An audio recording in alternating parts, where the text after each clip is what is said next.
Day number one, full of exciting matches in Rocket League, but day number two, it is all for the surfboard. The trophy to be given away, a trophy unlike any other. Maybe either heading to the mainland or the University of Hawaii has an opportunity to keep it right here at home. From day number two of the Hawaii Esports Invitational presented by Zippy's, we welcome you to the campus of the University of Hawaii at West Oahu. Clutch Key alongside Henry with you as we take you through day number two, single elimination bracket here all throughout the event. 6 teams here, but only one's going to be able to take away the surfboard. Everybody vying for it, and some even had to play matches earlier on today, so they may be warmed up already, but it's all for a surfboard, and those trophies look pretty nice, don't they? Absolutely so. I'm very excited to see whether we are going to get a 2-time for the main stage or whether a new person, the new team in the university is going to be able to bring that home. So far, like you said, we've had Boise and Michigan take the surfboard home before. Let's see if they can do it again or if it's going to be someone new. And you can see the names on the left side of the surfboard there. Left side reads, if you can't see it, there it is, Michigan State that won year number 1. That was back in 2024, and the only game there was Valorant, and that was the Spartans winning it at the Hawaii Pacific University campus in their esports arena.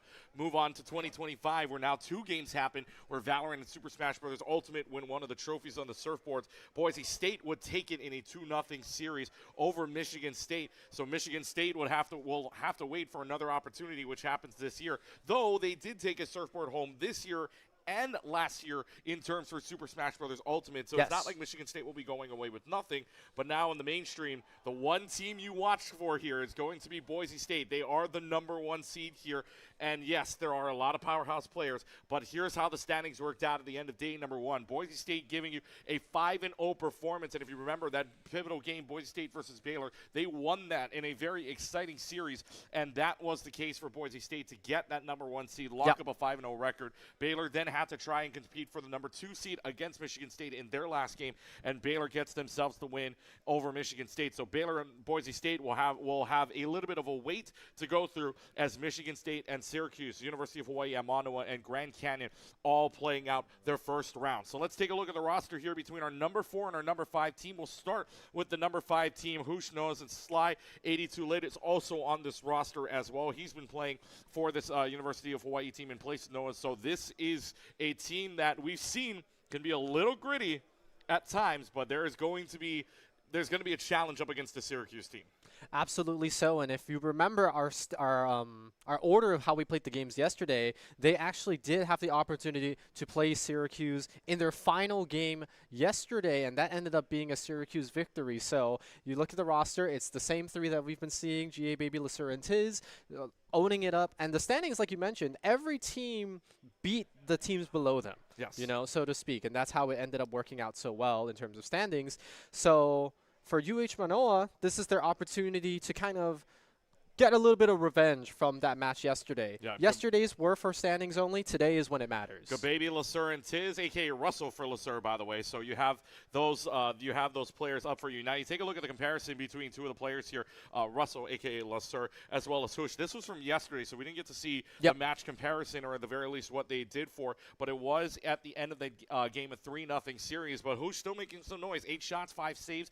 Only gets 2 goals for it, but in that match as well, gets 3. Lasur in that game gets 3 goals, gets the hat trick plus an assist and a couple of assists and some shots on. So there's lots to talk about here because, again, this can be a very, very gritty match when you take a look at it at the end of the day. Now, who's going to push whom? Well, the matter of the fact is that it was a 3-0 sweep, or it was a 1-0 match yesterday, I should say. So in that case, then, for Syracuse versus Hawaii, this is going to be a tough challenge uphill for Hawaii. Look at the goal differential, -37 for Hawaii yesterday, +3 for Syracuse. So at least if you're Syracuse, you're in the positive. Hawaii's got to dig. Yeah, and absolutely. One of the things that we've noticed that we've been talking about UHE was they feel like they're always in the back foot, that the ball is always on their half of the field, and maybe they took the opportunity to kind of talk strategy and talk about how they can play more on the offense, because we've seen when UHE are able to get the ball onto the opponent's half, they have a better success rate in terms of, you know, goals from their shots, and it ends up working out a lot more than I would say a lot of the other teams have. So once they have that opportunity, they are pretty lethal, and we're going to see if they're able to translate that into success today. Main thing here, though, is you got to watch out for a very nice Syracuse team. And by the way, shout out to one of our friends here, Bass, aka Bass from the Past. You can follow him on, or Oliver Bass, I should say. Follow him on X on Bass from the Past. Basically saying about the Syracuse team that they are a very good squad that went from what he says is, quote, they might be good to pushing on top 10 in NA in a single semester. So this team can be very good. Unfortunately, did not dropped off a little bit here, but that's because you do have 3 teams that are also vying for that title, also in their same Power Esports conference as well. And they pretty much, I mean, when they were winning, they looked very good. But the pressure is on now. See if they can advance onto a semifinals. The scenario here would be for the University of Hawaii at Manoa against Syracuse. Winner of this one will take on the #1 seed in Boise State, unless Grand Canyon in their side match up against against the team from Baylor, or not Baylor, Michigan State. Yes, if that happens, if the 6-over-3 upset happens, and the 4-versus-5 winner here would then go on to play Baylor instead. Yes. So before we get into the game, we want to thank our presenting sponsor here, Zippy's, which is the proud sponsor of the Hawaii Esports Invitational. 22 locations across Hawaii and 4 in Las Vegas. More to come as well. Zippy's represents the comfort foods of Hawaii on a plate. Visit zippys.com and order your favorites now. And I could go for a Zippy's breakfast right now. I know I was hungry for that. I was thinking about it on the way in, and I just failed to do so because I was late. So you were. I was late. So yeah. So well, we're gonna get started with the match here momentarily. Again, thank you very much to Zippy's. The 3rd year in a row that they've been presenting this Hawaii Esports Invitational, and none of this is possible without them. And we go into our match now with Hawaii versus Syracuse. This is going, like I said, this could very well either be some of us behind the scenes said that Hawaii's got a chance. The problem is they got to find the right opportunities to find the right light to do so. They have to get their rotations right. And again, earlier, like I said yesterday, one of their strategies, of course, was to try to find those 50-50 balls. So let's see if they can do so. Underway with the game here in 5 minutes, and match number 1 are the best of 5. Best of 5. Here we go. Only the quarterfinals, I should say, are going to be the best of 5s. The semis and the finals onwards will be best of 7s. So a lot less room to make mistakes here, as 3 games would net you an advancement into that semifinals, where one of those top 2 seeds will be waiting for you. In the meantime, UHE and Syracuse duking it out. A lot more offense than we are used to seeing from yesterday's performances on the side of Manoa. A lot of back and forth for the time being.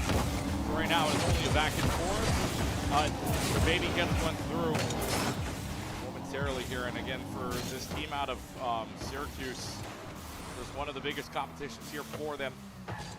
And a lot of competition going on for the Syracuse team, or Syracuse organization in general here. But glad they made it out all the way from New York, one of the farthest distances, or the farthest distance, I should say, 4,800 miles away. And Syracuse has been playing very well in most cases here. It does get a little bit of a touch on, but 3 so far. 82 Lit's going to go up and see if you can get a flip reset, which you do, but Baby is right there to go ahead and put that in, but then slides right on the backside and is able to convert in for the first goal of the day. And UH is up 1-0 in game number 1.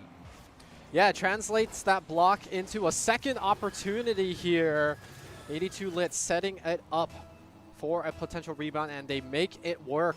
UHE now scoring the first goal of the entire series with 1.5 minutes into this game. We were talking about a little bit of how closely matched the teams were going to be and whether that's going to lead to some overtimes. LeSueur, just a few seconds after Manoa's goal, is able to sink one into the net here. Pass from GA Baby, working out very well. I believe there was a demolition there too to take out one of the goalies, so very well played from the Syracuse side. And now, just like that, we're all tied up. Is that a kickoff goal? It is! Sly, true to his name. Kind of unexpected there. It was a 50-50 on the kickoff, and then Sly was able to just punt it secondary there. And now, 3 goals within a matter of seconds. 3:28 of 3 goals in the matter of differential of 13 seconds here. Nearly another charge at it, but nothing doing there. Tiz gets bumped around a little bit, and we're back to the corner here. Hawaii playing very aggressively here on a 2-1 mark so far. As now Lasur is going to go up here, going to carry this all the way, and dunks it in all the way to the top of the net. Well done by Lasur, going all the way from midfield, carrying this all the way down, and goes to the top. Gets it over everyone's head. Yeah. And perfectly fits it into the back of the goal. So with 3:13 on the left to go, we have a 2-2 score. And we were talking about it. It was probably going to be a really scrappy series here between these two teams. These two teams love to try to go for every opportunity they have to just sink it in. Defense on the back of their minds, really, as long as they can play forward and have control of that ball. That's exactly what they want. And you can see all three people on the same side. And let's listen in to the comms right now on the side of Manoa and see what they're thinking.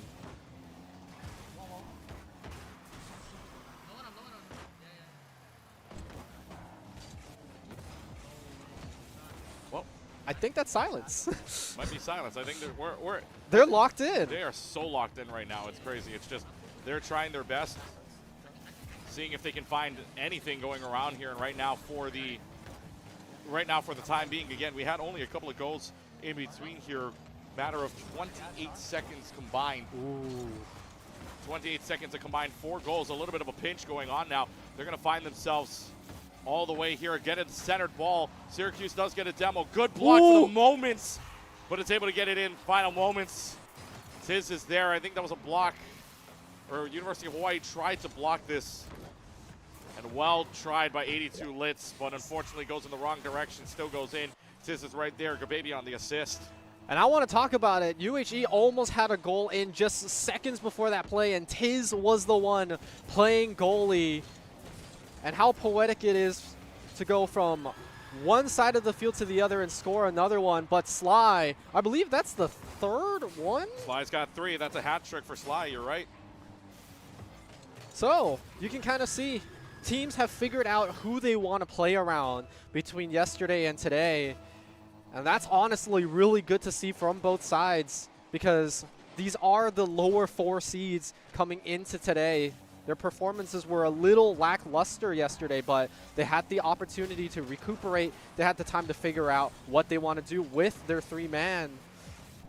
And you can kind of see Sly really leading the charge here on the side of UHE. Syracuse still playing around that 3-man unit, making sure everybody is flexible in their roles, able to help the entire team set up. Lasur bumping it a little bit too high off the back of the goal. Sly takes it on over here, looking for another shot. That one's blocked off. Lasur now goes to the wall. Tiz to follow. Tiz looking to carry this all the way down. It's just twirling up in the air, freestyle, nothing doing. And now it's going to be the follow-up. That one blocked. Block. That's a great block for UH. Now, Syracuse having to reset. They've got a chance at the double touch here, but that's blocked away. 82 Litz there to cover. Sly on the way. Sly's been the hat trick so far. 3 of 5, 60% shooting. Now carry 50-50 on the way up. Gababy's got control of it. Gababy here looking to help out Syracuse. Down or tied up game now. 50 seconds remaining. Again, it's a gritty battle between these two teams. Somebody's got to find the back of the net here. Gets it off the top of the wall. Do they have to follow him? No. Who gets there first? And it's back to Hawaii's side. Sir follows there. Russell's up. Russell to the corner, seeing if he can get anything there. Nothing doing either. Sly is into the corner now. Baby's also there to follow. Not a lot of boost to work with on either side, really. Get back to the wall with 30 seconds left to go. Back to midfield. Lasur looking to carry this all the way down. Who's just there just before he gets demoed. And still keeps this game alive for Hawaii. Lasur will take another attempt. 2 people committing to the ball. Does get at least the block on. Ball stays on the Hawaii side of the floor. Syracuse, 5 seconds left to go. Has another opportunity to do so. Passing it along the way. Lasur turns around. Putting it in. Nothing there. Low hanging fruit for the try. They're just going to put this down. Now we go to OT, number 1 of the day. Overtime for the first game, for the first series of this entire playoffs bracket is absolutely insane. And you can kind of see the aggression. I've noticed for both teams, when they go on that offense, everybody on the team is at least midfield or further up, making sure that they pressure, they play tempo, forcing all 3 members of the opposing team to be on defense on their half. And now we're in overtime. Control of the ball matters so much here because it seems like once they have the ball on their side, it's stuck there for a long time. Well, Sir nearly had a carry into the back, but instead it's blocked off from Hawaii, so the team from Manoa getting a little bit of an advantage here. Not a lot of boost to work with for Sly and 82 Lit until now, so it's going to be a battle up top. Who gets there first? Tiz gets there first. Off the ceiling. No reset, so just falls down to the floor. Lasur with the pressure here. Somebody's got to get there. Sly does. Covers into the corner. Gababy now leading it all the way up for Lasur. Nothing doing there.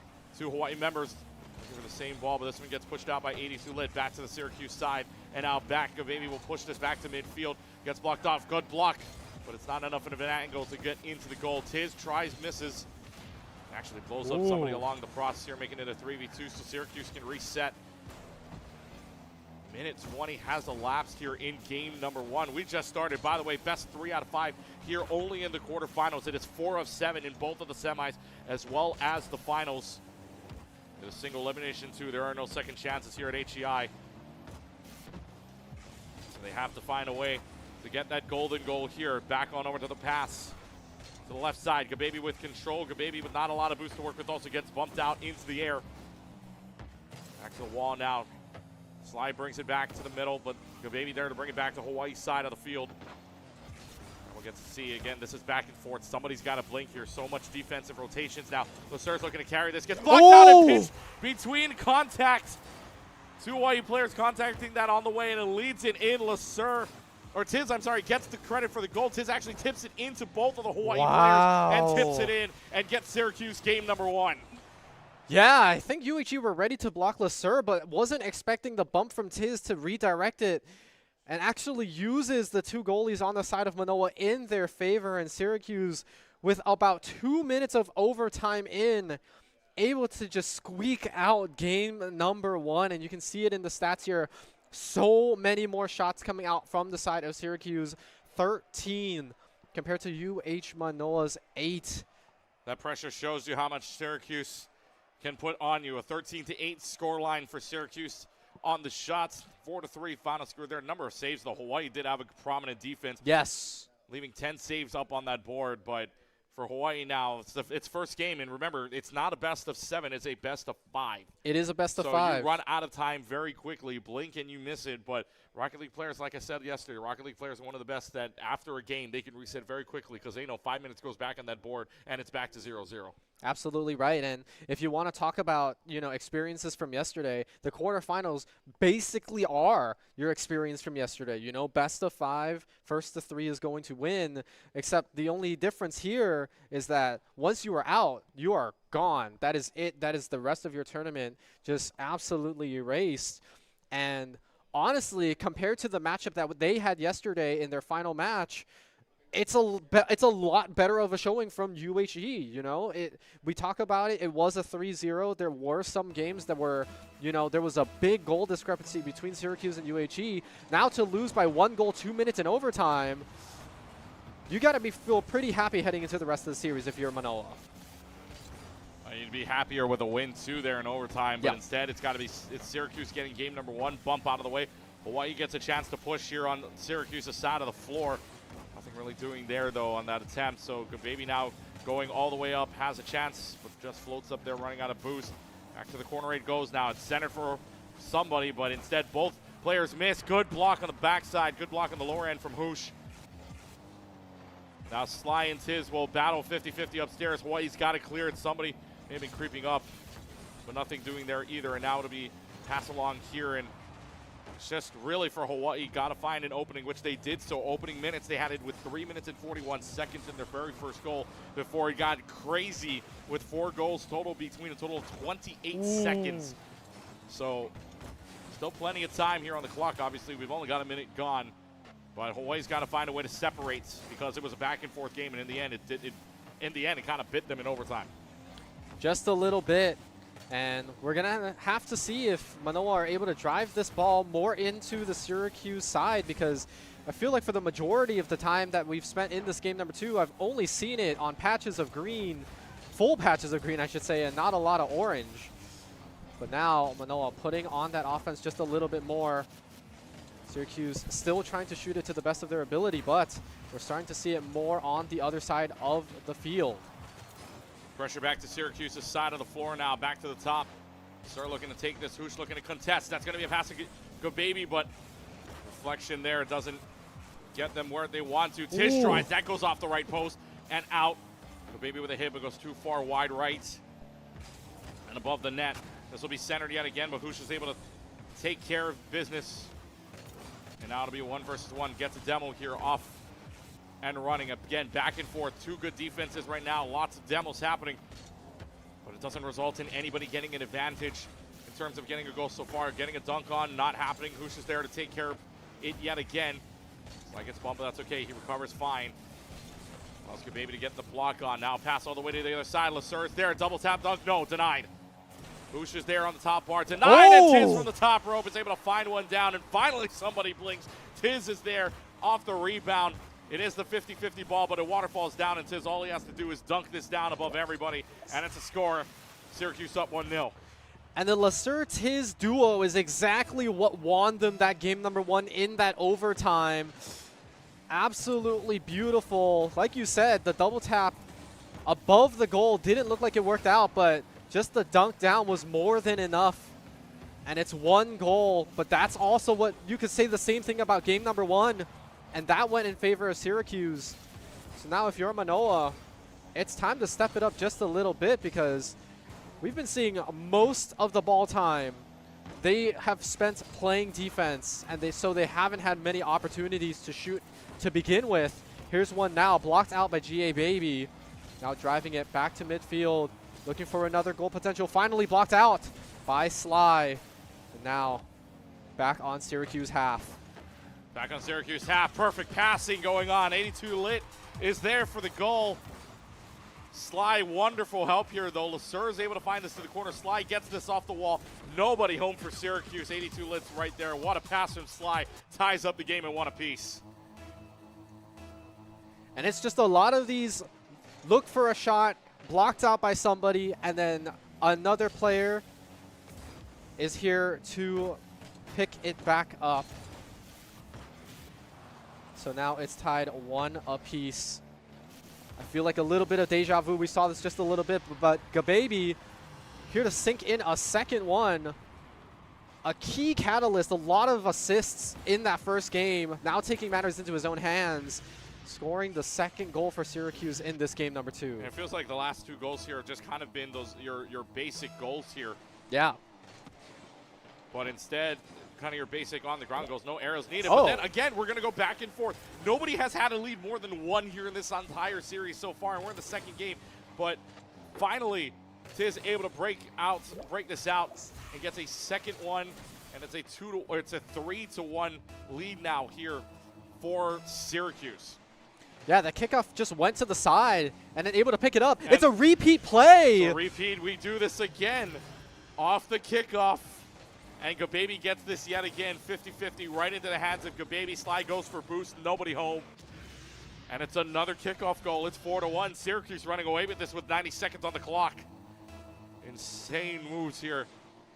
And we could do this again, but 82 Lit not fooled this time. It's going to go on the pinch out. And we do not have a kickoff goal this time. 82 Lit trying to carry this. Can you find a way in? No, not yet on the right side, but time dwindling away here. And again, Hawaii keeping it close at a 1-1, but 3 straight goals for Syracuse gives them a lead and a hill that is really going to be hard for Hawaii to climb here with only a minute left to go. Yeah, and I'm glad you mentioned that, because 60 seconds is not a lot of time to score 3 goals, mind you, just to tie it up and bring it to OT if possible. We're not here to talk game score or goal differentials anymore, because this is tournament lives on the line. It is a single elimination bracket from here on out.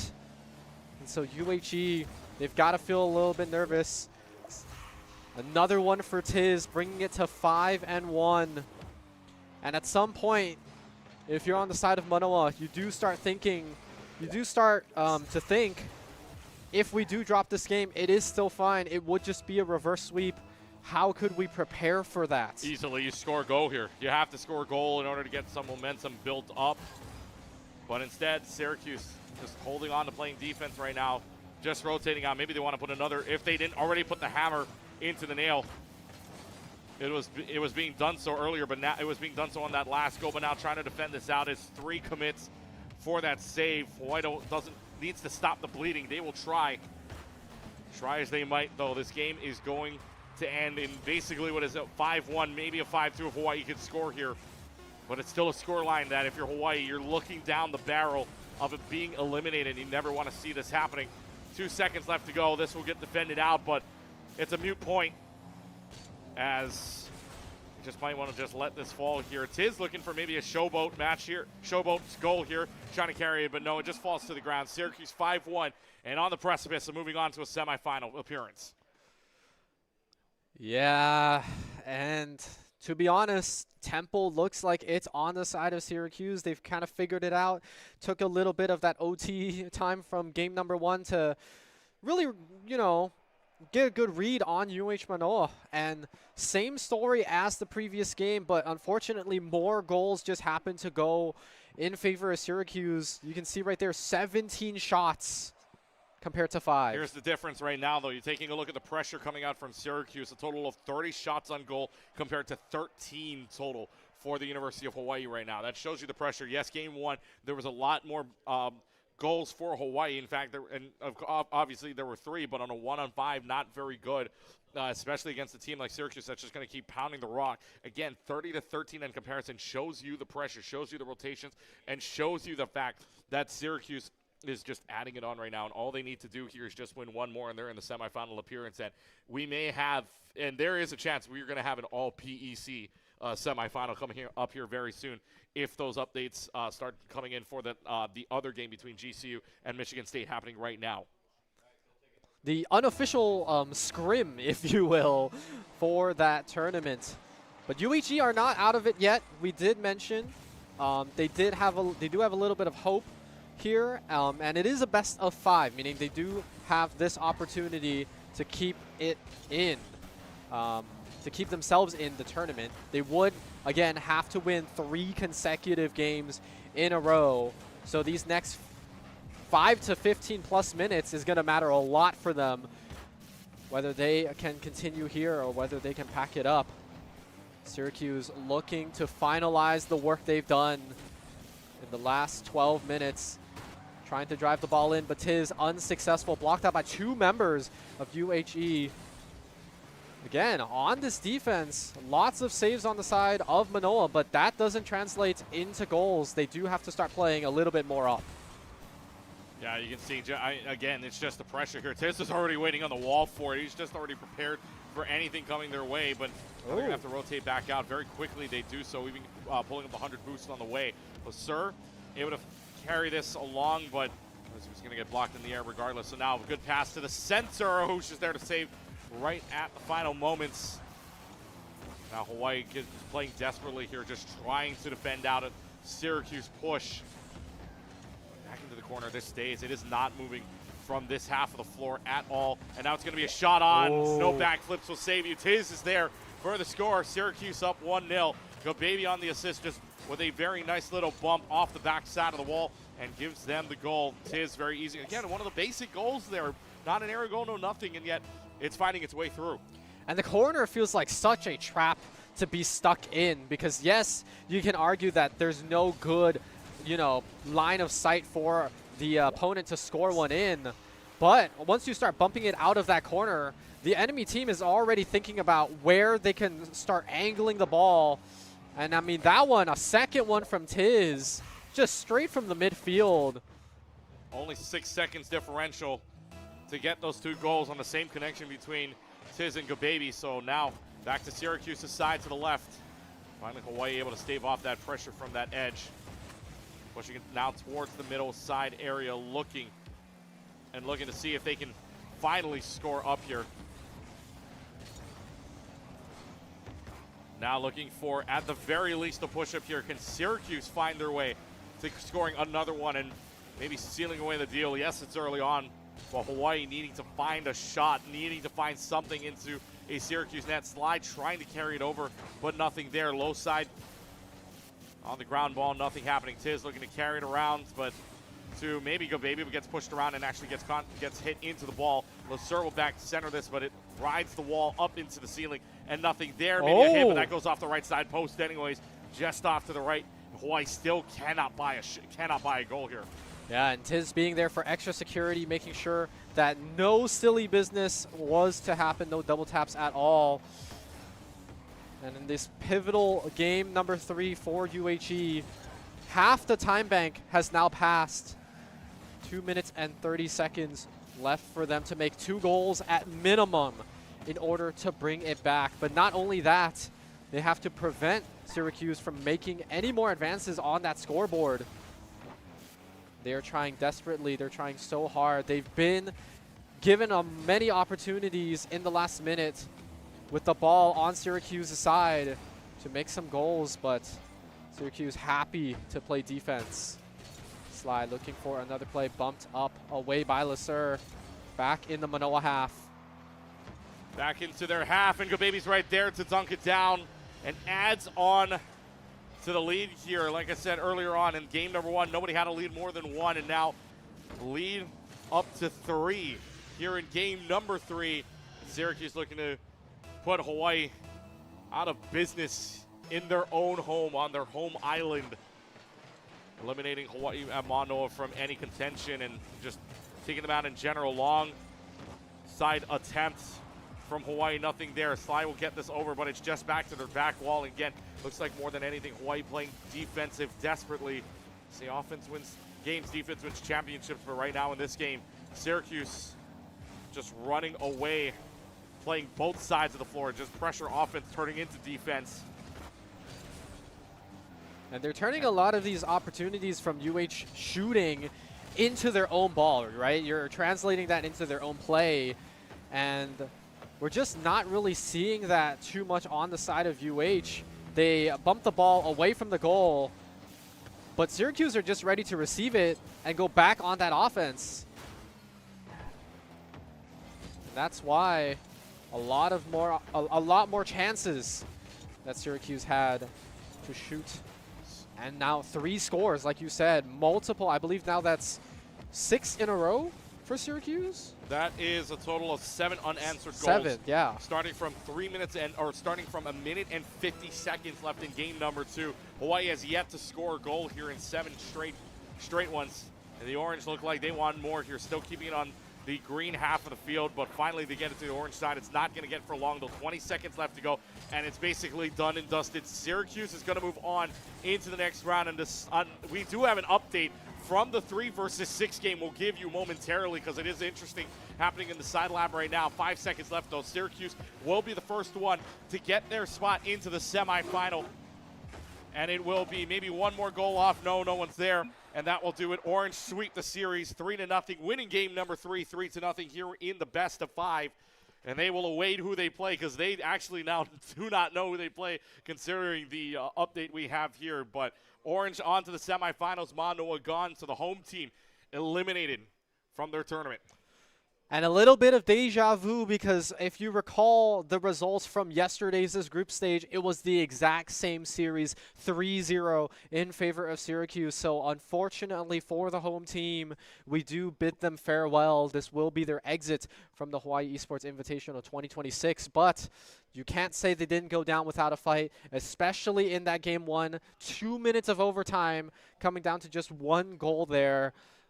But unfortunately for them, this is the end of the road. This is the end of the road, and in fact, for the road that continues on for Syracuse, there is quite some interesting developments happening right now, because as we were told about just now, we are going to game number 5 between GCU and Michigan State. Game number 1 went, by the way, to GCU 3-2, 5-1 for GCU in 3-2 GCU game 1, 5-1 GCU game 2. Michigan State makes the comeback here in the next 2 games, 3-2 Michigan State, and now 2-0 Michigan State here in game number 4. So game number 5 still to be played here momentarily between the 2 teams. Again, single elimination.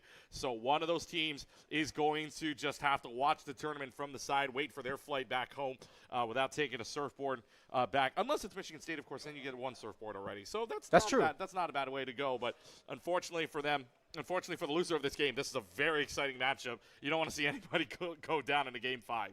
Yeah, so in terms of the context for Syracuse now, if GCU are able to win out that Game 5, GCU will be playing Boise for that semifinals, and then Syracuse will go down to fight Baylor. But if Michigan are able to win it out, then Michigan will be fighting Michigan State would be fighting Baylor, Baylor. instead. So let's go ahead and take a look at the bracket real quick for you as we get you set up here. So again, it is a reseed currently. If Syracuse wins, or Syracuse did win against Manoa, Syracuse would be right now scheduled to play Boise State. But again, that Game 5 makes it pivotal. If Grand Canyon wins, Grand Canyon would then play Boise State. Syracuse goes to play Baylor instead, and that would set up our finals there. Best of 7, by the way, on both of the semifinals and, of course, the finals as well. So there's a lot to talk about. We will get those results here coming up momentarily. Again, they're in Game 5 over on the side lap right now. But before we thank one of our sponsors here for the Hawaii Esports Invitational, GG Circuit, and the Hawaii Esports Invitational,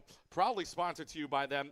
For 18 years, GG Circuit has powered LAN centers and esports lab management for schools and venues worldwide, delivering the infrastructure that keeps competition moving. Go ahead and check them out at ggcircuit.com. We're going to take a break. When we come back, we will have for you the semifinals. Best of 5 turns into a best of 7 on the other side of the Hawaii Esports Invitational, presented by Zippy's.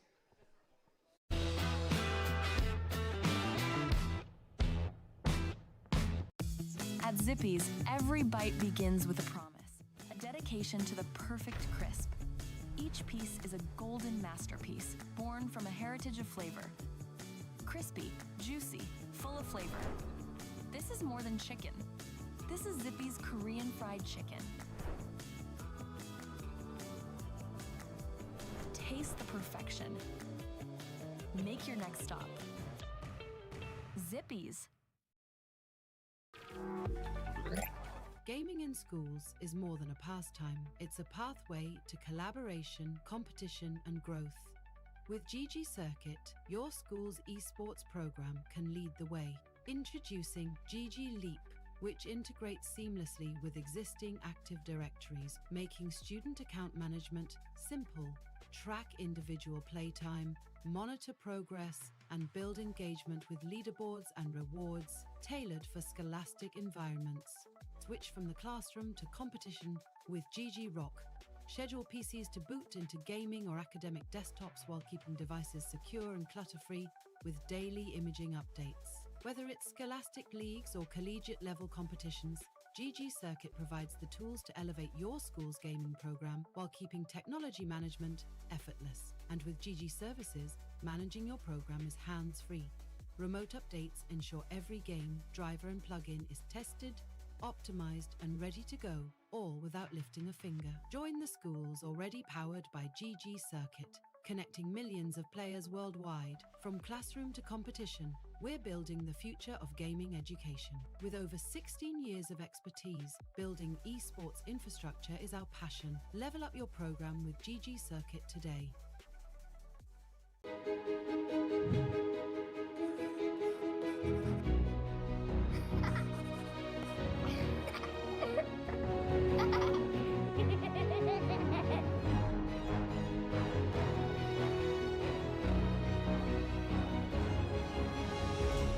I love Simon. Me too. Thank you. And I love fried chicken, chili, french fries, spaghetti, fried noodles. I love Zippy's.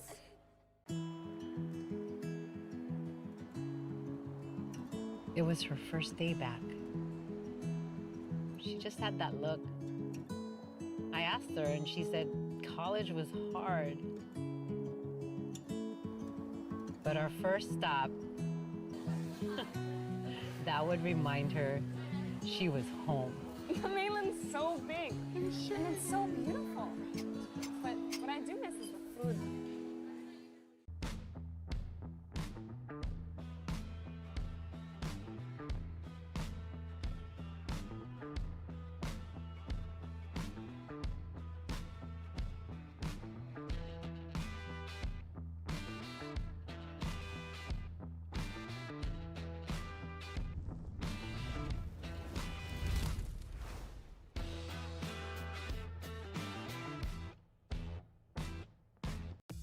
At Zippy's, every bite begins with a promise, a dedication to the perfect crisp.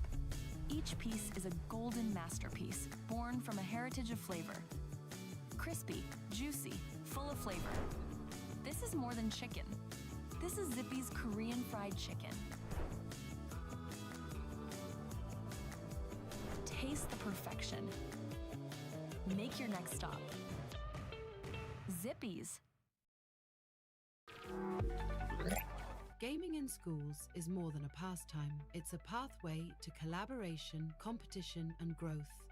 With GG Circuit, your school's esports program can lead the way. Introducing GG Leap, which integrates seamlessly with existing Active Directories, making student account management simple. Track individual playtime, monitor progress, and build engagement with leaderboards and rewards tailored for scholastic environments. Switch from the classroom to competition with GG Rock. Schedule PCs to boot into gaming or academic desktops while keeping devices secure and clutter-free with daily imaging updates. Whether it's scholastic leagues or collegiate level competitions, GG Circuit provides the tools to elevate your school's gaming program while keeping technology management effortless. And with GG Services, managing your program is hands-free. Remote updates ensure every game, driver and plugin is tested, optimized and ready to go, all without lifting a finger. Join the schools already powered by GG Circuit, connecting millions of players worldwide. From classroom to competition, we're building the future of gaming education. With over 16 years of expertise, building esports infrastructure is our passion. Level up your program with GG Circuit today.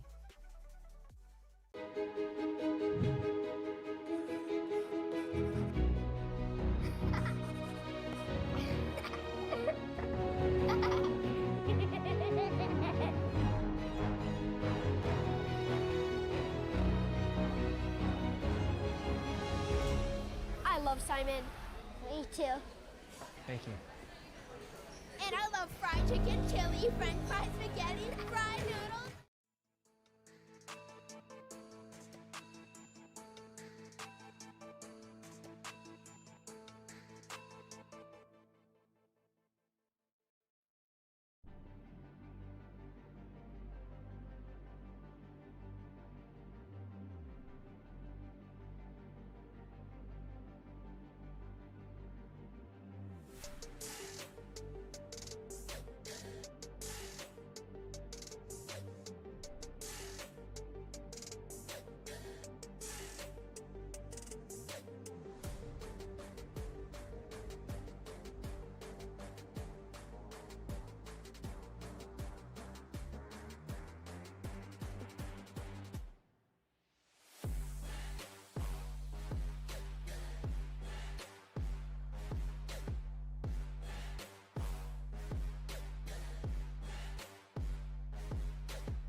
It was her first day back.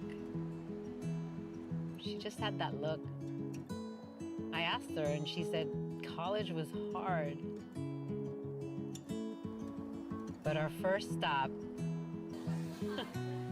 that would remind her she was home. The mainland's so big and it's so beautiful. But what I do miss is the food.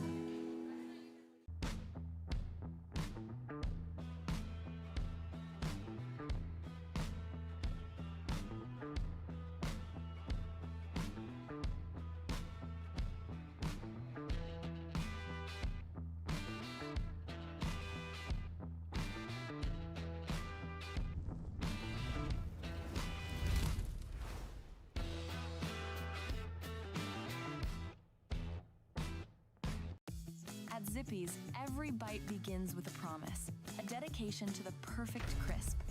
Each piece is a golden masterpiece, born from a heritage of flavor. Crispy, juicy, full of flavor. This is more than chicken. This is Zippy's Korean fried chicken. Taste the perfection. Make your next stop. Zippy's. Gaming in schools is more than a pastime. It's a pathway to collaboration, competition, and growth. With GG Circuit, your school's esports program can lead the way. Introducing GG Leap, which integrates seamlessly with existing Active Directories, making student account management simple. Track individual playtime, monitor progress, and build engagement with leaderboards and rewards tailored for scholastic environments. Switch from the classroom to competition with GG Rock. Schedule PCs to boot into gaming or academic desktops while keeping devices secure and clutter-free with daily imaging updates. Whether it's scholastic leagues or collegiate level competitions, GG Circuit provides the tools to elevate your school's gaming program while keeping technology management effortless. And with GG Services, managing your program is hands-free. Remote updates ensure every game, driver and plugin is tested, optimized and ready to go, all without lifting a finger. Join the schools already powered by GG Circuit, connecting millions of players worldwide. From classroom to competition, we're building the future of gaming education. With over 16 years of expertise, building esports infrastructure is our passion. Level up your program with GG Circuit today.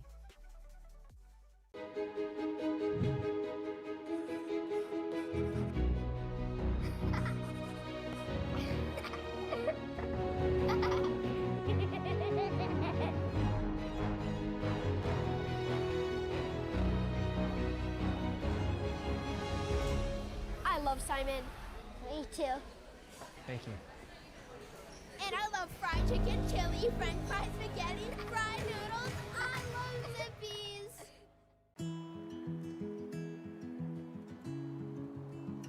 It was her first day back. She just had that look.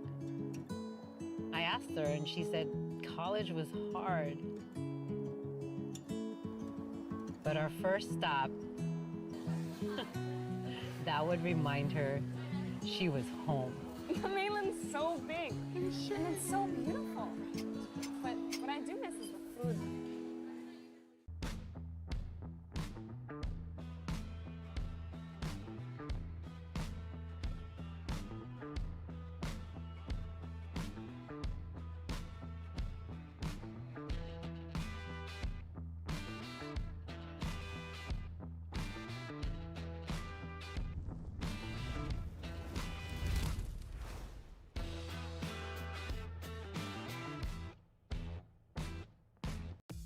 At Zippy's, every bite begins with a promise, a dedication to the perfect crisp. Each piece is a golden masterpiece, born from a heritage of flavor. Crispy, juicy, full of flavor. This is more than chicken.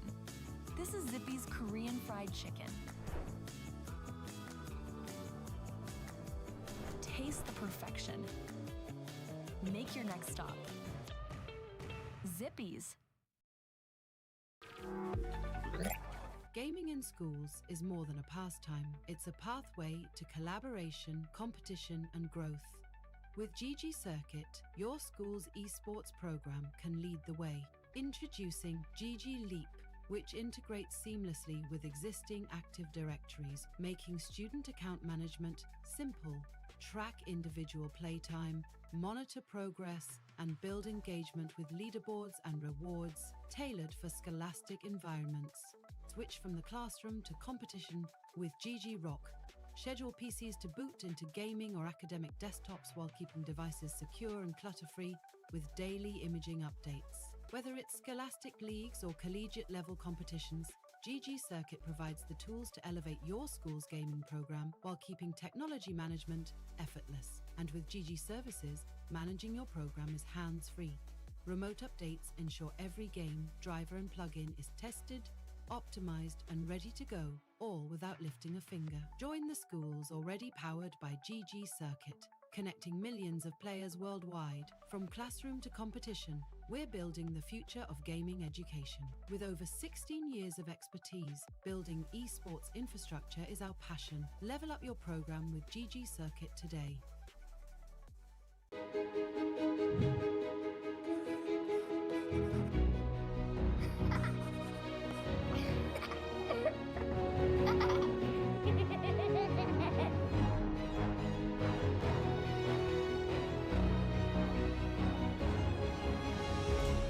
I love Simon. Me too. Thank you. And I love fried chicken, chili, french fries, spaghetti, fried noodles. I love Zippy's.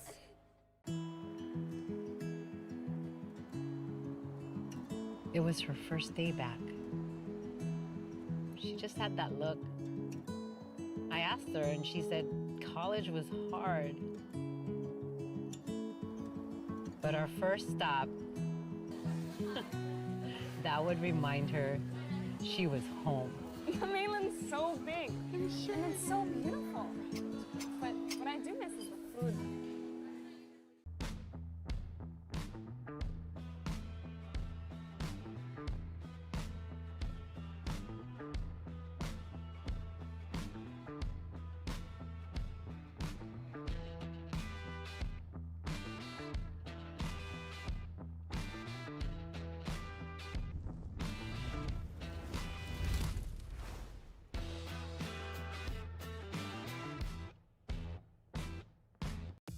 At Zippy's, every bite begins with a promise, a dedication to the perfect crisp. Each piece is a golden masterpiece, born from a heritage of flavor. Crispy, juicy, full of flavor. This is more than chicken. This is Zippy's Korean fried chicken. Taste the perfection. Make your next stop. Zippy's. Gaming in schools is more than a pastime. It's a pathway to collaboration, competition, and growth. With GG Circuit, your school's esports program can lead the way. Introducing GG Leap, which integrates seamlessly with existing Active Directories, making student account management simple. Track individual playtime, monitor progress, and build engagement with leaderboards and rewards tailored for scholastic environments. Switch from the classroom to competition with GG Rock. Schedule PCs to boot into gaming or academic desktops while keeping devices secure and clutter-free with daily imaging updates. Whether it's scholastic leagues or collegiate level competitions, GG Circuit provides the tools to elevate your school's gaming program while keeping technology management effortless. And with GG Services, managing your program is hands-free. Remote updates ensure every game, driver and plugin is tested, optimized and ready to go, all without lifting a finger. Join the schools already powered by GG Circuit, connecting millions of players worldwide. From classroom to competition, we're building the future of gaming education. With over 16 years of expertise, building esports infrastructure is our passion. Level up your program with GG Circuit today.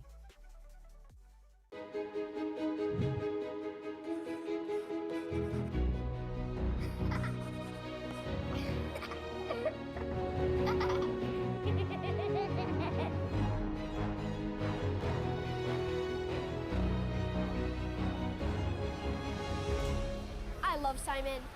Me too. Thank you. And I love fried chicken, chili, french fries, spaghetti, fried noodles. I love Zippy's.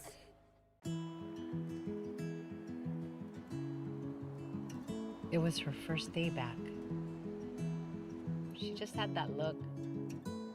I asked her and she said college was hard. But our first stop, that would remind her she was home. The mainland's so big and it's so beautiful. But what I do miss is the food.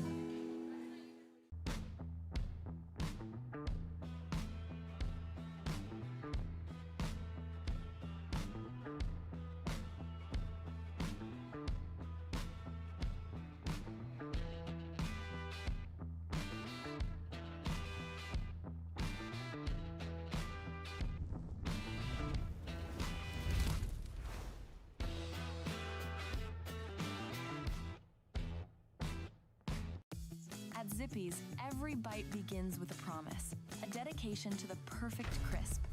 Each piece is a golden masterpiece, born from a heritage of flavor. Crispy, juicy, full of flavor. This is more than chicken. This is Zippy's Korean fried chicken. Taste the perfection. Make your next stop. Zippy's. Gaming in schools is more than a pastime. It's a pathway to collaboration, competition, and growth. With GG Circuit, your school's esports program can lead the way. Introducing GG Leap, which integrates seamlessly with existing Active Directories, making student account management simple. Track individual playtime, monitor progress, and build engagement with leaderboards and rewards tailored for scholastic environments. Switch from the classroom to competition with GG Rock. Schedule PCs to boot into gaming or academic desktops while keeping devices secure and clutter-free with daily imaging updates. Whether it's scholastic leagues or collegiate level competitions, GG Circuit provides the tools to elevate your school's gaming program while keeping technology management effortless. And with GG Services, managing your program is hands-free. Remote updates ensure every game, driver, and plugin is tested, optimized, and ready to go, all without lifting a finger. Join the schools already powered by GG Circuit, connecting millions of players worldwide. From classroom to competition, we're building the future of gaming education. With over 16 years of expertise, building esports infrastructure is our passion. Level up your program with GG Circuit today.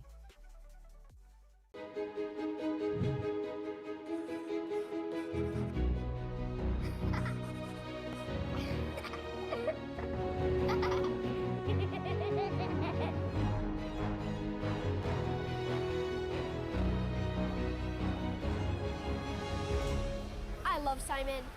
Me too. Thank you. And I love fried chicken, chili, french fries, spaghetti, fried noodles. I love Zippy's.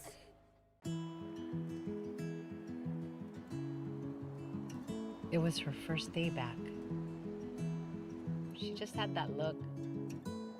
I asked her and she said college was hard. But our first stop, that would remind her she was home. The mainland's so big and it's so beautiful. But what I do miss is the food.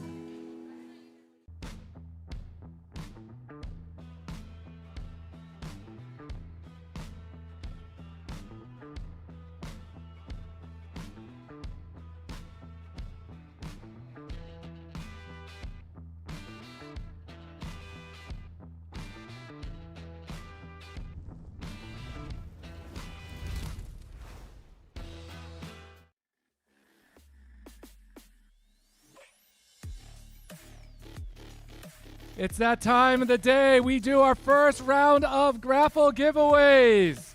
All right. For this round, we're going to be giving away 2 $100 Zippy's gift cards. Woo!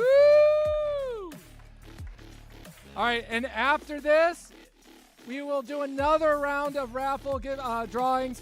And that will also include our grand prize the free round trip ticket anywhere in the U.S. courtesy of Southwest Airlines. But first, we are going to see who's going to be the lucky winner of a $100 Zippy's gift card.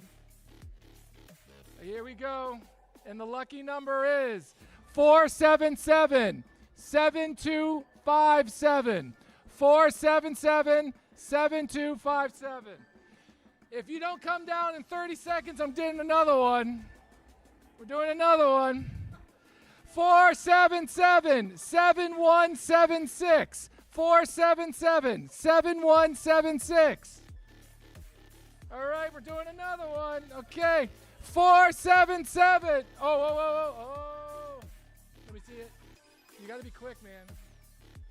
All right, we got a winner. Show it out. Show the friends. There you go. You're a winner there. You're a winner. All right. Okay, that's good. All right, we have one more gift card. This was the one I was going to say. 477-7237. 477-7237. Hey! Let's see it. Let's see it. Which one? All right, keep the other one. We got a winner. Thank you. Courtesy of Zippies. Okay, the next one will be just before the college finals, which should be around 3 o'clock-ish. So stick around, and if you don't have a red ticket, find me. Thank you.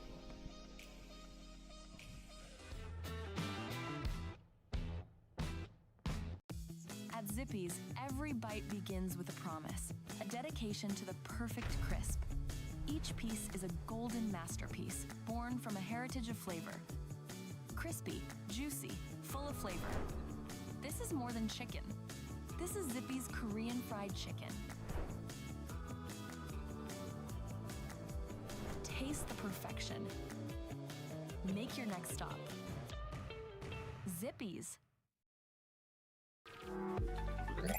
Gaming in schools is more than a pastime. It's a pathway to collaboration, competition, and growth. With GG Circuit, your school's esports program can lead the way. Introducing GG Leap, which integrates seamlessly with existing Active Directories, making student account management simple.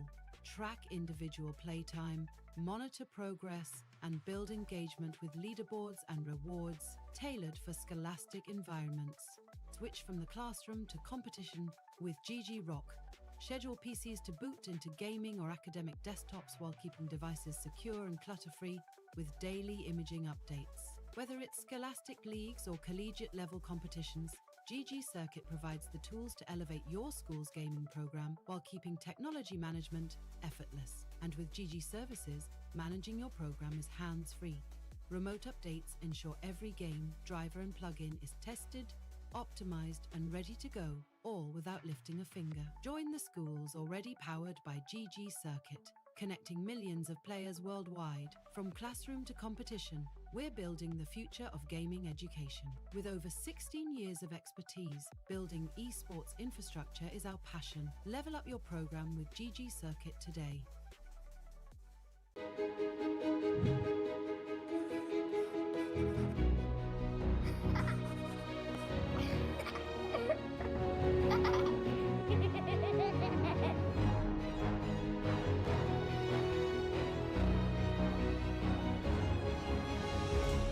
I love Simon. Me too. Thank you. And I love fried chicken, chili, french fries, spaghetti, fried noodles. I love Zippy's.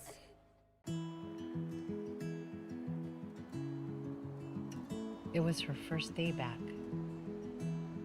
She just had that look. I asked her and she said college was hard. But our first stop, that would remind her she was home. The mainland's so big and it's so beautiful. But what I do miss is the food.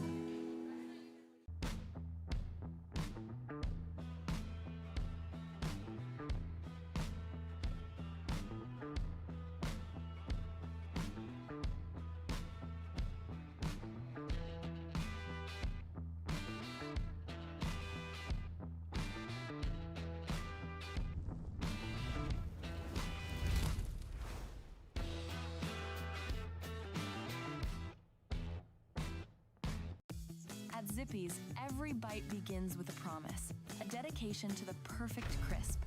Each piece is a golden masterpiece, born from a heritage of flavor. Crispy, juicy, full of flavor. This is more than chicken. This is Zippy's Korean fried chicken. Taste the perfection. Make your next stop. Zippy's. Gaming in schools is more than a pastime. It's a pathway to collaboration, competition, and growth. With GG Circuit, your school's esports program can lead the way. Introducing GG Leap, which integrates seamlessly with existing Active Directories, making student account management simple. Everything here now, best of 7. We're back here at the University of Hawaii at West Oahu for the Hawaii Esports Invitational presented by Zippy's. Semifinals coming up, all of the semifinals, plus the grand finals coming up here later. Also, stick around for the high school as well as the All-Stars portion of our program that happens after the finals. But we will get to semifinals number 1 in a moment. We'll tell you about it. But first, we get to thanking one of our sponsors here, Southwest Airlines, who is offering a special promotion for the Hawaii Esports Invitational. All registered attendees will be entered into a raffle to win 1 round-trip e-pass ticket to anywhere Southwest flies in the United States. Be sure to pick up your raffle ticket at the check-in desk and at the registration booth, with the drawing taking place today at about 3 o'clock, right about the grand finals time for the collegiate scene in and you can learn more about Southwest's new Kama'aina Ohana Rewards program, which offers quarterly inter-island travel discounts by visiting the Southwest booth during the event here today. Or if you want to check out more and you're not here at our event, check it out on their website at southwest.com/Hawaii/inter-island-flights to get your next flight started with the new Kama'aina Ohana Rewards program. So here we go. Now down to the semifinals. Best of 7 here as we get set for Baylor versus Michigan State. Now for Michigan State, a little bit of a tougher road to get here. Syracuse swept to get to their playoff match. We'll see their match up against Boise State later on here right after we're done with semifinal 1. Semifinal 2, though, it was a reverse sweep angle. So let's start with that momentarily. First, we get to the starting lineup in Baylor University. My friend Oliver Bass, saying that this team the best here at this competition. Consensus number 5 in the nation as well. And also Andy Hoxer, Zanil. Andy and Hoxer, former RLCS, or also, I should say, RLCS players. And Zanil, also very, very good RLCS player as well. So there's going to be a lot of good talent here for Baylor. Doesn't get the number 1 seed, though, because they did lose to Boise yesterday. Tiebreakers worked out that way, and Boise got the 1 seed, whereas Baylor gets the 2. But to take that still, and Baylor gets the bye first. Now they have to run into a team known as Michigan State. The way they got here was a reverse sweep. Michigan State losing game 1 and game 2 by a score of 3-2 and 5-1. Then would win game 3, 3-2, 2-0 in game 4, and then last game 3-1 in the finale. So Michigan State gets the reverse sweep, and those are your teams. And you said you had something for Michigan State as well. Yes, I was tuning into their series partway through towards the end of that, and I was informed that this was actually the closest you can get for Michigan State in terms of making it this far. They were down 1-2 in game 3, scored a goal to tie it up 2-2 with 1 second on that clock, meaning they were a second away from being swept 3-0. They brought it all the way back, and now they have earned themselves truly this semifinal seed. Yeah, it's a semifinal side now. One playing 4, 2 playing 3. That's the way the bracket works out. And that means now that every single team here, this is basically a Power Esports Conference semifinal right here. 1 versus 4 in the next semifinal coming up between Boise State and Syracuse. Now you got Baylor and Michigan State playing. Although Baylor, the number 1 team, undefeated in the PEC as of right now, according to League OS, and the Michigan State sitting at number 3. So still, these two teams matching up against each other as we get set for one of the highlights of the players known as Andy in that game against Boise State here. A lot of shots on play, but again, this is Andy, one of the players out of the 3 players here, very professional player landing up at Baylor. And that announcement, by the way, for Zanil only coming up January 20th. So Andy Hoxer and Zanil all together here. Andy and Hoxer signing on together into Baylor, looking for that last player, Zanil, in there. So this team all together, very professional, very high-ranking team. So this is going to be a very, very interesting game to see if this Michigan State team can break through, and seeing if Morvu can help out with them with their series against GCU, getting 2 goals on 23 shots. Lots of pressure from Michigan State. So, again, these two teams knowing each other very well within the Power Esports Conference. They are in the middle of a double round robin as well in the PEC. So they're going to see each other, and, of course, later on, they may play each other even at that LAN going on in Las Vegas. So plenty to talk about, at least in terms of storylines between the two teams. But the main thing here, Michigan State is the lower seed here, but they are the ones that took the surfboard home in the very first year of this iteration of the Hawaii Esports Invitational. That was back in Valorant back in 2024. They're now on the precipice here. If they lose this game, they're only taking one surfboard home yet again this time, and that would be the one for Super Smash Brothers. But Michigan State, I know Sparty wants to take 2 away back home. It may not fit as the carry-on. This time they may have to check both in probably, but it would be nice to see if they take 2 away. But Baylor, first appearance here, they're looking for one to take back to Waco.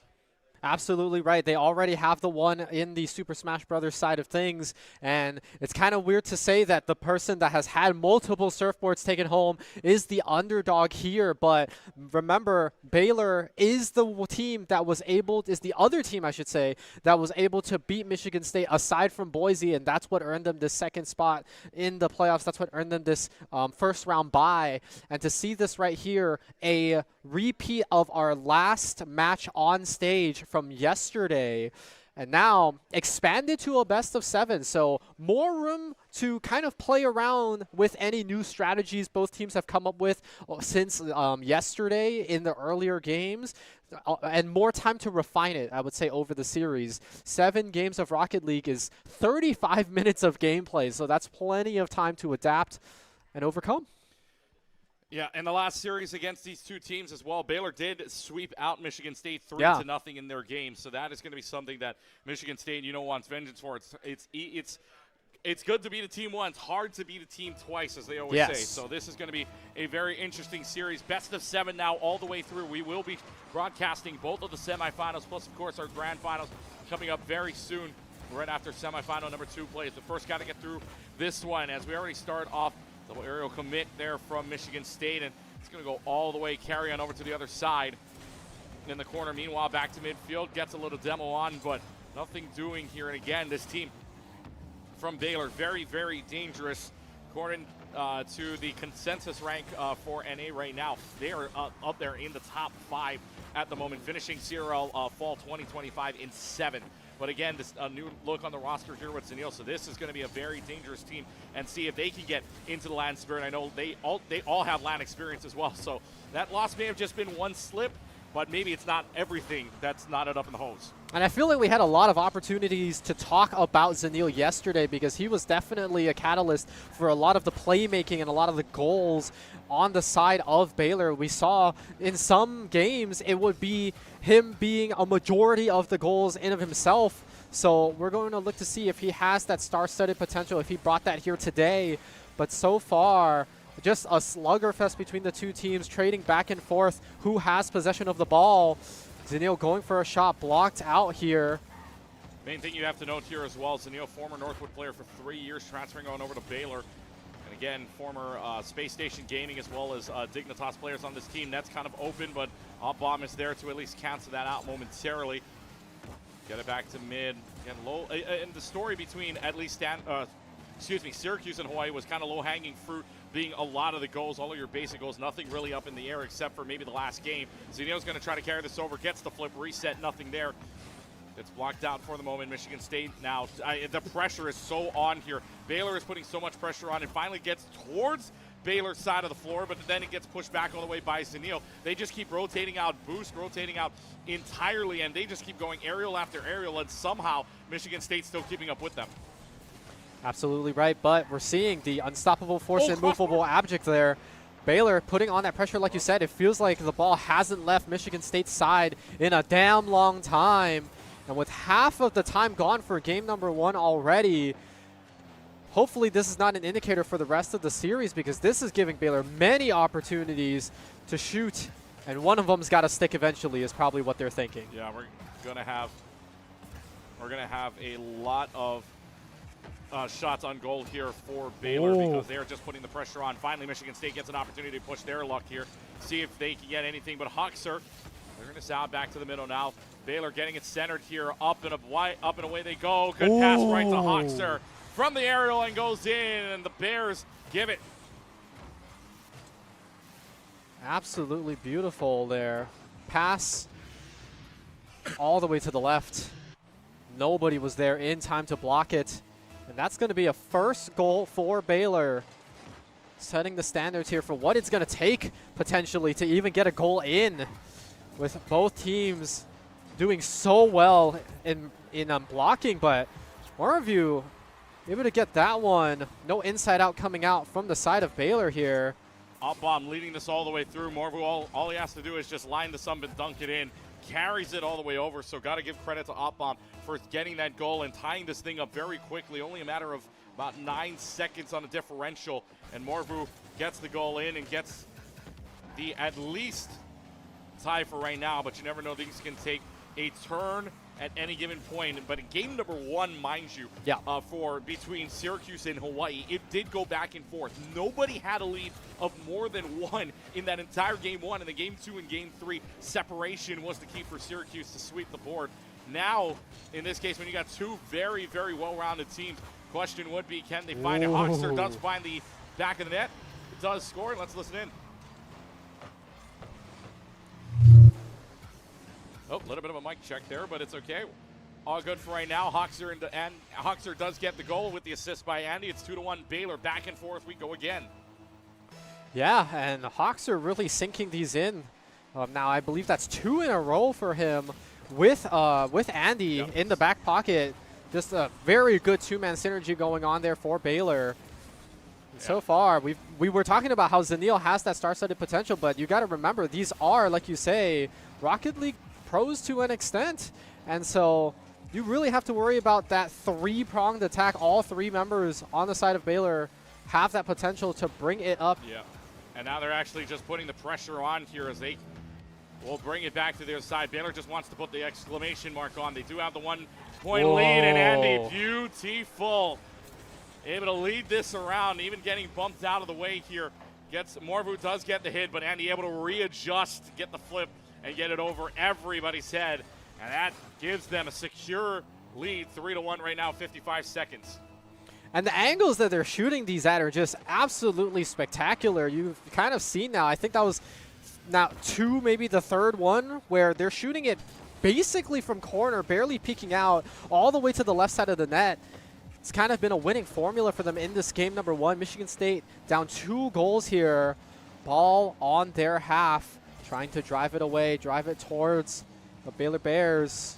Seeing if they can do anything. 30 seconds remaining. It's going to be a tight window, but not impossible for the time being. Yeah, it's not looking good, though, because they didn't need to score there. That was one of the better looks. See, now if Baylor can run the table here, they've already run it down, and you need to score 2 goals very, very quickly. But Hawks are looking to add on to this. A good pass goes off the top of the crossbar, but that may not. That still would have been enough there, even if they'd scored. That Opbom looking to go coast to coast with it. Gets the dunk down off the top of the crossbar. Michigan State is blocked off, and that will be how it ends. 3-1 from the looks of it, unless Baylor wants to add on to a lead here that they've already won the game for. That ball drops down. 3-1 first score. Baylor up in the series. 2 attempts back-to-back by Michigan State within a matter of seconds before the game ends. Unfortunately, Baylor there in time to block both of them, securing this first game in the best of 7 for them. And again, single elimination makes that pressure so much more daunting. Every game that you lose is going to matter that much more. And you can see it right here. I feel like we've been talking about this. Shots versus saves really tells the story of who's on that offense versus who is stuck on their own half of the field. Yeah, name of the game so far has been pressure. You can see it 12 shots and goal comparison into 6 for Michigan State. So Baylor turns up the pressure, and Baylor gets game number 1 on a score of 3-1. Again, on the other side of this game, we will have semifinal number 2, winner of this into the grand finals, taking on the winner between either Boise State or Syracuse. Syracuse having to play that extra game to get in. So did Michigan State. And again, Michigan State might got to run for their money against GCU, but now they're in turn right up against Baylor here, already down 0-1. So Michigan State having to play. They need to play. They're going to have to play at least 5 here to take this BO7. They need to dig in here because, again, that's a 3-1 score. Not bad. They kept it close to the very least. But, again, these two teams know each other out of the PEC, so maybe there's comeback here in Michigan State. Better known they do lose game 1, but then they come back in game 2. They even have the reverse sweep. That's if true. Needed to build off of as well, so it's never over until that bell rings for Michigan State. It's only game 1 anyway, so a reset happens for this team. We're back at 0-0 start, fresh start here with 4:45 on the clock. And I'm glad you talk about the resilience of Michigan State, because I feel like, and we don't really have a stat for this because it's so hard to measure something like this, but they are by far the team with the most goals scored with less than 30 seconds in the time bank in this entire tournament. They've done it over 4 times already, so you really cannot count them out until that timer hits 0. That was nearly a nice dribble from Hawkser. Instead gets stuffed out here and need to play defense. Now it feels a little bit more neutral here. Zanil's going to push it through the timeline. Op bomb there to hold on to it for right now. It'll bounce out. Just a wide open net here, and it will be scored by Morvu. They do catch Baylor sleeping momentarily here. Andy leads it through, but unfortunately, Andy's the only one home. Morvu gets there just in the nick of time, bouncing it off Andy. Op bomb with credit for the assist. 1-0, Michigan State with their first lead. And that's why we highlighted Morvu at the beginning of this series. You saw it in the stats. Dozens of shots made within a series is not something, that can be overlooked. This person will take the opportunities that he gets. So Morvu able to clear this out for right now. Pressure's on. Baylor turning up the pressure here. And he's going to go ahead and push this into the corner, off the crossbar again. This crossbar feels a little bit damaged the way it's been being hit so far. Back off to the corner side, and it will go off the right side. Andy gets themselves a save for right now, a save credit for right now. Well, not even a save credit. That was just off to the right side. No shot given. Up into the top walls. It's really just a game of Baylor trying to find their opportunities. They are still putting on the pressure. Knock actually keeping this inside of the corner for right now, dribbling it there. So that gives Baylor a little bit of time to go and get that boost. Michigan State now running it to the right side. That will go off on the right side. No post needed for that. Now leading it all the way up to the corner, just a reset. And they are trying their best here. Michigan State holds a 1-0 lead, but it almost feels like they're trying to hold on. Just the dunk! 1-0 lead, but Andy is going to make this a fresh game with 2 minutes and 51 seconds on the clock. Hawkser there takes it to the corner and perfectly placed right into the hands of Andy to dunk this down. 1-1, fresh game, 2:51 left. And you were talking about it, Michigan State were keeping the ball in their side, trying to set it up, trying to dribble it back and forth. But that's the dangers of keeping the ball on your side, is the other team also has that potential. They're closer to the goal. They can look for those open shots. And Andy with the dunk right there kind of works out. There's, a really close block there. Nearly went there. Let's see what we got from Michigan State's side. I'm up. One awkward. That's it. I'm Force bumped. Oxter. Put it on. I'm kind of slow. You're last. You kinda. missed. You missed. All 50. Nice. You I'm Chris up. beat him. He's up. I'm leaving. I'm Dunk high. You're good. You're good. I bumped I'm two. here. I bumped two. You have time. You have time. Keep it in. Yeah. Good touch. Just padding in. That's Oh, yeah. it. Nice. They fucked it. On Deep. 50. Good. Good dunk. I'm mid-rate. Touch the knock. I'm You dodging see the one. back? I'm Left up. Yeah. I'll go. Let's go. Let's go. I'm full behind you. That's it. I Bumped have him. it. I bumped one in our corner. Here the comms going on here. Lots of communication has to happen in a game like this one where the ball just moving back and forth all over the place, and especially as quick-paced as this is of a game right now. Hawkser taking it back up to the corner side. Let's see if he can drop off. Bomb is there as well. Again, fresh game, 1-1. Scored with 2:51. Got a minute without another goal here. Still Michigan State finding their opportunities. It feels a lot more balanced here. It feels a lot more neutral between the two teams to find their placement, but now somebody's going to rush all the way back. And we haven't really seen Zanil be that much of a pressure as he was yesterday. Now trying to make an impact here, but really the pairing between Andy and Hawks are the two teammates that did sign on earlier than Zanil, making their impact made. Absolutely right, and you can kind of see right here, Michigan State kind of falling a little bit behind. I was going to mention the turbo or the boost a little low on the side of MSU, and Baylor able to capitalize on that. Let's listen in the comms. Yep, got him. Whoa, you struggled. Me? Yeah. Yeah, if that's a struggle to you, bro, then I don't know what you are. Oh, got him. Don't win it. back. You?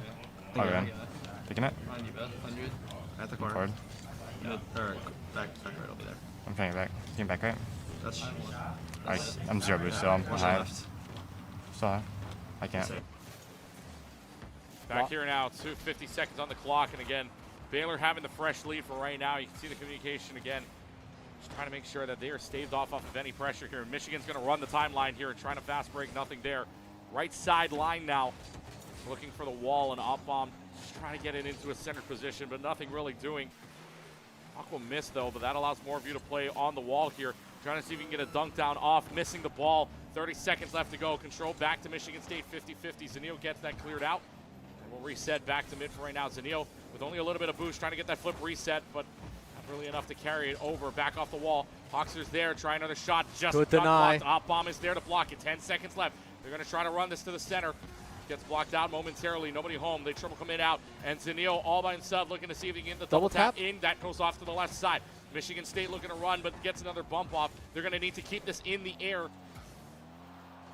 Now keeping for the utility-wise. They get the flip reset. It's going to come back down here. Needs to pinch this off the wall to keep it up. Does so. More view. Now getting it back out to center. Zanil will bump all the way up. More view to respond.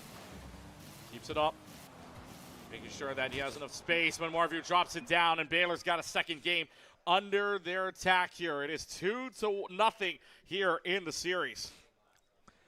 And that was a very close one. A lot more tension you could feel in the room, especially in the arena for these 6 players here. And it looked pretty good. Michigan State starting off with that first goal, but unfortunately, back-to-back goals here from Andy and Zanil kind of close it out.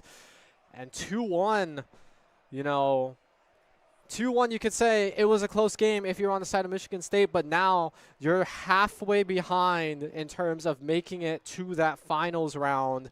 You now have to play a minimum of 6 in this best of 7 in order to win your spot in that grind finals. For Baylor, they're feeling comfortable. They're looking back at their series from yesterday where they clean swept Michigan State, and they're thinking, we could totally do that again and one more game. Michigan State now, fate is in their hands. It's history that they will have to rewrite and say whatever happened yesterday should not affect us today, and we can prove it right here.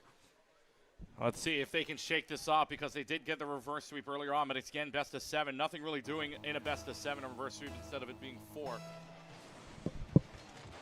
Kickoff in favor of Michigan State. Let's see if they can drive this ball in a convenient place for them. Actually, Baylor are able to bring it past Opbom and also past the goalie.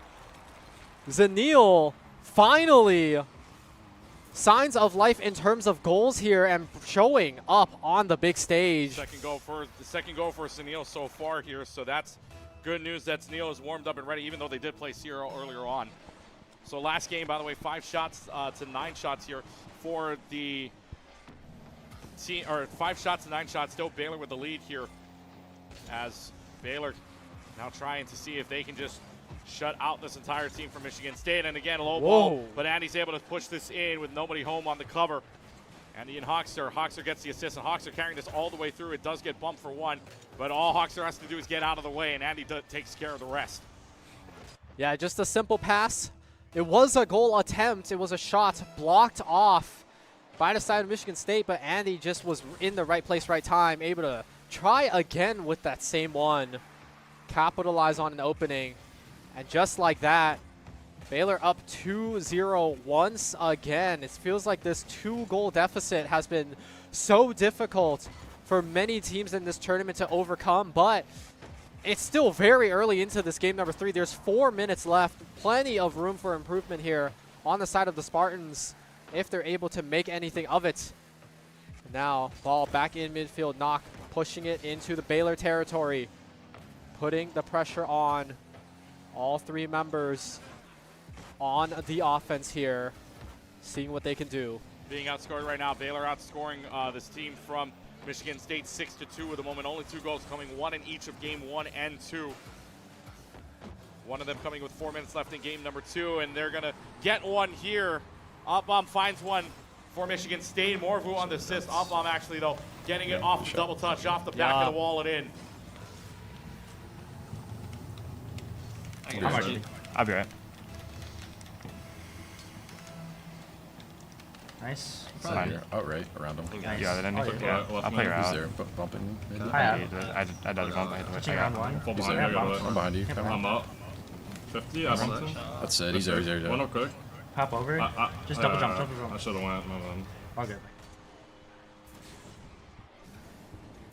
Back into the game here as Hawks are, or I should say Hawks are getting bumped around, but it is Andy that gets the score in thanks to all of the contact going on. Zanio with the assist, and 3:26 on the clock. Baylor takes a 3-1 lead. They take the 2-point lead back.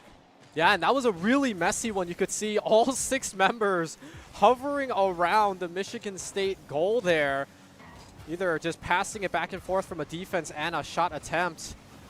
It felt like all 3 members on the side of Baylor had the opportunity to shoot there, and one of them landing was good enough. More of you looking for an opening there. There it is from the left side. Keeps the game close. Game number 3. Not quite that best of 5 where it would mean the end of it here. It's now a best of 7, but they want to give themselves a little bit of leeway in case they need it later in this series. Keeping it close, but still in the deficit, but 1 goal, much easier to close than 2. Much easier to close out. Seeing if they can get any closer. In fact, they haven't. The only lead that this team has had for Michigan State was at the beginning of game number 2. Otherwise, it's been all Baylor the rest of the way here, at least in time of lead. 2:45 on the clock. Hawks are bouncing that off the bottom of the card. Dunk from Andy, nothing there. Hits the top, and it's bounced out by Michigan State. Let's see if they can clear this out. 50-51. Locked out by Hawkser, but doesn't go in the net. Comes now an opening for Michigan State. Back to the corner. Up on the ceiling. Nobody's reaching it there except for Zanio coming off the wall for it. Hawkser looking to push this the other way. Morvu in response, but still back and forth it goes here. But Michigan State can't be affording back and forth. They need to find a way to score here. Time is running. They still have some time left. 2 minutes on the clock. 3/5 of the game gone already, and Michigan State needs to find an opportunity like they did on the first 2 goals. Yeah, and honestly, Michigan State, they've been playing around their 2 players that have been setting it up time and time again. Morvu and Opbomb. I want to say that 100% goal participation, either in an assist or in the goal itself. And so, trying to play around that time and time again. But Baylor not even giving them the opportunity to shoot. Is that just going to roll in? That is Zanil just going to roll in for Zanil. And it was, yep, Zanil on the contact. And nobody home for Michigan State. Hawkser sets that up even on a block, so Hawkser gets credit for the assists. But Zanil makes it 4-2 with only 90 ticks on the clock. And like we were saying earlier, this 2-goal deficit has been something that teams have been very hard to overcome. Game to game, series to series, it's just been this magic number that's sort of been like a curse for the team that's down. It's always a comeback possibility here, but it is. Time starts to dwindle away, and do the math in your head. I mean, right now they would need 1 goal every 35 seconds, but it keeps ticking down every single moment. And you never want to be in a situation in a best of 7 to be at 3-0. Nearly, the odds of coming back from that nearly 0, but Neil pushing it. See if Knock can bring this back to the timeline here, or brings this back out to the corner. Zanil there to cover, and all Baylor really needs to do is cover all their bases here. They'll have this game secure, needing a goal over 20 seconds now. Time is oh so precious here, but Michigan State just can't buy a goal here against the defense of Baylor. And in fact, they might just let this roll in here. They finally get to it. It was also close to just being the nail in the coffin. 30 seconds left. Finding their way back to the corner. Onto the backside wall, looking to see if maybe they can put another nail in the hammer here. But instead, it's just kind of a slow roll here.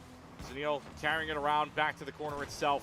And Michigan State's going to find no luck here. They will go all the way to the other end. And Baylor's going to find themselves at match point opportunity to send themselves into the grand finals at the end of this. Ball's going to drop it. It's 4-2 in favor of Baylor. Michigan State's staring down what needs to be a reverse sweep if they want to see the finals.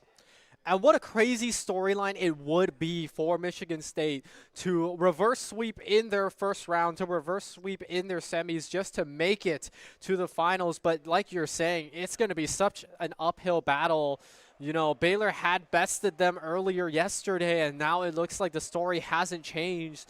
Something had to change in order for this to go the other way, but so far looking like yesterday's placements, yesterday's standings, just more cemented in evidence. 13-3 in the shot total. That just shows you how much pressure Baylor put on. Two goals for 3 shots at Michigan State. Yes, a good shooting percentage, but not good enough to take down this Baylor team. So we'll move on here momentarily into the next game as we get into game number 4. But first, we'd like to say thank you very much to our presenting sponsor, Zippy's, who is celebrating its 60th anniversary throughout this year.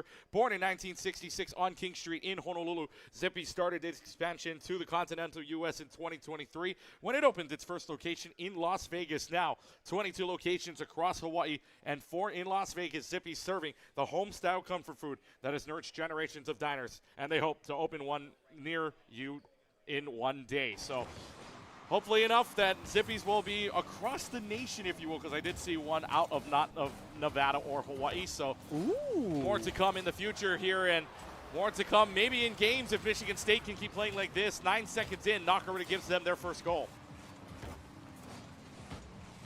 It's kind of a little bit of the, oh, we have you right where we want you. We're at match point, and then Michigan State go, but this is our comfort, you know? And so we're going to have to see if that's going to work out for them. Able to score the first goal in a long time, I would say. I don't think they've gotten to do that since game number 2 in this best of 7. So finally answering the call here for Baylor, for Michigan State at the very least. Knock with their first goal, with the first goal since, first goal of the series for Knock here for Michigan State. So Baylor, now the one on the deficit here. And again, the first time that Michigan State has a lead since 4:04 in that second game. But otherwise, third game was all Baylor, and now fourth game starts off with a Michigan State lead. Can Sparty hold it? Because they will need a reverse sweep to take another surfboard home, to take the sunset board home. Up-bomb trying, rather I should say Morvu trying nothing there. Up-bomb trying to chase here. Leads it up to Knock. Knock wasn't there. That basically rolls in an up-bomb situation. But back to the corner side now. Just trying to get it over, and they will do so. This is a long one. Can they find an up? Yes, they do. Last second. Good save by Knock there. It goes back. You can see the pressure on back and forth. It's just shot after shot. They get it off the top of the crossbar with a save for off-bomb.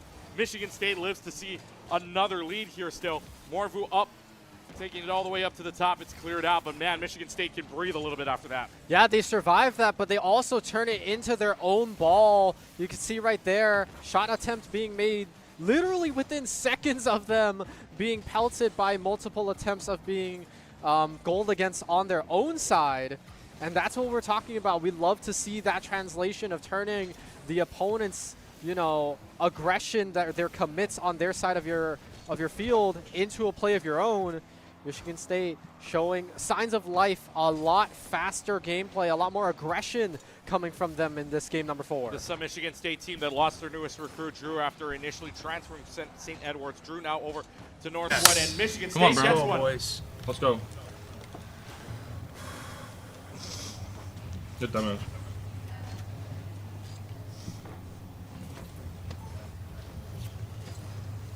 I'll be left. I'm marching. First thing left. Nice. He's up already. I can't get the mid. Nice, I'm Zippy. here. I'm I'm last. going. That's Nice, it. Nice. Zippy. I'm He past just pops my over. I'll force high. Watch bump. I got Connor. bumped, I got bumped, I got bumped. I just shot. He's there, Shot. shot. I got one. Save. I'm 0. Playing over Leaving. you. You, Chris, I'm with you. Playing out. I Box got are one. out. Yeah, I got I'll bumped. I jump can play off. back. I'm backboard. I'll go. That's it. Nice. Nice and touch. Stub. I will say they sound very calm for a high pressure situation where they have to win 4 games in a row to stay in this tournament. I mean, that's Rocket League players for you, right? I guess so. Every 5, it's a fresh game every single time. If you don't have You don't have to worry about, it's not like Overwatch, right? You don't have to worry about counter picks or Valorant as well. Don't have to worry about what agents do, right? This is all pure gameplay, all skill. 5 minutes fresh on the board every single time. Michigan State, again, known to make these comebacks here. Reverse swept against GCU earlier on in the quarterfinals. And now, Zanio trying to deny what a comeback here for Michigan State. Zanio gets on the board here in game number 4. Still down 1, but they cut the lead in half at least. Absolutely right. Able to start chipping away at this 2-point deficit here are the Baylor Bears. Again, they just need to close it out here within the next, just shy of 2 minutes if they want to guarantee their spot in the finals. What a statement it would be, though. Second seed versus third seed. To knock the third seed out in 4-0 fashion would be absolutely insane for the other semifinals to witness. But Michigan State, they don't want to go quietly into the night. They would like to contest as best as they can here. Go to Baylor's side now, see what they're thinking about down 1. Swapping. Sorry, dude. Just went out. Take it back. Yeah. You have time. No one up. I've been chasing you. You're good. I'm out. Yeah, I'm second. I'm top. I'm double the row. Letting him touch. I'm in there. Yeah. Third. I'm in red. 15 left. Corner. Yeah. I'm red top. Block. Nice cut. I'm beat. Yeah, got the boost. Bumped. No shot. It's fine. Touch. I'll push. Fine. I'm pushing. I have it. Blocking him. Back right. Trying to stay. I can't. I bumped him. I'm mid fall. Bumped one. Hitting me too. Left. Yeah, I'm 0. Yeah, 2. I did run him. Yep. Try. I'm 0. 35 seconds left to go. Baylor's got a lot to work on here if they want the sweep. They do have that 3-game comfortability, so not much pressure to them regardless. But when you get one team going, man, that momentum can carry you over. 20 seconds remaining on the clock. Zanil trying to, at the very least, put the pressure on here, but 15 seconds. Baylor's going to have one more chance at this from the looks of it, and they're going to try and carry it all the way. And he does off the left post. Nothing there. Good block. 5 seconds remaining, and they tie the game. Hoxer's there. Hoxer says we're not done yet. We still want the broom. Hoxer gets it, and he gets credit for it, but Hoxer puts it in the right place at the right time. We're tied at 2 apiece. 7 seconds left. And from the corner also, that's a tight window there. Hoxer makes it work. Countdown begins. Oh, and Zanil Zanil misses. Knock misses. Zanil gets it. Zanil just pinches this right off the top of the wall. Knock was going for it, but misses. And that might be game. There's 1 second left on the clock. They need to put this up here, maybe even have a chance, but I think this is going to be it. Yes, the Michigan State gets it up. Do they have a shot at this? Keeps it up the wall. Do they have it? Off of Knock, off the back wall, and gets cleared out. No one home. That's it. Baylor sweeps. Baylor's going to the finals. What a final sequence of events. 2 goals in the matter of 6 seconds with 7 seconds remaining. And a game for Baylor is a series sweep. A taste of Michigan State's own medicine. They did it versus Grand Canyon. It's the reason they made it to the semifinals. Baylor says we can do that too. Brings it back within, like you said, 7 seconds to the end of the game. It looked like we were going to go to game number 5, but just like that, you blink and you miss it. Baylor sweep 4-0. Unbelievable sequence of events there. It was looking like Baylor could lock it up, and then the final coming seconds, 7 seconds remaining, it was just Hoxer putting one in at the right place at the right time, and Zanio getting a pinch off the wall, Knock missing, and an unfortunate miss causes Michigan State to be watching from the bleachers the rest of the way here and watch the possibility of a second surfboard go by the wayside. So, man, what a series at the end of it all. It was just Baylor dominance, though, I shouldn't say dominance because they were still within 2. There was no lead bigger than 2 at any given point in this entire game, but Michigan State kept it close. Unfortunately, Broome came out of the closet and Baylor moves on.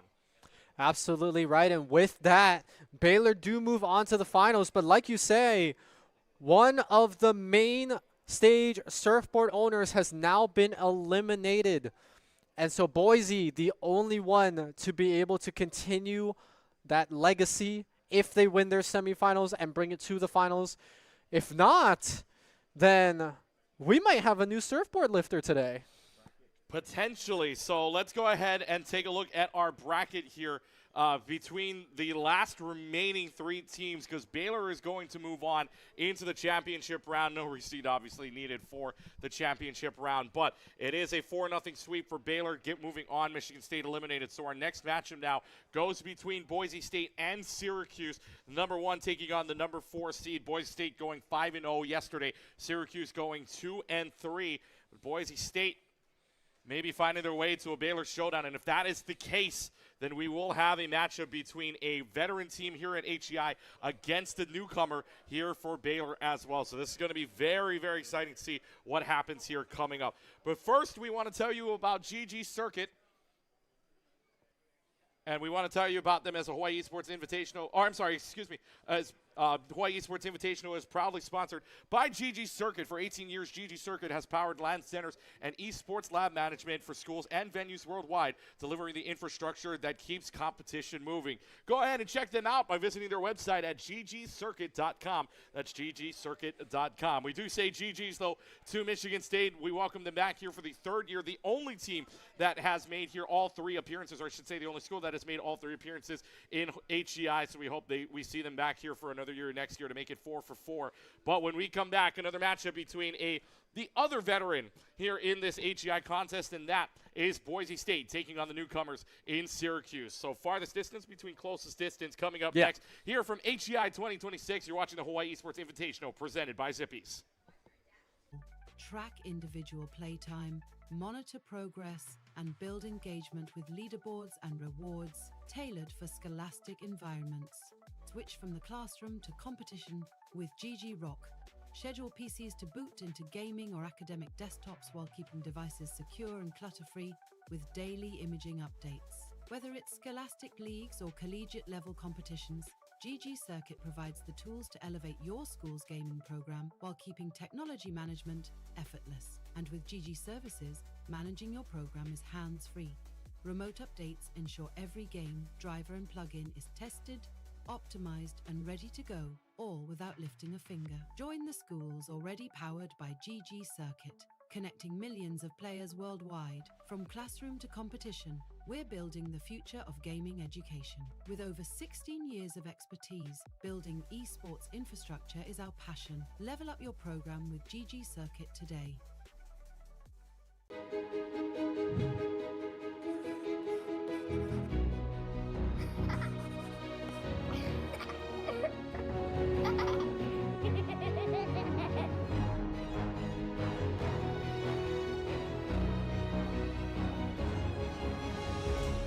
I love Simon. Me too. Thank you. And I love fried chicken, chili, french fries, spaghetti, fried noodles. I love Zippy's.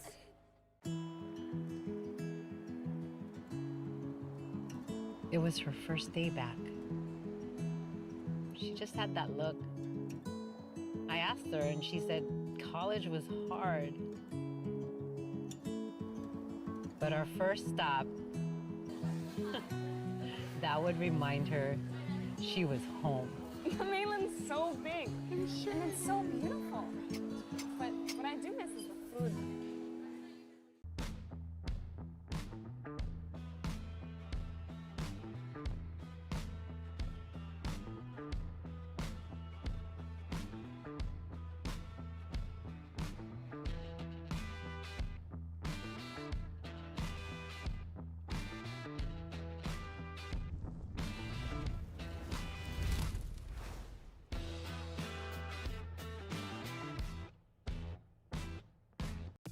At Zippy's, every bite begins with a promise, a dedication to the perfect crisp. Each piece is a golden masterpiece, born from a heritage of flavor. Crispy, juicy, full of flavor. This is more than chicken. This is Zippy's Korean fried chicken. Taste the perfection. Make your next stop. Zippy's. Gaming in schools is more than a pastime. It's a pathway to collaboration, competition, and growth. With GG Circuit, your school's esports program can lead the way. Introducing GG Leap, which integrates seamlessly with existing Active Directories, making student account management simple. Track individual playtime, monitor progress, and build engagement with leaderboards and rewards tailored for scholastic environments. Switch from the classroom to competition with GG Rock.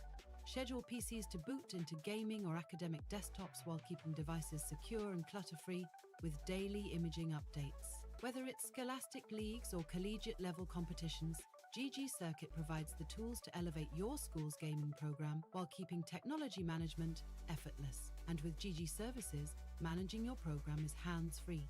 Remote updates ensure every game, driver, and plugin is tested, optimized, and ready to go, all without lifting a finger. Join the schools already powered by GG Circuit, connecting millions of players worldwide. From classroom to competition, we're building the future of gaming education. With over 16 years of expertise, building esports infrastructure is our passion. Level up your program with GG Circuit today.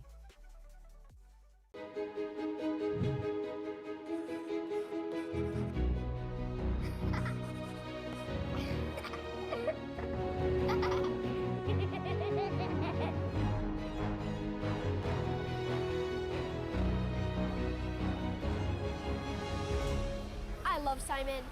Me too. Thank you.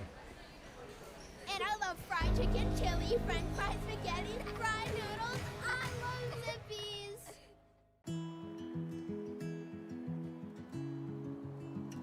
It was her first day back. She just had that look. I asked her and she said college was hard.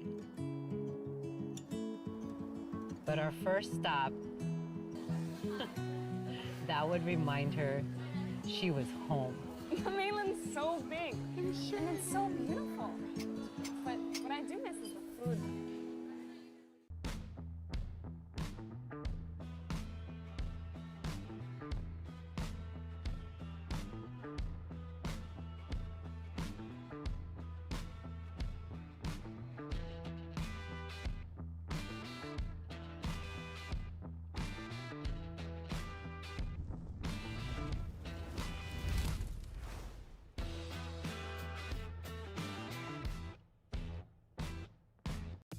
At Zippy's, every bite begins with a promise, a dedication to the perfect crisp.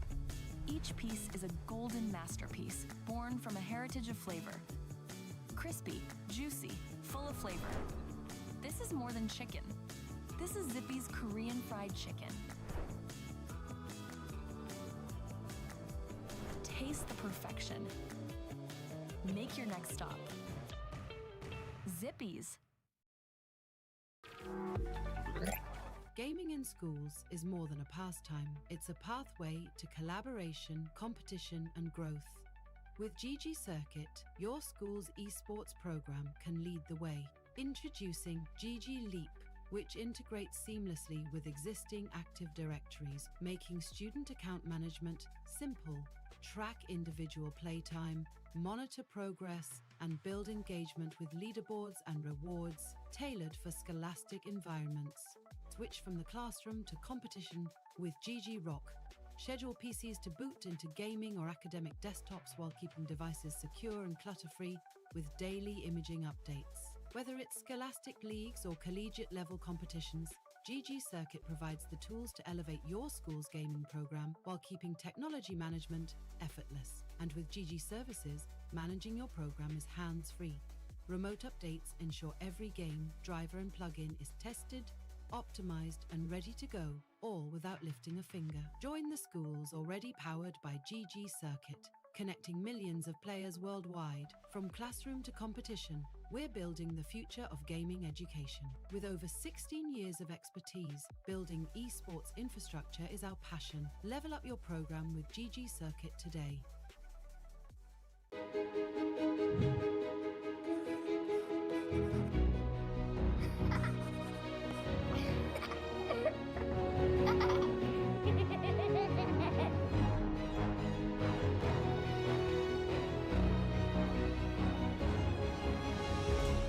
I love Simon.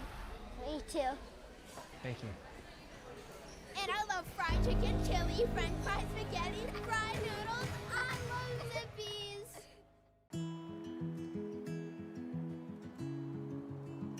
It was her first day back. She just had that look. I asked her and she said college was hard. But our first stop, that would remind her she was home. The mainland's so big and it's so beautiful. But what I do miss is the food.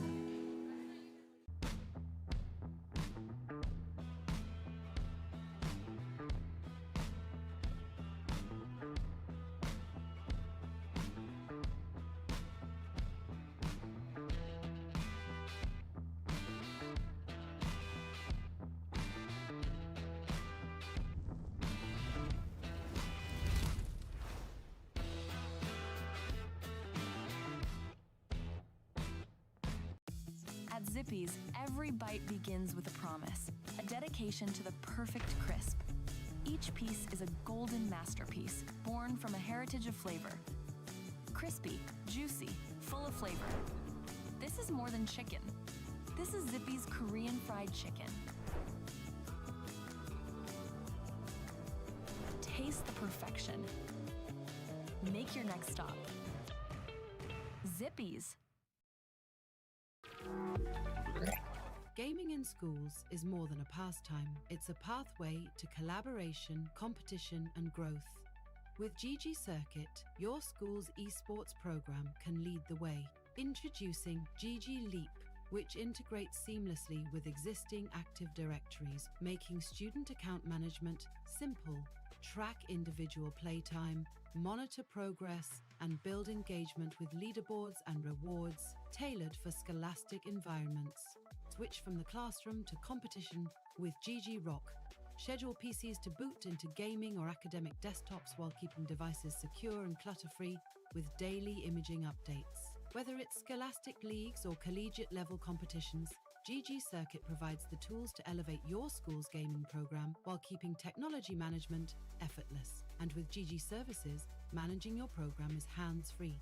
Remote updates ensure every game, driver and plugin is tested, optimized and ready to go, all without lifting a finger. Join the schools already powered by GG Circuit, connecting millions of players worldwide. From classroom to competition, we're building the future of gaming education. With over 16 years of expertise, building esports infrastructure is our passion. Level up your program with GG Circuit today.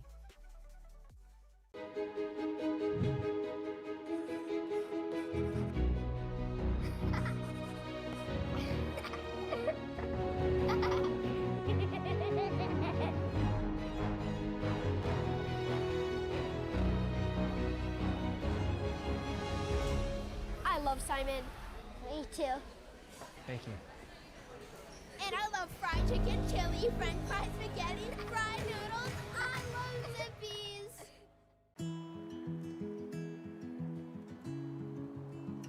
It was her first day back. She just had that look. I asked her and she said college was hard. But our first stop, that would remind her she was home. The mainland's so big and it's so beautiful. But what I do miss is the food.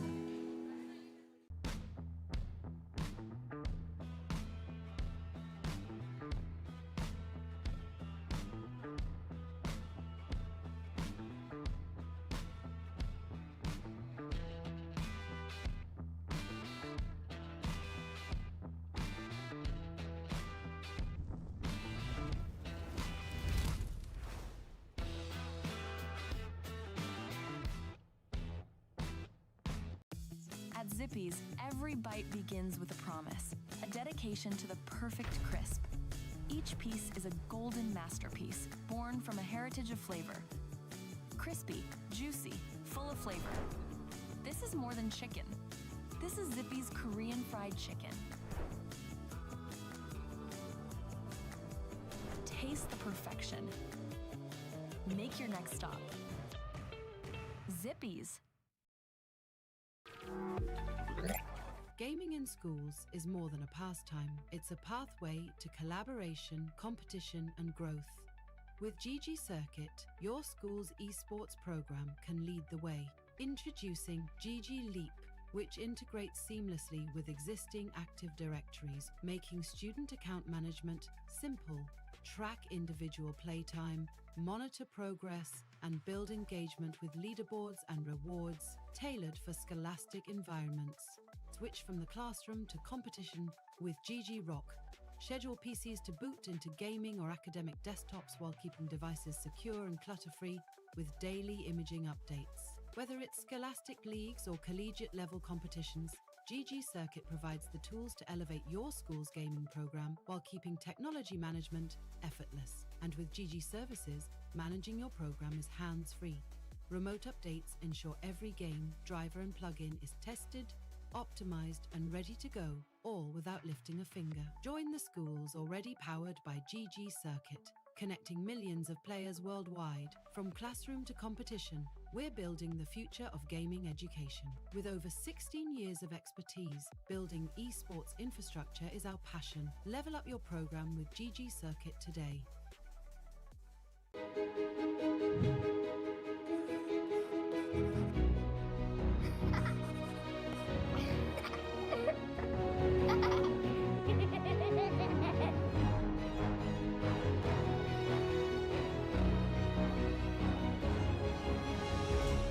I love Simon.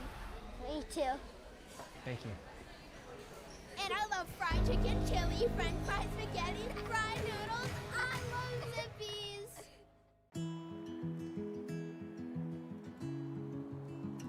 It was her first day back. She just had that look. I asked her and she said college was hard. But our first stop, that would remind her she was home. The mainland's so big and it's so beautiful. But what I do miss is the food.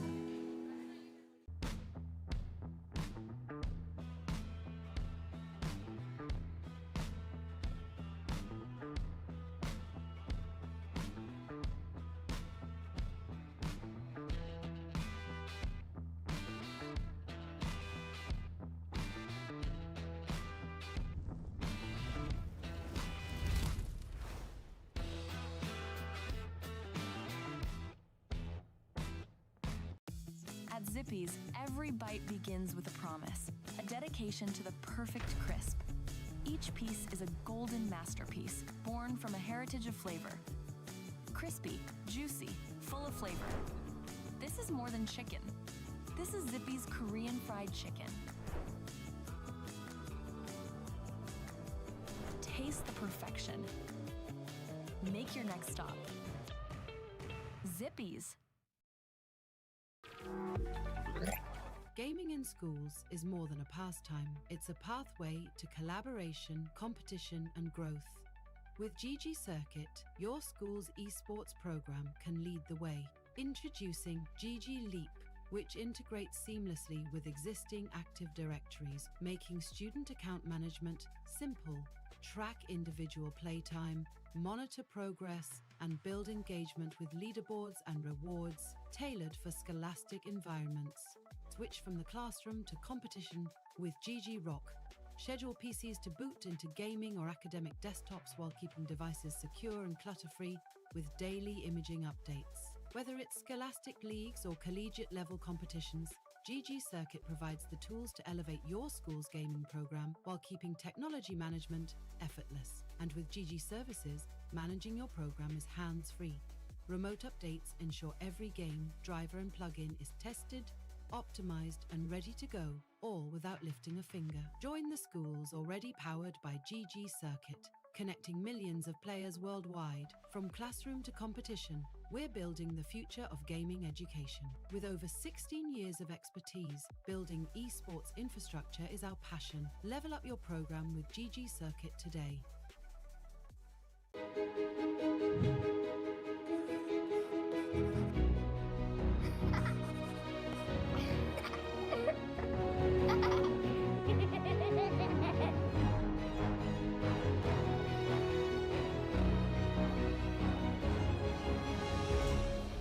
job, Simon. Me too. Thank you. And I love fried chicken, chili, french fries, spaghetti, fried noodles. I love Zippy's.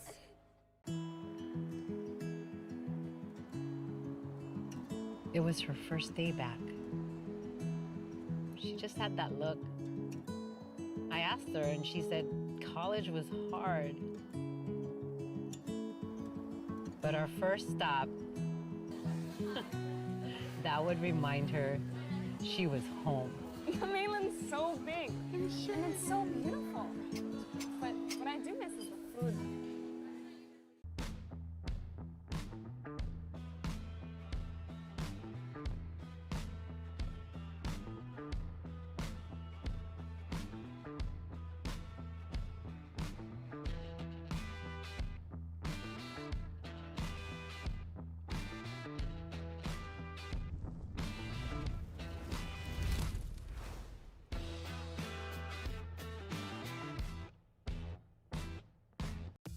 At Zippy's, every bite begins with a promise, a dedication to the perfect crisp.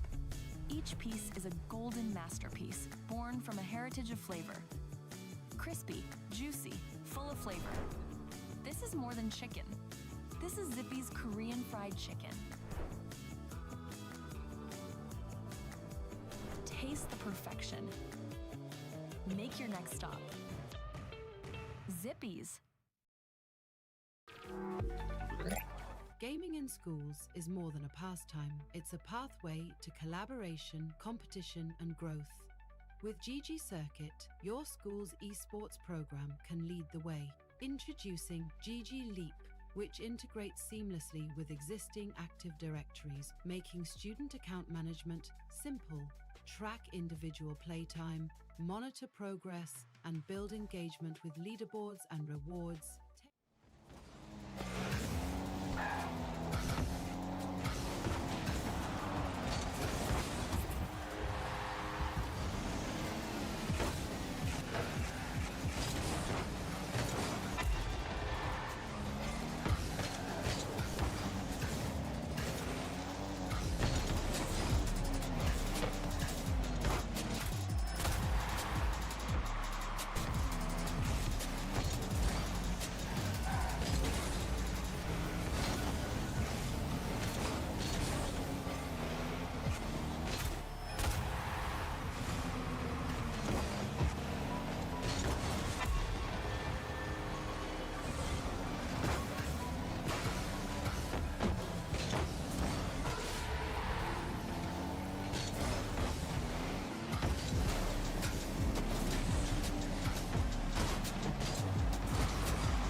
The University of Hawaii at West Oahu for the Hawaii Esports Invitational presented by Zippy's Clutch Key alongside Henry with you. We'll get to the next matchup in a moment in our semifinal matchup, but first we want to say Vanta is proud to now be a part of the Play versus Family, creating a unified education aligned platform designed to support organized competition, expert coaching, educator enablement, and clear pathways for student growth, development, and advancement. Together they can support students and schools through structured competition, expert coaching, educator enablement, and expanded programming across esports, broadcasting, and STEM. You can learn more about the announcement with Play Versus and Vanta and how schools can get involved this spring by visiting playversus.com. That is playvs.com. Here for the semifinals in semifinal number 2. But first, let's check out how we got to this point where it was between Boise State and Syracuse in our next matchup. Quarterfinal number 1, you saw it here on the stream. Syracuse 3-0 over Manoa, and Michigan State having to get a reverse sweep over Grand Canyon, but Baylor did win this game in the end in semifinal number 2, I should say. Baylor won that 4-0. So we go to semifinal number 1, our second one here on stream between Boise State and Syracuse. Winner books a spot into the grand final to win themselves the Sunset Board, aka the trophy here at here at the Hawaii Esports Invitational presented by Zippy. So let's go ahead and run through some of the rosters here, because first up, we got our team from Syracuse side. That basically speaking, this Syracuse team has had to run a gauntlet. They are 2-3 still, but Go Baby, Lesser, as well as Tiz. I mean, Tiz doing an excellent job here for Syracuse. So is Lesser and Go Baby. And by the way, Lesser, we learned, is Russell just reversed around. I don't know how we didn't see that. I don't know how we I'm didn't see gonna that be either, honest. but there's your roster. And then, of course, Boise State's lineup. Lanimals, if you will, according to our source, a.k.a. Oliver Bass. You follow him at Bass in the past. But Woozy, Durtho, and Preston. And these guys, Lanimals, we have seen them a lot of times. And Durtho, one of the players, in fact, winning a Collegiate Esports Player of the Year award a couple years ago as well. So this team does know what, in fact, they are doing, and headed by, of course, the Doc Haskell, of course, from Boise State. So there is a lot going on here for Boise State. But speaking of Durtho, let's go ahead and take a look at the stats here for this player, because, again, Durtho, one of the players to watch out for. Again, Lanimals for Boise State, mentioned as the 14th seed out of the CRL Spring Qualifiers, finishing 17th in CRL Fall 25. That with the help of Durtho, who throughout the entire weekend here so far with 15 goals, 14 assists, 56 shots, and 38 saves. And again, Boise State, even through 5 matches of the best of 5, 56 shots is a lot to go through on average. So again, Durtho and the rest of this Boise State team, number 1 for a reason, only dropping 4 games total out of the 15 wins that they have. So it's going to be very, very interesting to see what Boise State can do from here on out, and especially now that they are going up against the Syracuse team, getting a sweep. They did have to wait a little while to get to this point to play against Boise, because there was that semifinal number 2 match in between. That doesn't mean, though, they aren't warmed up. Like we said earlier, some of these teams had to play in CRL earlier on, so these teams are warmed up and ready to go. And if you're talking about Boise State, Doc Haskell is going to always have them at the ready.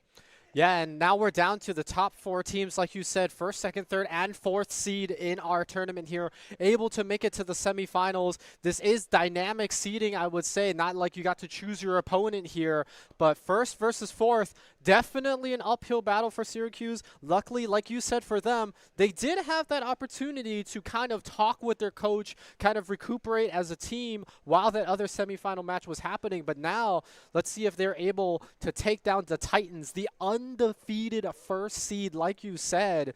And the stats we saw from Durtho, that's one player to conduct over 50 shots over all of the series that they've had, and only dropping less than a handful of games through 5 series is crazy. Yeah, on average, just about 10 shots per game, 10 shots per series for Durtho as well in that 5-game series that they played. But for Boise State, at the very least, this team, according to Bass, still the West powerhouse, best team of the Rockies, and of course, right now, this team making the top 12 in post-split of CRL Fall. So coming into the spring qualifiers, ranking number 14 in the entire CRL League, finishing 17th in that Fall 2025 season.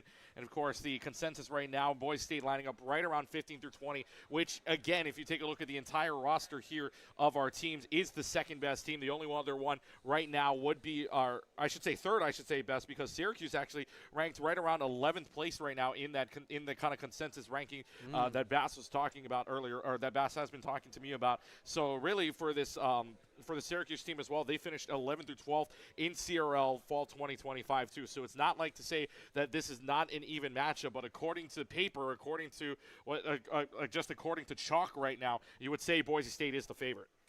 I mean, absolutely so. Syracuse, right, being that 4th seed, was able to beat Manoa and GCU, but hasn't been able to kind of crack that armor the same way for any of the teams that made it into that semifinals. Now being the lowest seed here, they do have something to prove, and to make it to the finals by again, an upset truly of the people that brought home the main stage trophy last year. Granted, it was a different game, but you know, coming up to what is essentially their territory, their turf, and owning it up to them would be absolutely huge for the school and the program. Difference of about 2,000 miles here between the two schools to travel to Hawaii. Syracuse, of course, the farthest traveled team nearly in history of HEI, minus Seabury, 4,827 miles here to get to the University of Hawaii at West Oahu. Boise State, in the meanwhile, about 2,800 miles away.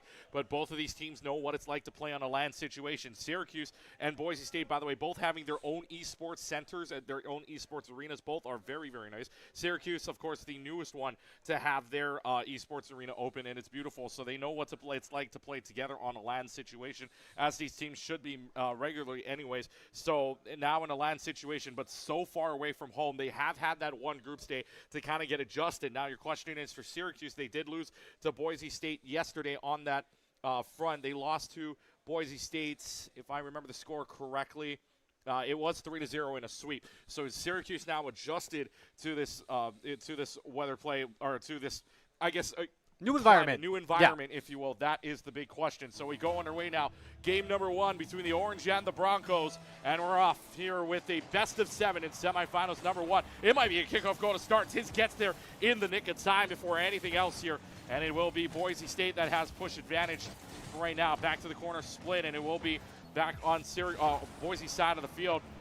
But again, you can already tell from the kickoff the pressure that Boise provides. Absolutely, and we've seen so many kickoff goals in this tournament alone.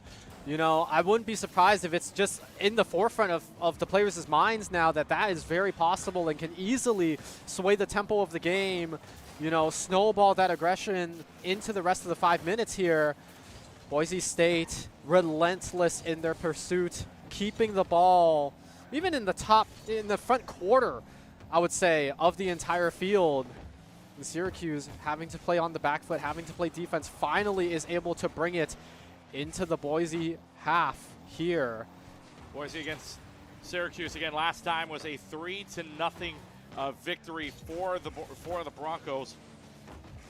Of course, it was a sweep. You saw that here earlier on in this tournament against these two teams. So total shot right. See if Boise State can match what they did. Now it's no longer a best of 5. It is a best of 7. But Boise State in the best of 5, outscoring the Syracuse team 6-3 in their best of 5 on a 3 series sweep. So now the question becomes: is Syracuse able to dust off their shoulders, bring off a win here inside of the series? So back to the corner he goes. To the middle now, up and about. Uzi's able to cover that very, very easily. Now to the left side. It's going to have to be Syracuse playing defense. Kabibi can't get up there. One person will, and it's a dunk down. Thurtho, the player we were talking about earlier on, gets a double touch and a dunk downstairs. Uzi getting credit for the assist, but all Thurtho on that play. You cannot give Thurtho control of the ball like that. Double tap into the dunk. Makes it look easy. And it looked like Syracuse had control of that ball. Went for an attempt, didn't quite work out. Immediately, like you said, Woozy driving it towards Thurtho, making it work. Almost had a second, you know, back-to-back right there. And you look at it, it's 1-0, but that's basically how each game in that group stage series between Boise State and Syracuse went. It was a 1-goal differential all 3 games. Let's listen into those Boise comms right now and see what they're thinking. Be careful, Dota. Got the mid right. Back I have his miss. I got back left. To me. I got the beat. Get there, That's mid. awkward. Yeah, okay. Land. I Good can try. 0. I'm third. Getting out. I'm up Taking now. the I got boost. ball. So back. Yeah. That's it. Nice Nice. read. One up. He's Your there. last busy. Getting out. That's it. Nice out. I got back left behind you. Pre jumping him? Yeah. Behind you. I'm waiting still.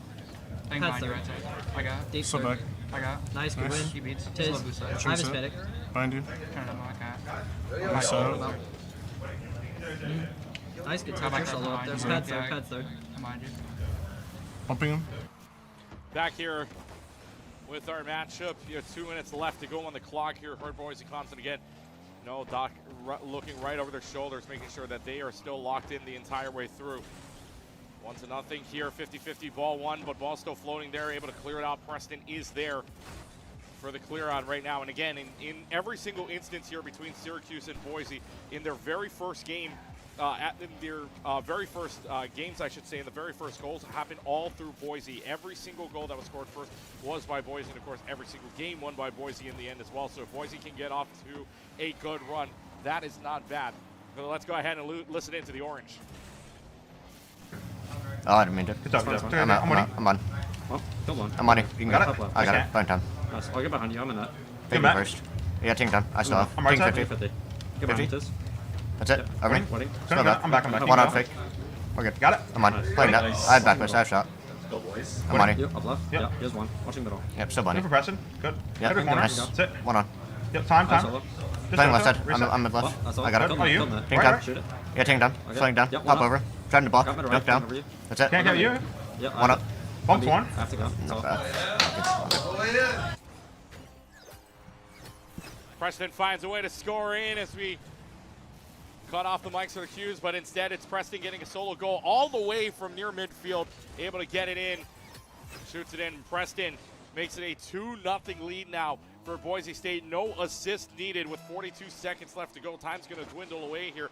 Lesser is able to find one on the left end, but now here comes Dirtho yet again. Maybe a double tap in, but no angle to push it for. Now Gababy's upstairs on the left side of the wall looking to dribble this in, but Woozy's able to take care of it. And that's what Boise State's really good at, just ending everything up, even if they had a dribble, everything up in the air. But as I say that, it's a good pass on over to Tiz, dropping it down. Lesser is able to get it down to Tiz. And there was going to be a block here if that stayed on path, but it passes right back off to Tiz, and Tiz perfectly places it in, cut the lead in half. The contest was there, but just slightly off. I was going to just say Boise seems to contest the ball from Syracuse, I think 2 steps before they even have the opportunity to set it up. But given the opportunity, Syracuse strike fiercely there. And as I say, Woozy keeps it in that 2-point lead for Boise State. Again, that magic number that just seems so difficult for teams to surpass, but Syracuse are going to have to do it here if they want to win this game number 1 in the best of 7, set the precedent for the rest of the series. But there's only 15 seconds left. Time is running out. Yeah, if Boise chased that would have been the nail in the coffin there, but instead it pretty much already is. Now, I was about to say 7 seconds left to go on the clock is still apparently enough time for some teams to score here. 1 second left. Dirtho's just going to add on to it, and it will be a 4-1 victory here for Boise State at the end of it. So they will have 1 sec. I believe there's still 1 second on the clock, but they're going to run this out in the end of it. So that will there's basically just the kickoff, and if this just rolls on the ground, it will do so, which it will. It'll float. It'll stay there. Tiz is going to try for something, but Boise just dunks it down, and that's the 4-1 winner for the Boise Broncos, off and running here in game number 1. It was dry for a while. Both teams swinging it back and forth, but Boise State, like we said, it's just aggression all the way. All 3 members past that midfield, just making sure that they keep the tempo up on the Syracuse half, and 10 shots translating to 4 goals. It's about like a 1/4 kind of situation there, and the same can be said for Syracuse, but they just never had many opportunities to shoot. You can see multiple saves, not able to do much after Here's that. the thing, though. You take a look at the scoreboard here, and the only person to put any shots on goal would be Tiz. So Boise State rotating well, and Boise State locking in here because their rotations are good, where everybody's getting at least 2 shots on goal. Mind you, Woozy, I believe, getting at least 5 on there. But instead, for now, Syracuse is going to have to find a way to get everybody shooting besides just Tiz, who had 3 shots on goal, the only 3 shots on goal. Mind you, 33% in comparison to Boise's 4 on 10 shots. But still, the pressure is on from Boise State, and you do not want to let your feet off the gas pedal in this case. Yeah, and if that's going to be game one, remember our other series, it was pretty close for the most part, you know, even through the beginning stages. But to start off the series, 4-1, 3-goal advantage, pushing the tempo basically through most of that 5 minutes.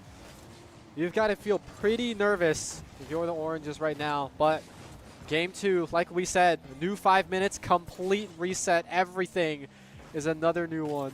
Baylor players watching this as they're watching who their opponent will be. And right now, Boise State having the 1-0 lead to start this game off. Running on the right side, running along side of the wall here will be Durtho getting advantage on this ball. Tries to dunk it down. Tiz is there on the block. Saves it and gives Syracuse a chance at a push here, and actually gives themselves a good center, but Durtho's right there to disrupt anything that could become bad for Boise State. Again, first to blink here has always been Boise. That is their 4th straight goal in 4 games against the Syracuse team, where Boise State has scored first. Can they make it 5 of 5? Up the wall, it plays. Again, these two teams in the PEC, number 2 currently playing against number 4 at the moment, but playing as a 1 versus 4 seed. Boise, again, you weren't watching yesterday, gets that advantage, but here comes Preston. And again, 5 for 5, Boise State scores first. Absolutely. Another game where Boise started off with the opening goal. And who else other than Preston who contributed to that goal count in the previous game? 2 goals for Preston so far in this series, a pair for Durtho and 1 for Woozy. 3 minutes and 35 seconds left to go on the clock now. Syracuse needed to find something here. 3 straight unanswered goals going in the last one. Tiz finds one to score, though, and will tie up this game at 1 apiece. The first time this game found as Tiz is able to find a window of opportunity where no one else is there. A double commit by Preston and Woozy, and that's going to find the back of the net for Syracuse to tie it. And Tiz is there playing goalie, playing defense, but also the one to strike. Like you said, the only person with shots on goal in that last game, and now sinking one in for Syracuse, tying it up 1-1. Just 3 minutes left on this clock, but you love to see the back and forth that can happen in this series. Syracuse showing that they have a lot of fight left in them. They are not going to go quietly into this night. Rocket League a lot more exciting when things are back and forth. Oh, yeah. As we've seen so far with the amount of overtimes that we had in day number 1. But Woozy just going to take a little bit of a ride. Just going to go ahead and go right alongside this ball, running it down on the ground. Nobody there anyways, even getting it past Lester. Lester driving straight at it. Tiz can't find it either, and that's going to be Woozy on the solo goal to give Boise back the lead in only 31 seconds time. Yeah, driving it in, bumping it slightly to the right just so Lester can't come in and block. And as I say that, another bit of a just slightly late contest there. Oh, it's back off the corner, so it's going to be very much in Durtho's hands. Durtho was just waiting for it. Yeah. Preston gets credit for the assist, but 2 straight goals now. And that is 2 straight goals now. Durtho getting on the board here, so I believe every single Boise member now on the board here for their shots, and that's what you get out of an all-around team. Durtho looking to score up top here, gets the dunk block at the very least from up on the ceiling. So trying to hold on, trying to see where he can track the ball, getting almost dribbled over, but is able to hang on. Syracuse gets possession. Waiting in the annals of the shadows here, trying to find any single thing possible for Syracuse to build off of. Woozy's looking for a shot. Maybe the double tap goes off the crossbar to the right side, hits right bar, nothing there. 2 minutes and 20 seconds left. Lester now tries to go up top, but can you find it in the right direction? Flip reset, gets it off, but it just stays there in the corner. Nothing really doing as forced back, and really Syracuse having to play more defense than anything right now, because Boise State, again, one person will always have something to do with this play. Gets it tipped on over just above the top of the wall and out. Maybe second chance, nothing there. Back to midfield, it'll play.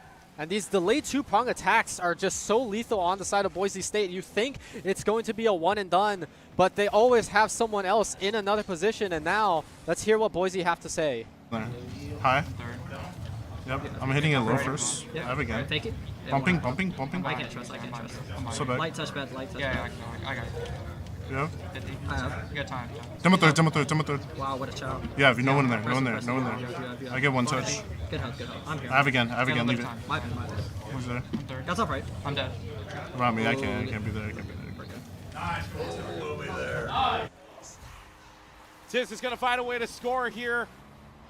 And Tiz is going to find a way to score Syracuse's second goal of this game. 2 for 2. Gababy will get credit for the assist, but at the very least, Syracuse not going quietly into the night. 1 minute and 18 seconds left to go. Yeah, and I was going to talk about how Boise State are keeping a lot of pointers on their position relative to the ball, and they're even trying to call out the plays that can be made.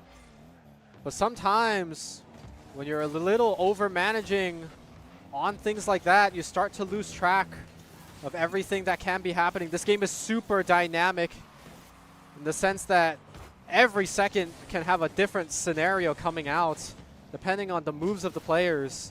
And Tiz seems to keep bypassing the Boise State security here with 2 goals. Woozy bringing it back to a +2 still. And Woozy gets through the security at the very least here, and they tried as they might, but Gababy was actually off of the goalie position.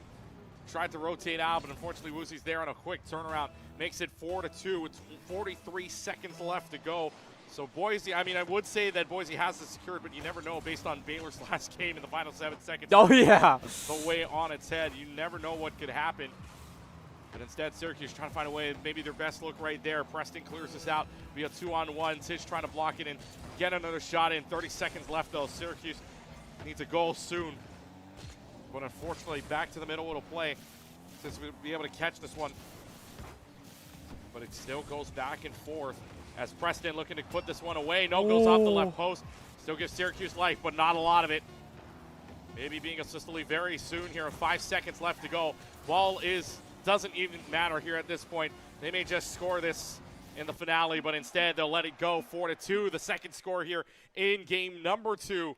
And Broncos halfway home to a final spot. And Tiz, with those 2 goals, unfortunately not enough to bring it home for Syracuse here. Another game where every member of Boise able to get a goal in their back pocket, showing that this team is indeed that triple threat.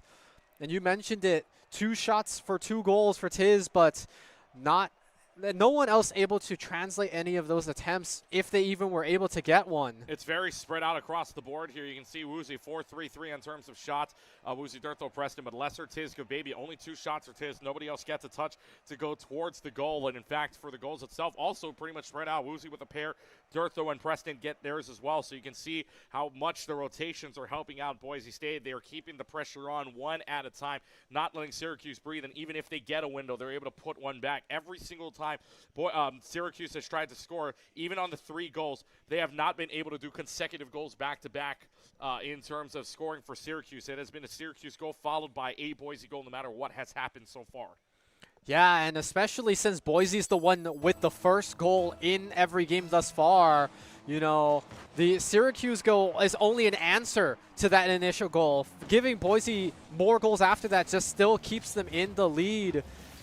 But we are seeing more aggression coming out from the Syracuse roster as this series continues to evolve. Boise, yes, still in the driver's seat, quite literally, but Syracuse not backing down yet. Again, Boise State scoring all 5 of the games that they have played against Syracuse. Syracuse looking for their first answer here. That may come now, but Preston saves it off. Durtho able to continue the hit. Passes it off to Woozy, and it goes all the way through. Pass to goal.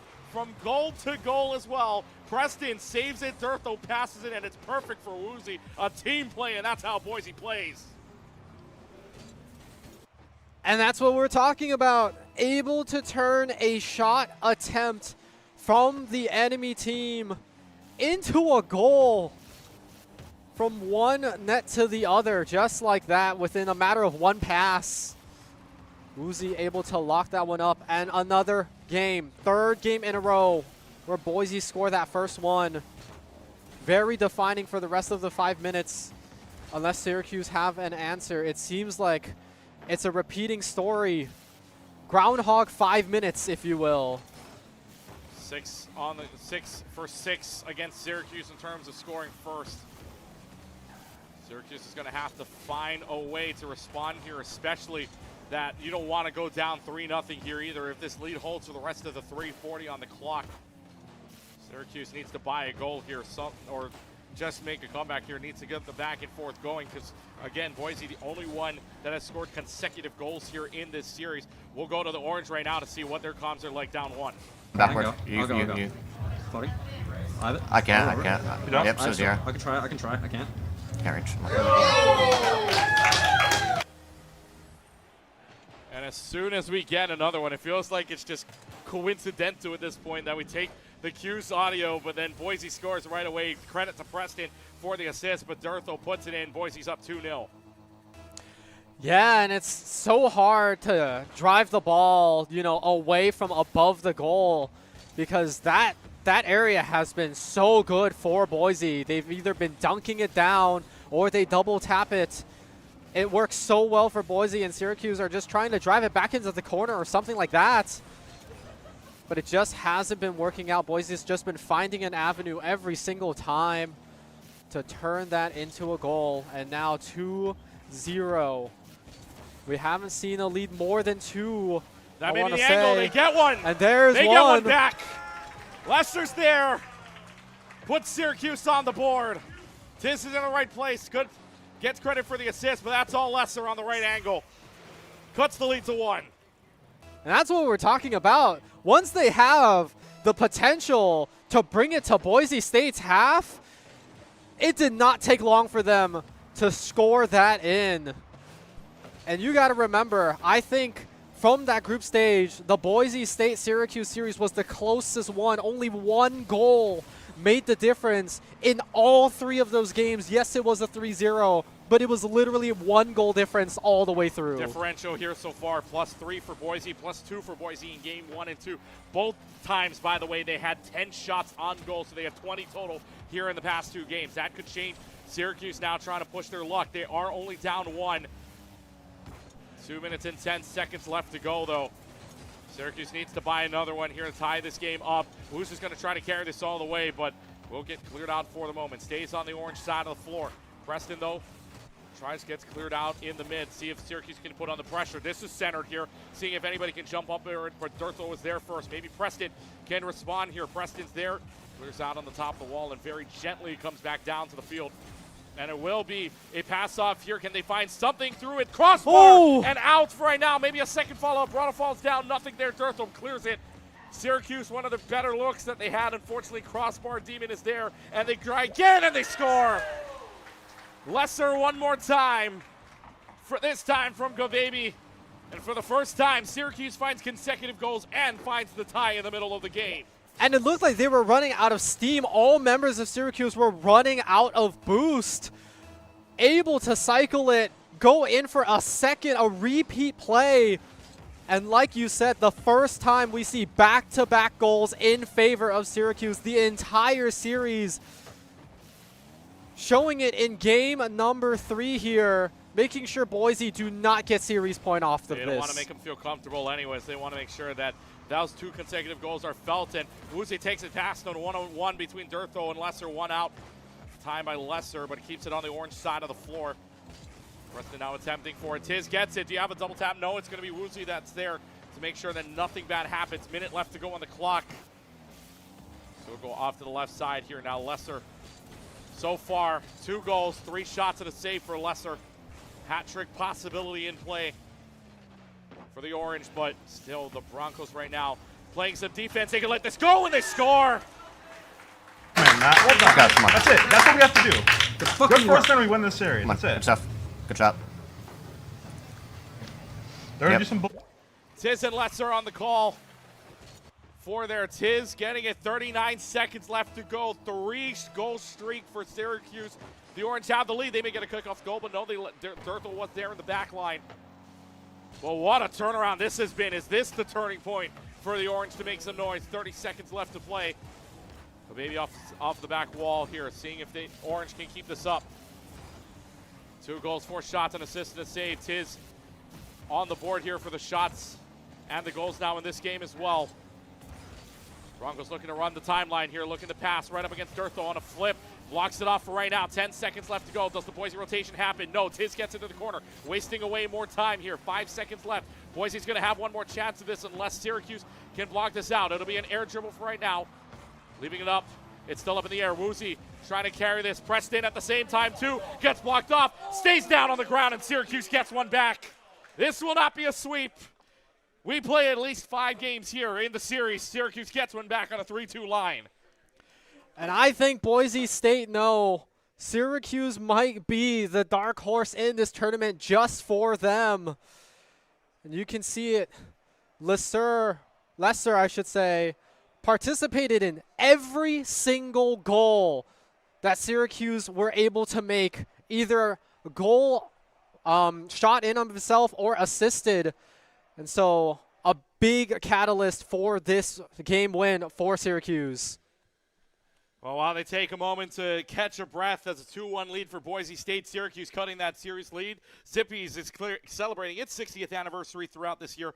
Born in 1966 on King Street down in Honolulu, Zippy started a look at Zippy's menu tells the story of Hawaii itself, shaped by Japanese, Chinese, Portuguese, Filipino, Korean, Native Hawaiian, and classic American influences. It's more than a restaurant. Zippy's reflects the people of Hawaii. Join us as we celebrate 60 years of local culture and community. You can learn more about it by visiting zippys.com. And congratulations to Zippy's and their entire foundation for celebrating 60 years of being a favorite, being a staple in Hawaii, and now in Las Vegas, maybe other locations to come soon. Another 5 minutes we play here, but this will no longer be known as what could have been the last game. We play on here. We're going to play at least 5, and unlike the last game, no sweep potential. Absolutely. Syracuse and they may able get to one hold off it. The top here. Lesser is right there for the shot and the goal, and for the first time in 7 games, Syracuse is the one with the starting goal. Yeah, they actually haven't had a starting goal against Boise this entire tournament. This would be the first time, and not only that, a large goal streak in their favor. Now 4 consecutive to their name. It feels like all the momentum in this series is starting to swing in their favor. Overwhelmingly, I would say.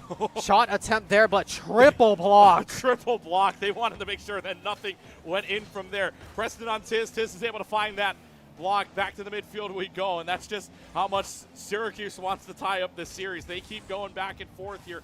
And one of the teams that I know my friend Bass was talking about here, Syracuse, can upset the Broncos. At least on chalk anyways. Tiz actually getting hit by Lesser. Tiz had a good line in it, but now that ball is stuck there. Battles all the way through. Lesser's going to get here first. Is it going to be enough to get there? Tries to dribble it up, but nothing doing. Be another 50-50. Both Broncos and Orange bump up in the air. Back to the Broncos on possession. Now this will go above. Preston's going to clear that, though, and it will go back to midfield for the moment. But, man, you can see the pressure Syracuse wants to put on. Double commit up into the air as well. 2 versus 1 scenario. Kababy lifting it up. Now 2 players for Boise putting it on there. Good save. Tiz is there to save it on the back. Keeps the Orange in the lead. It could have been very bad news to tie up that game, giving Boise any momentum. But so far right now, Syracuse 4 straight goals between the last 2 games here, unanswered by the Broncos, and that's what you like if you're Syracuse. And all of these shot attempts you see, Boise State recycling the same playbook, trying to double tap it off of the top of the goal. And now Syracuse have kind of learned to answer that. They've adapted through this series. They put themselves in a 1-goal lead with 3 minutes left. Game number 4, riding this high as far as they can. And like you said, Boise, they're starting to feel on the back foot. I'm starting to see this ball more on Boise State's half. Back 6 Syracuse aside right now, so push it alongside across the timeline for the right wall here. Let's see if this goes here. Preston's trying to chase it down. Ball is still in that momentum area. They find a way to clear it out into the corner for right now. Orange still under pressure as here comes Durthel. That's on. I'm 0. I beat him. 0 board. Watching low. Yep. 0. Popping it out. 1 on.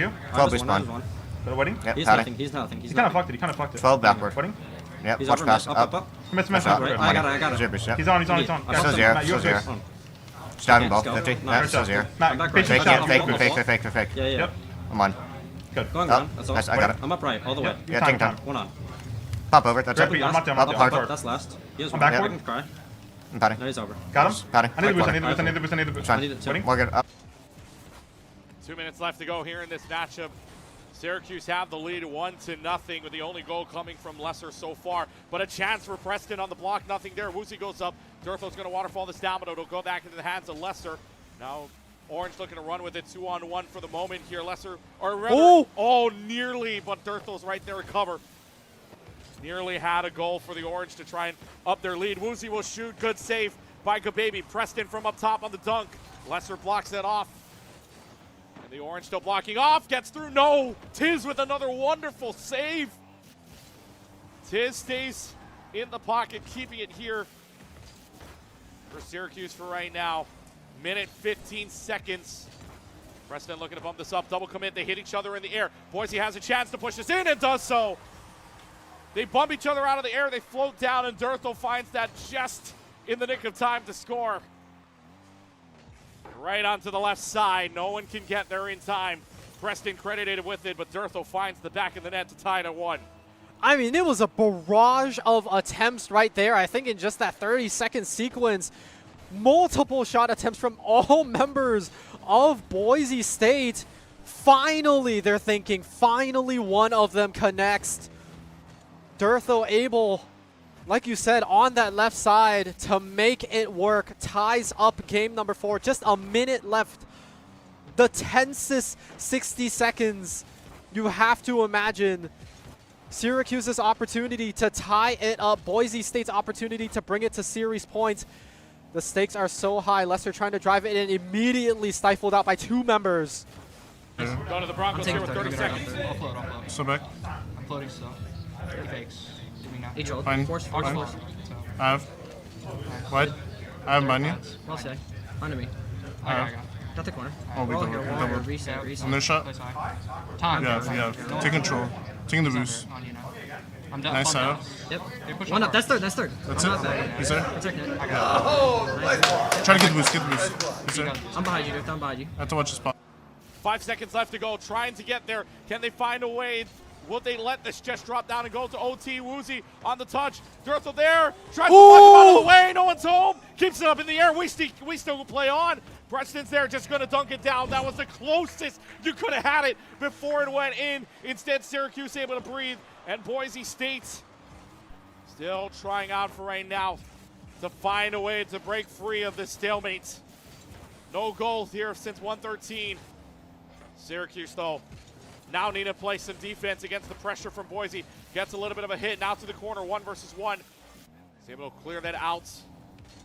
Now back to the ceiling here, a double touch by Preston off the ceiling, off the right post, and another shot. No, Tiz is there again. It feels like Tiz has been the hero almost every single time. This ball has nearly gone in. Go baby off the ceiling on the block. Trying to find the left wall now, trying to find a little bit of a center. Tiz is there. Half boost though. One-on-one Lester's also had a couple of good goals here in this series thus far, including mainly game number 3 where Syracuse made the comeback. That's the timeline now. Tiz able to clear it off of the corner here. Good block, but no, Durtho not there to redirect it back in towards the goal. 1 minute has elapsed here in this overtime, and neither side blinking. Tiz has to save this off again, off the crossbar. Kababy with the right angle to deflect this back out to give Syracuse advantage and Syracuse possession. Woozy's trying to get there. Woozy does. Keep going with a minute and 15 gone. Minute and 15 elapsed here. Both sides breathing, gasping air as the battle keeps continuing and the punches keep getting thrown. But really, nobody blinking for the moment. Yeah, demolition coming in, and it's starting to get bad because you can see some of the goalies are nested in their goal, ready to punt it out of the goal themselves to make sure it doesn't go in. Syracuse not giving Boise the opportunity to center the ball. No easy play to be made. And it's just back and forth. So 155, floater comes up into the air to the back wall side. Lesser has the chance. Lesser has the angle, it's saved. Durtho's there. Tiz now gets another attempt at it, saved out by Durtho again. Here comes to the right side now. Kababy's there, now all the way back to the goal. Heads up to the corner. Go all the way up. Lesser's there easily. Tries to get the flip reset in the middle. Woozy takes it away. Durtho on the attempt now. Maybe getting something there. 50-50 goes back to the middle. Again, neither side blinking. We are almost halfway through a full game here. 2.5 minutes. Drives it in! Preston just walks it in. Preston I have a question for you. Who do you think you can answer this? beats out on OT, beats out 1, beats out 2. And Preston ends overtime with Boise winning it, and they are now on series point. And to find that pathway to drive past quite literally the entire Syracuse roster, just to drive it in there in such a tense moment. You can see it. This was a slugger fest. Over 10 shot attempts from both sides just to result in a 2-1 in overtime. Both teams feeling the mounting pressure here and realize that each team here is to be respected. And a 1 game more for Boise State to advance on into the final. Shot on goals total, like you were saying, 16-12, but everybody getting touches there. And in a game like that, when it's over 7 minutes long in gameplay, you expect everybody to have at least the number of shot on goals. And that is good for Syracuse. They are putting Boise onto the back heel in every game, but now they are on the back heels themselves in the series. 3-1, the Broncos lead. Buster looking for his second surfboard trophy, his second sunset board to take back to Idaho. If it goes to New York, though, it'd be the first time it heads there in Syracuse for a first-timer, and would continue the streak of would be a streak of 2 in a row where the new coming schools, the incoming or the first-timer schools, I should say, take the surfboard home. Down to 4:50 on the clock as we're underway with a fresh 5 here. Boise wins and it's over. Syracuse needs to play perfectly the next 3. Needs to get a win here in the next 3 series.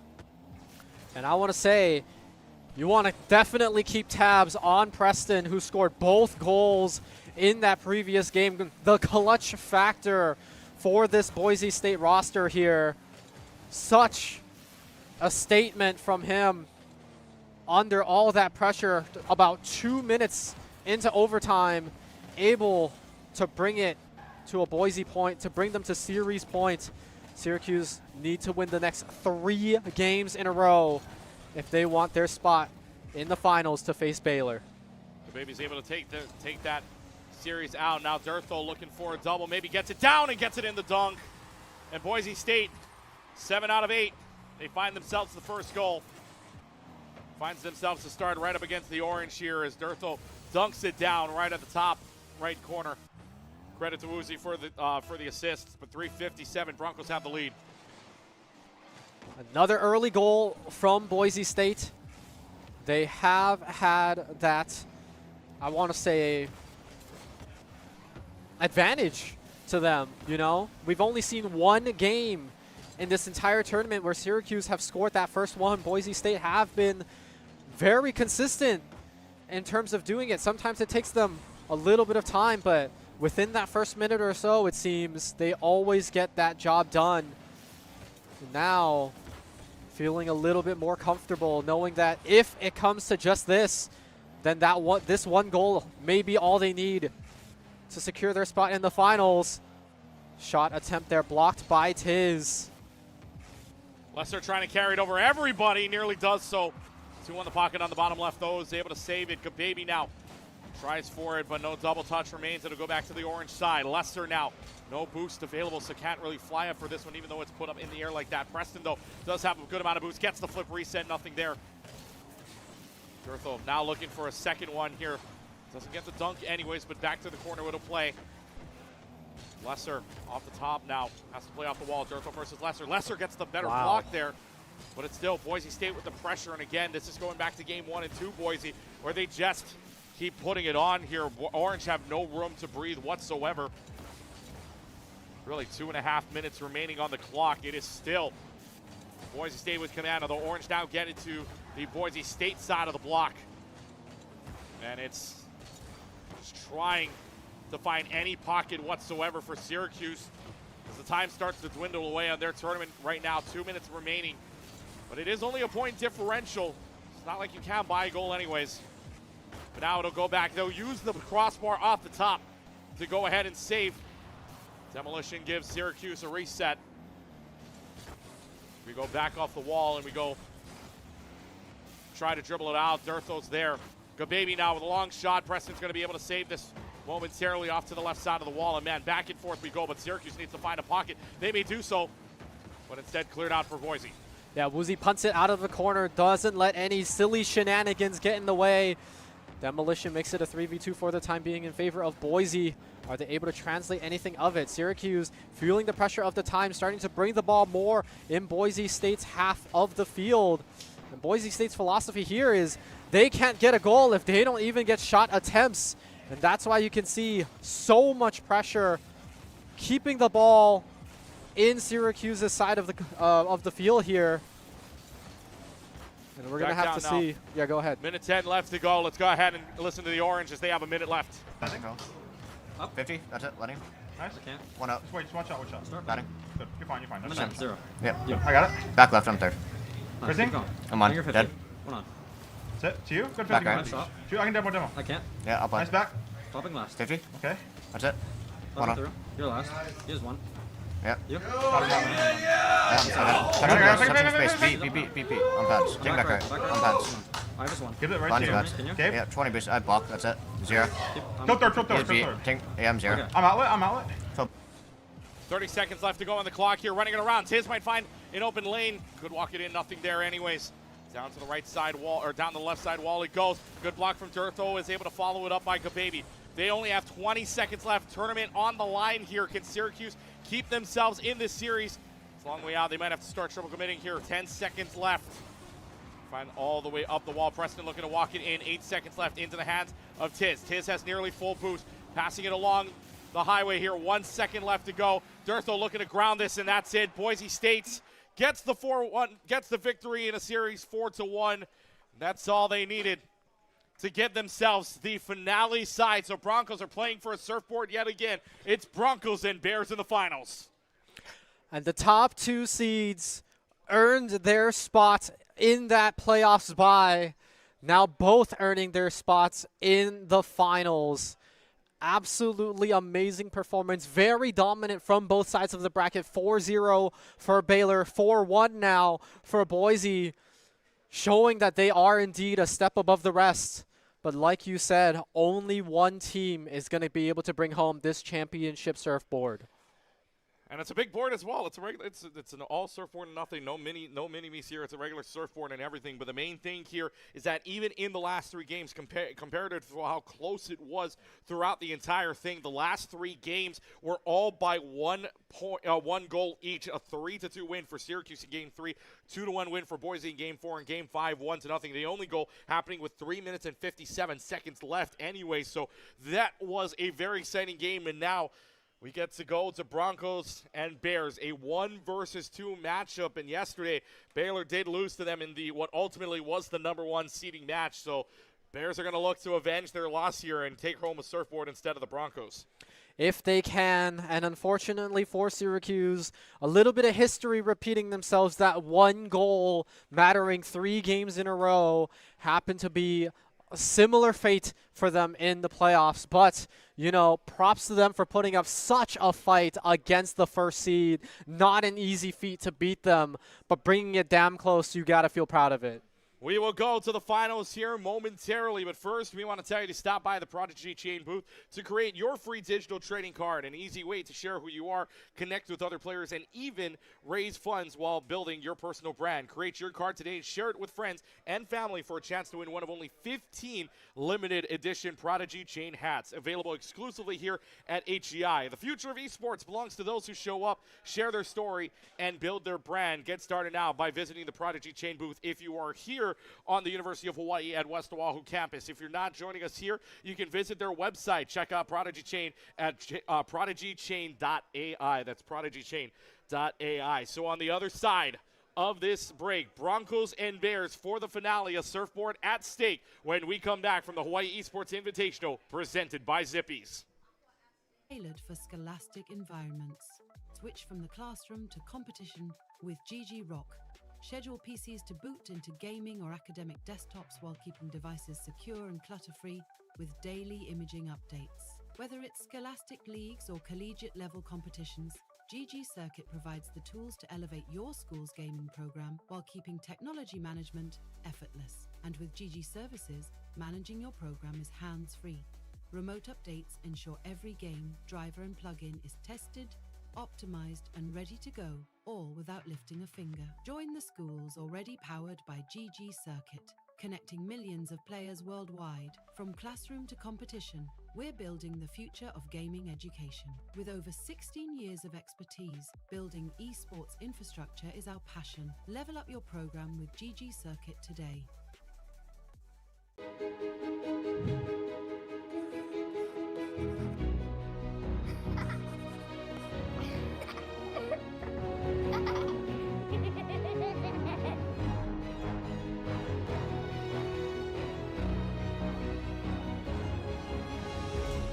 I love Simon. Me too. Thank you. And I love fried chicken, chili, french fries, spaghetti, fried noodles. I love Zippy's.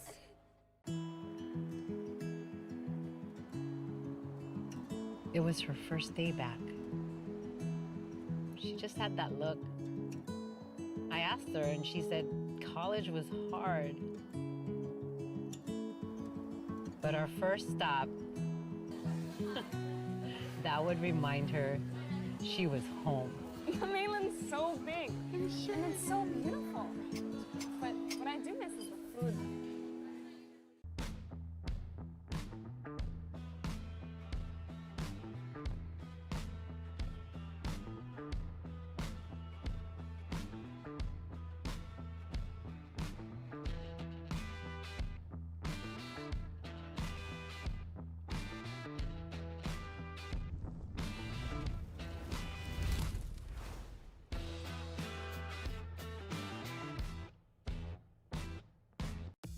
At Zippy's, every bite begins with a promise, a dedication to the perfect crisp.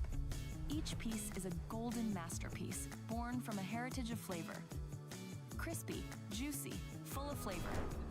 This is more than chicken. This is Zippy's Korean fried chicken. Taste the perfection. Make your next stop. Zippy's. Gaming in schools is more than a pastime. It's a pathway to collaboration, competition, and growth. With GG Circuit, your school's esports program can lead the way. Introducing GG Leap, which integrates seamlessly with existing Active Directories, making student account management simple. Track individual playtime, monitor progress, and build engagement with leaderboards and rewards tailored for scholastic environments. Switch from the classroom to competition with GG Rock. Schedule PCs to boot into gaming or academic desktops while keeping devices secure and clutter-free with daily imaging updates. Whether it's scholastic leagues or collegiate level competitions, GG Circuit provides the tools to elevate your school's gaming program while keeping technology management effortless. And with GG Services, managing your program is hands-free. Remote updates ensure every game, driver and plugin is tested, optimized and ready to go, all without lifting a finger. Join the schools already powered by GG Circuit, connecting millions of players worldwide. From classroom to competition, we're building the future of gaming education. With over 16 years of expertise, building esports infrastructure is our passion. Level up your program with GG Circuit today.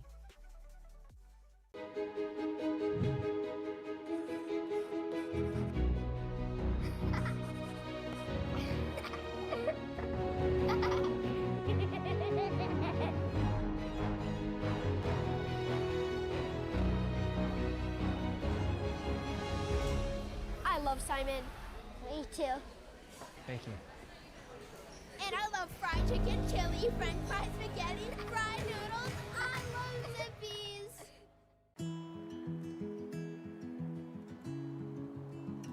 It was her first day back. She just had that look. I asked her and she said college was hard. But our first stop, That would remind her she was home. The mainland's so big and it's so beautiful. But what I do miss is the food.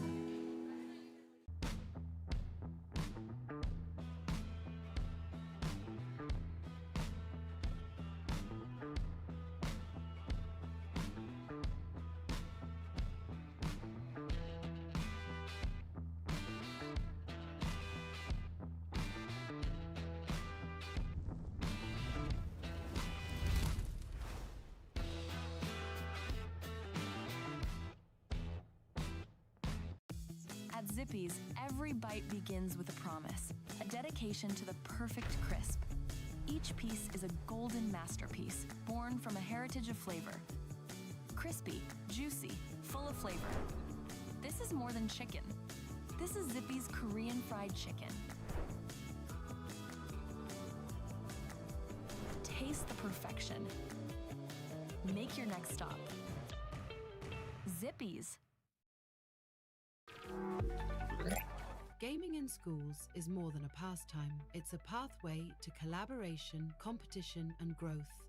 With GG Circuit, your school's esports program can lead the way. Introducing GG Leap, which integrates seamlessly with existing Active Directories, making student account management simple. Track individual playtime, monitor progress, and build engagement with leaderboards and rewards tailored for scholastic environments. Switch from the classroom to competition with GG Rock. Schedule PCs to boot into gaming or academic desktops while keeping devices secure and clutter-free with daily imaging updates. Whether it's scholastic leagues or collegiate level competitions, GG Circuit provides the tools to elevate your school's gaming program while keeping technology management effortless. And with GG Services, managing your program is hands-free. Remote updates ensure every game, driver, and plugin is tested, optimized, and ready to go, all without lifting a finger. Join the schools already powered by GG Circuit, connecting millions of players worldwide. From classroom to competition, we're building the future of gaming education. With over 16 years of expertise, building esports infrastructure is our passion. Level up your program with GG Circuit today.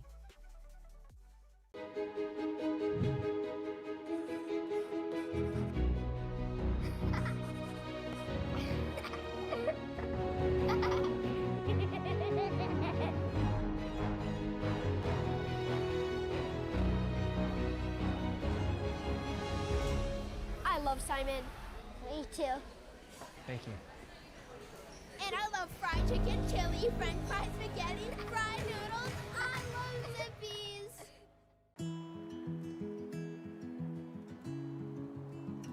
It was her first day back. She just had that look.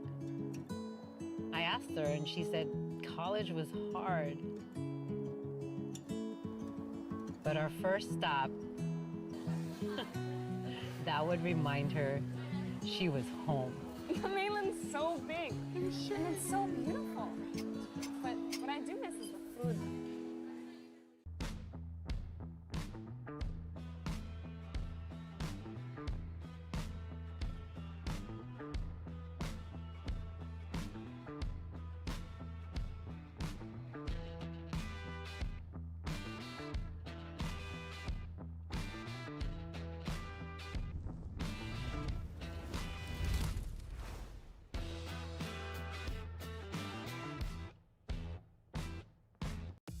At Zippy's, every bite begins with a promise, a dedication to the perfect crisp. Each piece is a golden masterpiece, born from a heritage of flavor. Crispy, juicy, full of flavor. This is more than chicken. This is Zippy's Korean fried chicken. Taste the perfection. Make your next stop. Zippy's. Gaming in schools is more than a pastime. It's a pathway to collaboration, competition, and growth. With GG Circuit, your school's esports program can lead the way. Introducing GG Leap, which integrates seamlessly with existing Active Directories, making student account management simple. Track individual playtime, monitor progress, and build engagement with leaderboards and rewards tailored for scholastic environments. Switch from the classroom to competition with GG Rock. Schedule PCs to boot into gaming or academic desktops while keeping devices secure and clutter-free with daily imaging updates. Whether it's scholastic leagues or collegiate level competitions, GG Circuit provides the tools to elevate your school's gaming program while keeping technology management effortless. And with GG Services, managing your program is hands-free. Remote updates ensure every game, driver, and plugin is tested, optimized, and ready to go, all without lifting a finger. Join the schools already powered by GG Circuit, connecting millions of players worldwide. From classroom to competition, we're building the future of gaming education. With over 16 years of expertise, building esports infrastructure is our passion. Level up your program with GG Circuit today.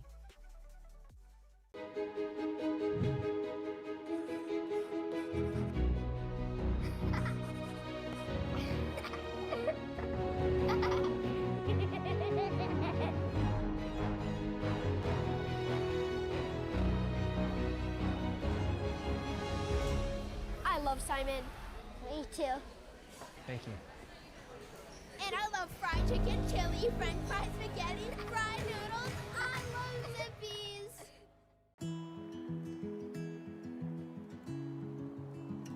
It was her first day back. She just had that look. I asked her and she said college was hard. But our first stop, that would remind her she was home. The mainland's so big and it's so beautiful. But what I do miss is the food.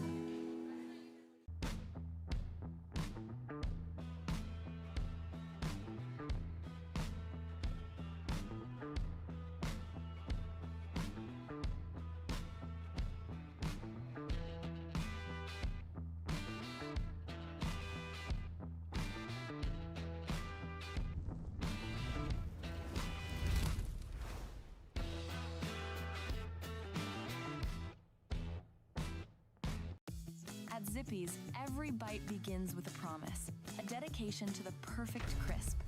Each piece is a golden masterpiece, born from a heritage of flavor. Crispy, juicy, full of flavor. This is more than chicken. This is Zippy's Korean fried chicken. Taste the perfection. Make your next stop. Zippy's. Gaming in schools is more than a pastime. It's a pathway to collaboration, competition, and growth. With GG Circuit, your school's esports program can lead the way. Introducing GG Leap, which integrates seamlessly with existing Active Directories, making student account management simple. Track individual playtime, monitor progress, and build engagement with leaderboards and rewards tailored for scholastic environments. Switch from the classroom to competition with GG Rock. Schedule PCs to boot into gaming or academic desktops while keeping devices secure and clutter-free with daily imaging updates. Whether it's scholastic leagues or collegiate level competitions, GG Circuit provides the tools to elevate your school's gaming program while keeping technology management effortless. And with GG Services, managing your program is hands-free. Remote updates ensure every game, driver, and plugin is tested, optimized, and ready to go, all without lifting a finger. Join the schools already powered by GG Circuit, connecting millions of players worldwide. From classroom to competition, we're building the future of gaming education. With over 16 years of expertise, building esports infrastructure is our passion. Level up your program with GG Circuit today.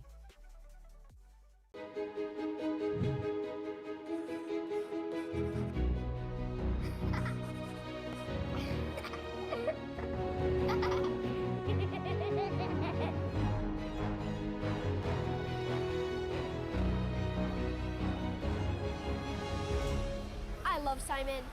Me too. Thank you. And I love fried chicken, chili, french fries, spaghetti, fried noodles. I love Zippies.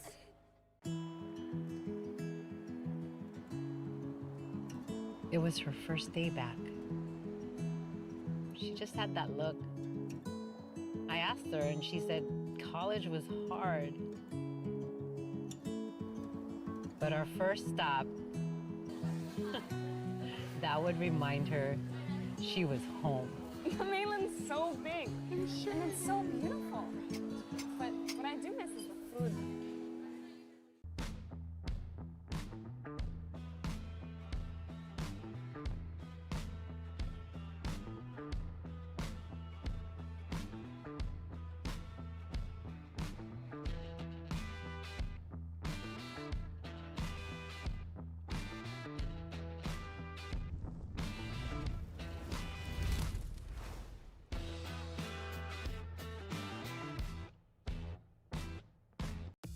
At Zippy's, every bite begins with a promise, a dedication to the perfect crisp. Each piece is a golden masterpiece, born from a heritage of flavor. Crispy, juicy, full of flavor. This is more than chicken. This is Zippy's Korean fried chicken. Taste the perfection. Make your next stop. Zippy's. Gaming in schools is more than a pastime. It's a pathway to collaboration, competition, and growth. With GG Circuit, your school's esports program can lead the way. Introducing GG Leap, which integrates seamlessly with existing Active Directories, making student account management simple. Track individual playtime, monitor progress, and build engagement with leaderboards and rewards tailored for scholastic environments. Switch from the classroom to competition with GG Rock.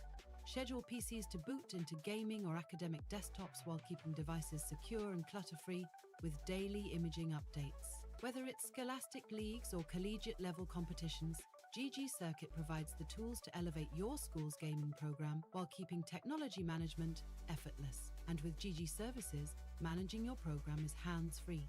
Remote updates ensure every game, driver, and plugin is tested, optimized, and ready to go, all without lifting a finger. Join the schools already powered by GG Circuit, connecting millions of players worldwide. From classroom to competition, we're building the future of gaming education. With over 16 years of expertise, building esports infrastructure is our passion. Level up your program with GG Circuit today.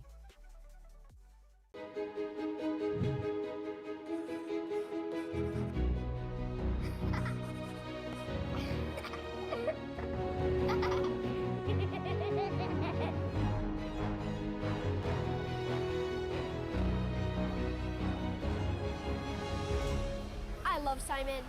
Me too. Thank you. And I love fried chicken, chili, french fries, spaghetti, fried noodles. I love Zippies.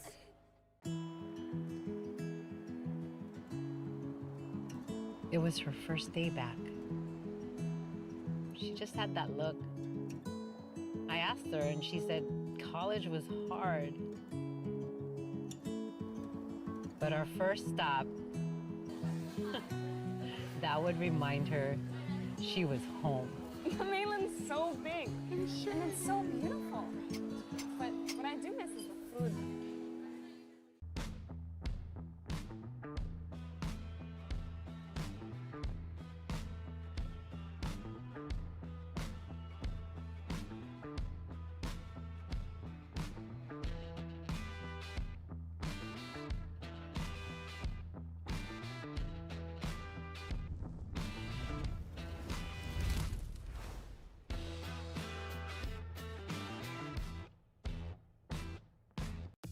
At Zippy's, every bite begins with a promise, a dedication to the perfect crisp.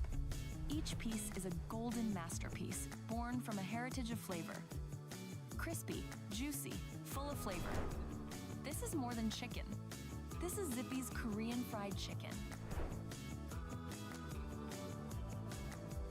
Taste the perfection. Make your next stop.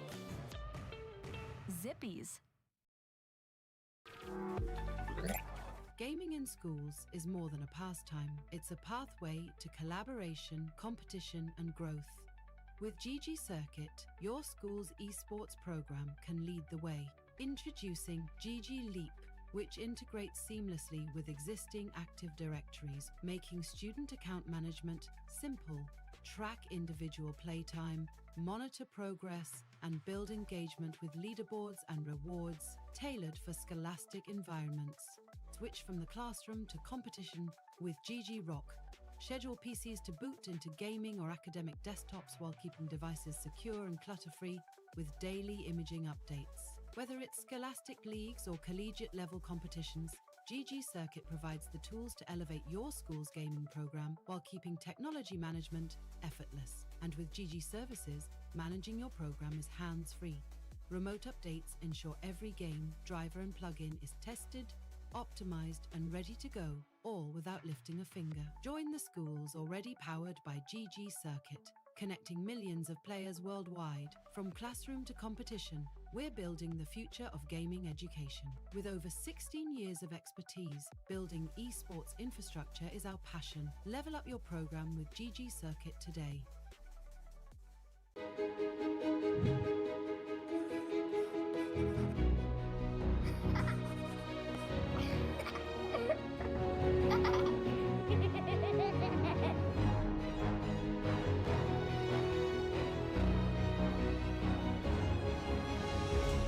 I love Simon.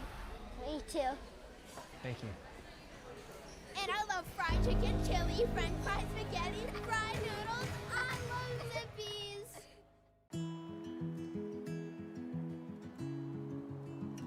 It was her first day back.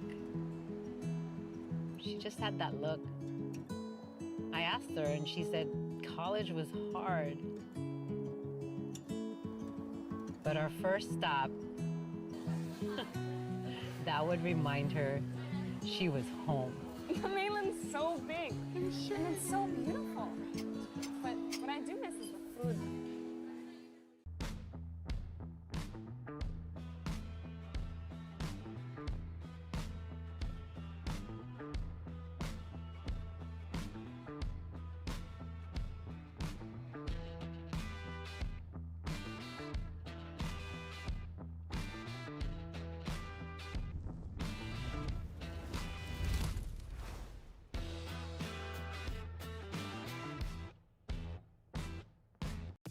At Zippy's, every bite begins with a promise, a dedication to the perfect crisp. Each piece is a golden masterpiece, born from a heritage of flavor. Crispy, juicy, full of flavor. This is more than chicken. This is Zippy's Korean.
19 matches have finished, only one remains. From the way of Waco or Boise, the surfboard heads back to either Idaho or Texas.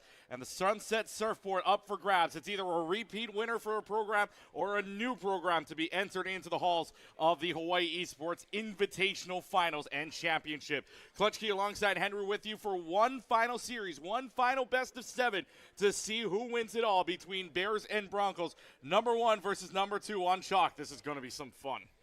And I feel like the script that we've written for ourselves right here, the story that we've gotten to tell, really does come down to this penultimate series of these top 2 teams. You know, they had an outstanding showing yesterday, pretty dominant case for both teams, and you know, giving them their buys, having very convincing semifinals, and now we really get to see 2 heavyweights clash against each other. Let's see how the heavyweights got here by taking a look at our bracket one final time. Syracuse beating the University of Hawaii and Manoa 3-0 in a sweep. Michigan State then winning against Grand Canyon, reverse sweep 3-2. But here's where the heavyweights come in. Boise State, number 1 seed, undefeated in the entire group stage. Boise State winning 4-1 over Syracuse. Syracuse gave them a run for their money back in game number 3, I should say, to get back into it, but Boise State wins the last 2 games. Baylor, no trouble at all on a sweep against Michigan State, and now it is Broncos and Bears, Boise and Baylor, the finale here for your Hawaii Esports Invitational 2026. Remember last year, it was Boise State's Valorant team up against Michigan State's Valorant team, but now Boise State Rocket League team will have to go up against the Baylor team that has RLCS experience with Andy, Zanil, and Huxer. All 3 of them very, very dangerous. And in fact, again, like we were talking about earlier, my friend Bass, one of the greatest casters in RLCS and CRL right now too, saying that this team is probably the clear standout. They did lose against Boise, though, so not as a standout per se, but still a very tough team in top 5 in all of NA. Then we go to the other side in Boise State, where this team has been dominant throughout the weekend. 7-0 in total matches. Woozy, Durtho, and Preston. Durtho, by the way, very nice guy, coming over to our entire production booth and saying hello and thank you very much. So nice guy, Durtho. But here, looking very, very focused and going into the game right now, led in the back by Doc Haskell himself, and looking at a team that would finish very well inside of that CRL, finishing 17th, but still in the top 17, and waiting for their chance to play in this game to take home a second surfboard back to Boise, Idaho. We take a look at the stats now between the last time they played, which is a 3-2 matchup, a full series matchup between Woozy and Andy, and yet in that entire group stage match, a very low-scoring affair, mind you, but either way, they're both evened up on either end. Goals, assists, shots, and saves goes back and forth here. Andy playing goalie, if anything, with those 15 saves in comparison to Woozy's 2, but still a very, very close matchup no matter how you look at it from any angle on chalk. And in the last series, we could have talked about how Syracuse could have been that dark horse, but it was actually Baylor that brought Boise to that 5-game series, like you were talking about, the closest one in that entire group stage. It was our second to last, I believe, match that we got to witness on stream, and you know, when we saw that series, we had an inkling of an idea that this was probably going to be our finalists here. And I mean, like you were saying, Boise, Baylor, Broncos, Bears, it does not get more alliteration than that. By the way, shout out to one of the teams here just taking a photo right now, Moanalua Middle, winning the middle school portion of the tournament here at HEI. So congratulations to them. But in the process, Boise State, Baylor looking to go down right now. Again, this could not get any closer on chalk. If you're looking throughout the entire weekend, Baylor and Boise State, yes, it was a 1-game differential in their series. In their series, it was a 1-goal differential with Baylor winning that 11-10. It was a 1-goal differential through the entire weekend between these two teams on 24-23 with Boise winning it. And their goals for are the same, 54-54. Baylor has only allowed 1 more goal than Boise State the entire way. No matter what angle you look at this on chalk, it is literally as close as you can get through the 7 matches, or the 6 matches, I should say, that both teams have played for so far, but now they have to face off against each other. It's the unstoppable force versus the immovable object, but one of them has to win at the end of this best of 7, and I'm seeing right now in my mind this could go bonkers. The fireworks could go off the second this kicks off. And you can make the argument that Boise were able to squeak away with every single victory, but here today, it's a clean slate for them.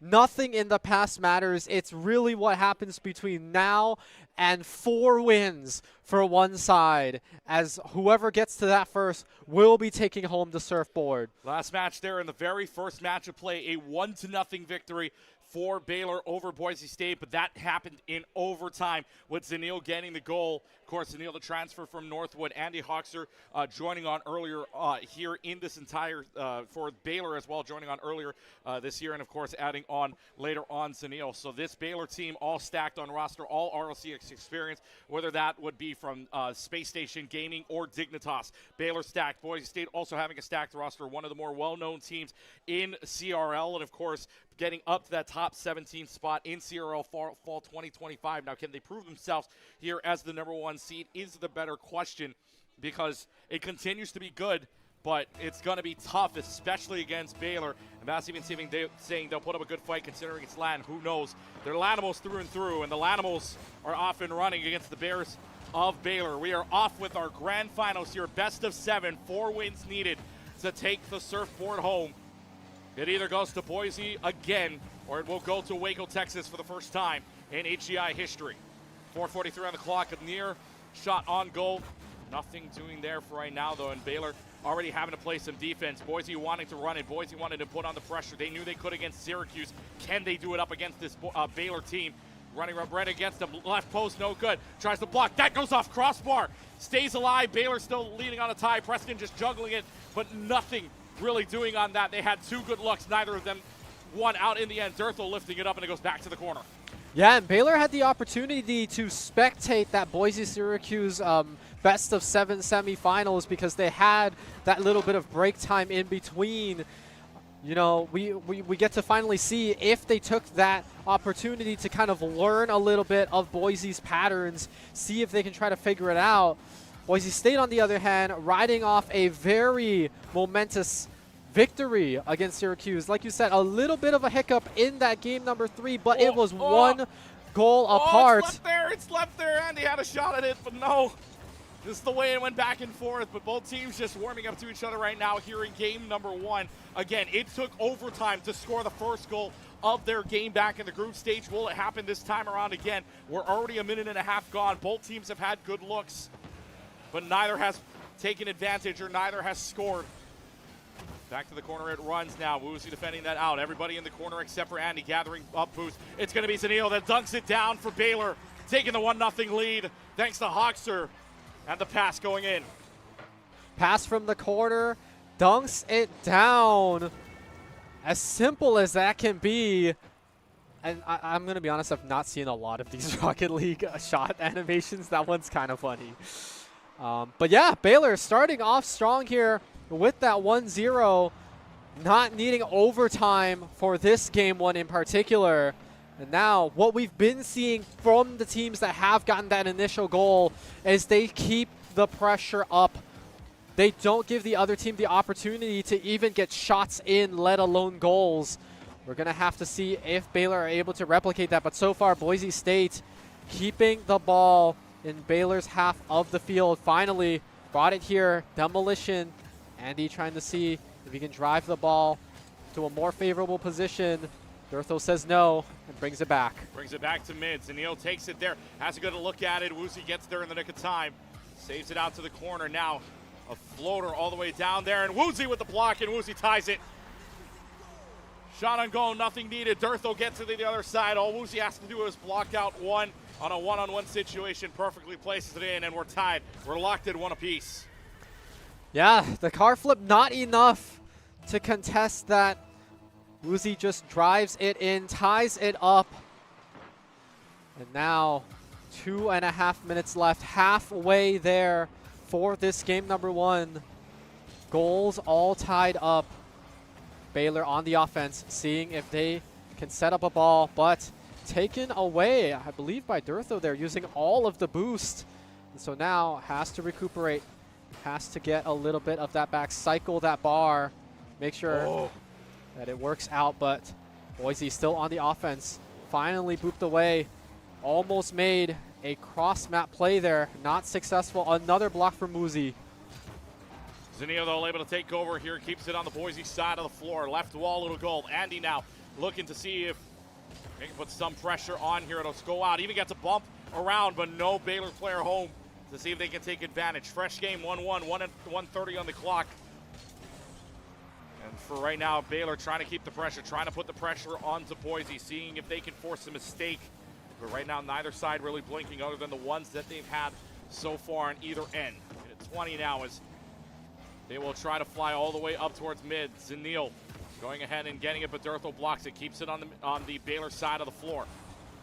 Now we'll move all the way down into the corner. It's centered, but nobody there except for Boise players. Down to a minute remaining.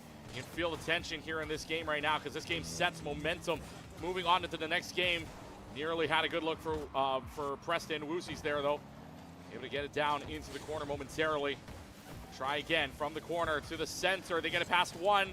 Nobody home to follow up. Preston going for boost, and now it's going to be Andy trying to ride it, but Woosie instead plays it out. 40 seconds remaining on the clock here. Neither side wants to blink. It's reset after reset.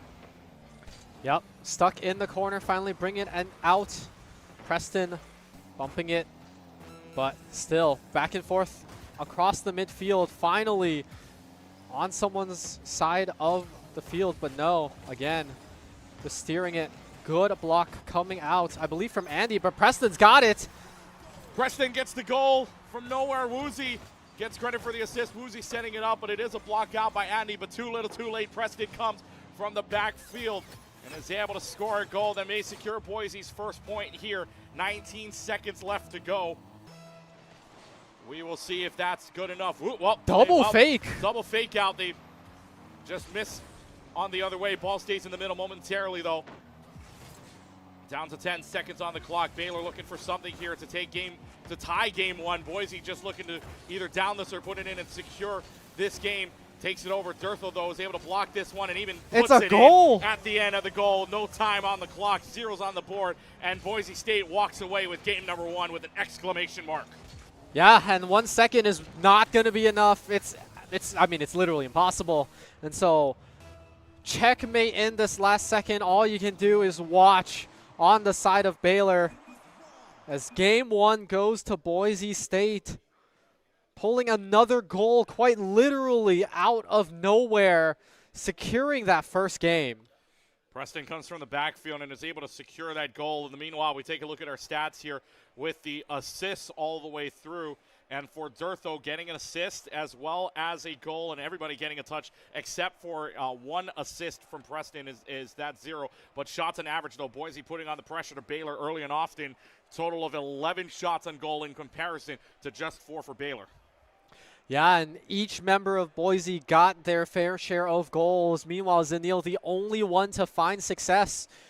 But like you said, a lot of attempts coming out from the side of Boise, and that's just one of the benefits you get from being on that offense.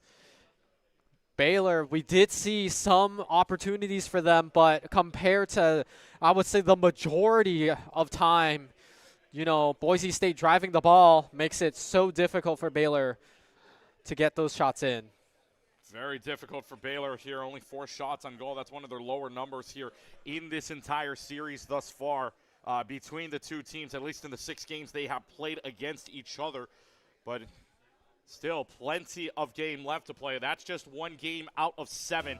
Still another 5 minutes added up on the board. Fresh game 0-0, but Boise leads the series 1-0. Ball starts on Boise's side of the floor. And for Baylor, trying to push this down here, trying to get something going here because that is 3 straight goals for Boise that have gone unanswered here. Durthel trying to keep it into position, but no, Boise State able to follow up, and it looks like we might have some disconnects going on here in this game. So we will go ahead and have a little bit of a break right now in the action between these two teams. But for the moment, at the very least, it seems like Boise has found their pattern of attack. They found a way to get at least a little bit more pressure on 11-4 in favor of them on shots on goal. But, man, it just seems like Baylor trying to find some answers. And at the moment, their second game could fix that. But right now, a little bit of a disconnect, and we'll figure out what's going on here as we have some tech issues. But in the meanwhile, again, Boise starting off strong. That's the way you want to start a best of 7 here in a championship. Yeah, and I mean, it still feels close despite the, the sudden uproar that Boise had in that latter half. Like we said, goals 2 and 3 were within the last 20 seconds of the game. Pretty similar to, I mean, what we saw Baylor pull off against Michigan State in that game number 4 to kind of clinch it from that 1-2 deficit and then lead it to them winning that 4th game. That's just the dynamics of Rocket League. The consecutive goals that can just happen within seconds of each other is what keeps this game so exciting down to the final seconds of the game. Team for Boise State right now, the one that's in the lead. Realistically here, according to Bass, they should have made a top 12 post split of 1 of Sierra Fall, but just missed out on it. So it's really going to be a tough test here. But Boise, again, a lot of experience on the land side, especially on the West Coast where they get a lot of opportunity to do so, and even in their esports arena. Now, credit, Syracuse does get that same opportunity on their own, but Boise State one of the ones that you see at a lot of land situations in the last couple of years here on the collegiate esports scene side. So they have a lot of land experience here and starting off 1-0. But Baylor, not to say that they haven't had their own experiences. Obviously, you have a lot of RLCS experience on that team. Having a lot of LAN experience helps out, and of course, you're very far away from any LAN you have ever been to, at least on the collegiate side, a billion miles away. Maybe not that much. Well, retroactively a billion miles away. So let's see if Hawaii tests their patience here, because again, Baylor always getting attacked on 11-4 shots on goal does tell you the story. And mind you also too, there is a lot going on here at HEI. We've got plenty of games going on other than Rocket League. So we are checking out right now for the Super Smash Bros. Ultimate Tournament. Last check, there were about 70 players inside of that bracket still to go through. So there's a lot of time here. We also have the All-Stars and, of course, high school finals coming up right here on this channel as well. So stick around for plenty of that happening. But we will check to make sure that everything is ready to go, and looks like we're going to go back in the game. It's going to be a full reset. It's a good thing there was only 20 seconds that had gone by as well, so we're going to reset things, and game number 2 is underway. Game 1 still standing here for Boise State's lead as we get back into it, and now it will be a very good start here for Baylor now, putting on the pressure for Boise State as it was on the kickoff to start. 20 seconds in, nothing's changed, no goal scored. Yep, no score, and now we're back as if nothing had ever happened, and it's a fresh game too. What so, happened? oh yeah, wait, something happened? Something happened? I can't recall, but I do recall that Boise put on a pretty good showing in the clutch time. Like we said, 20 seconds till the end of that game number 1, and they were able to put out 2 goals, put them in the lead, avoid that overtime where, Baylor have been winning a decent amount of those throughout this tournament, if it even comes to that time, showing that they do have the endurance to continue on for longer than that 5-minute session at a time. Boise State didn't want to risk that, and they were able to close it out. However, good goal from Andy. 3:58 on the clock here. Beautiful from Zanil as well. Zanil gets credit for it, but this is going to go off the wall here and perfectly placed for Andy. A good bump as well from Hoxer in the goal to allow Andy to score that. And that's going to be a 1-0 lead, 3:58 on the clock. And both of these teams have one very strong suit, I would say, to setting up the ball for their teammates, which is to bank it off the top of the goal and then do a little bit of a tap action, either dunking it in or just a little double tap to make it go into the goal. Both teams have shown that they're very good at this type of setup. We rarely see, goals coming in from the corner or anything like that, just like that one, I think. Durtho, though, showing the variety in Rocket League here. Durtho getting the pass here from Preston very easily. I mean, Preston just carries it into Durtho's hands. And that is Durtho's goal to keep with 3:35 on the clock, only a differential of 16 seconds between each of the 2 goals. Fresh game yet again at a 1-1 pace. Back to the left wall, little play as, again, managing and bidding their time here. Both sides, or Baylor's trying to bid their time for a little while, but then Boise State gets back in a goal in only 16 seconds. Now they got to play offensively as much as they can here. Again, getting outshot by 7 in that last game. Baylor's got to find a way to push back here. See if they can get an answer for it. It started off with, actually, both games really starting off with Baylor getting the first goal in both of the start of the games here. So this should be something that Boise responds to very easily. Nearly had a flip up there, and Andy's able to follow up. Hawkster's there to nearly put it in, but it bounced off of the left side post. It's just a pass at the end of the day for Andy. Baylor 2-1. And Hawkster also takes out Durtho, which leaves the net wide open. Andy sinking in the second one for Baylor in this second game. Working out so well for them thus far. And you can kind of see the tag team happening. The duo synergy between members within the team. The pass into the shot. Baylor with a lead. Again, it is only 1 point. It's the same lead they held in game number 1. So 2 minutes and 25 seconds. Woozy's going to walk this before Hawkster tries to find it. Now Woozy's going to try and attempt with only half boost here, but Andy's going to find the ball first, at least on the left side of the wall. Zanil now looking to carry this. Has the freestyle opportunity to flip reset. No. But does bounce it off the ground. It's floating there, and it will be a dunk by Hawkster.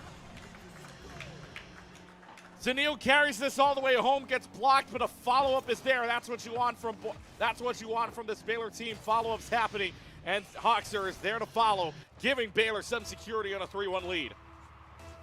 No chance left behind. What was a missed goal there. Hawkster translates it into a 2-point lead in favor of the Bears. 2 minutes left, and now the pressure's on Boise. If they can sink 2 in a row. We saw them do it in the previous game in a matter of 20 seconds separating it. It would be very hard for them to do it, but they have more than that amount of time in this remaining set here. Shot attempt there, blocked out by 2 members of Baylor, leaving nothing to chance.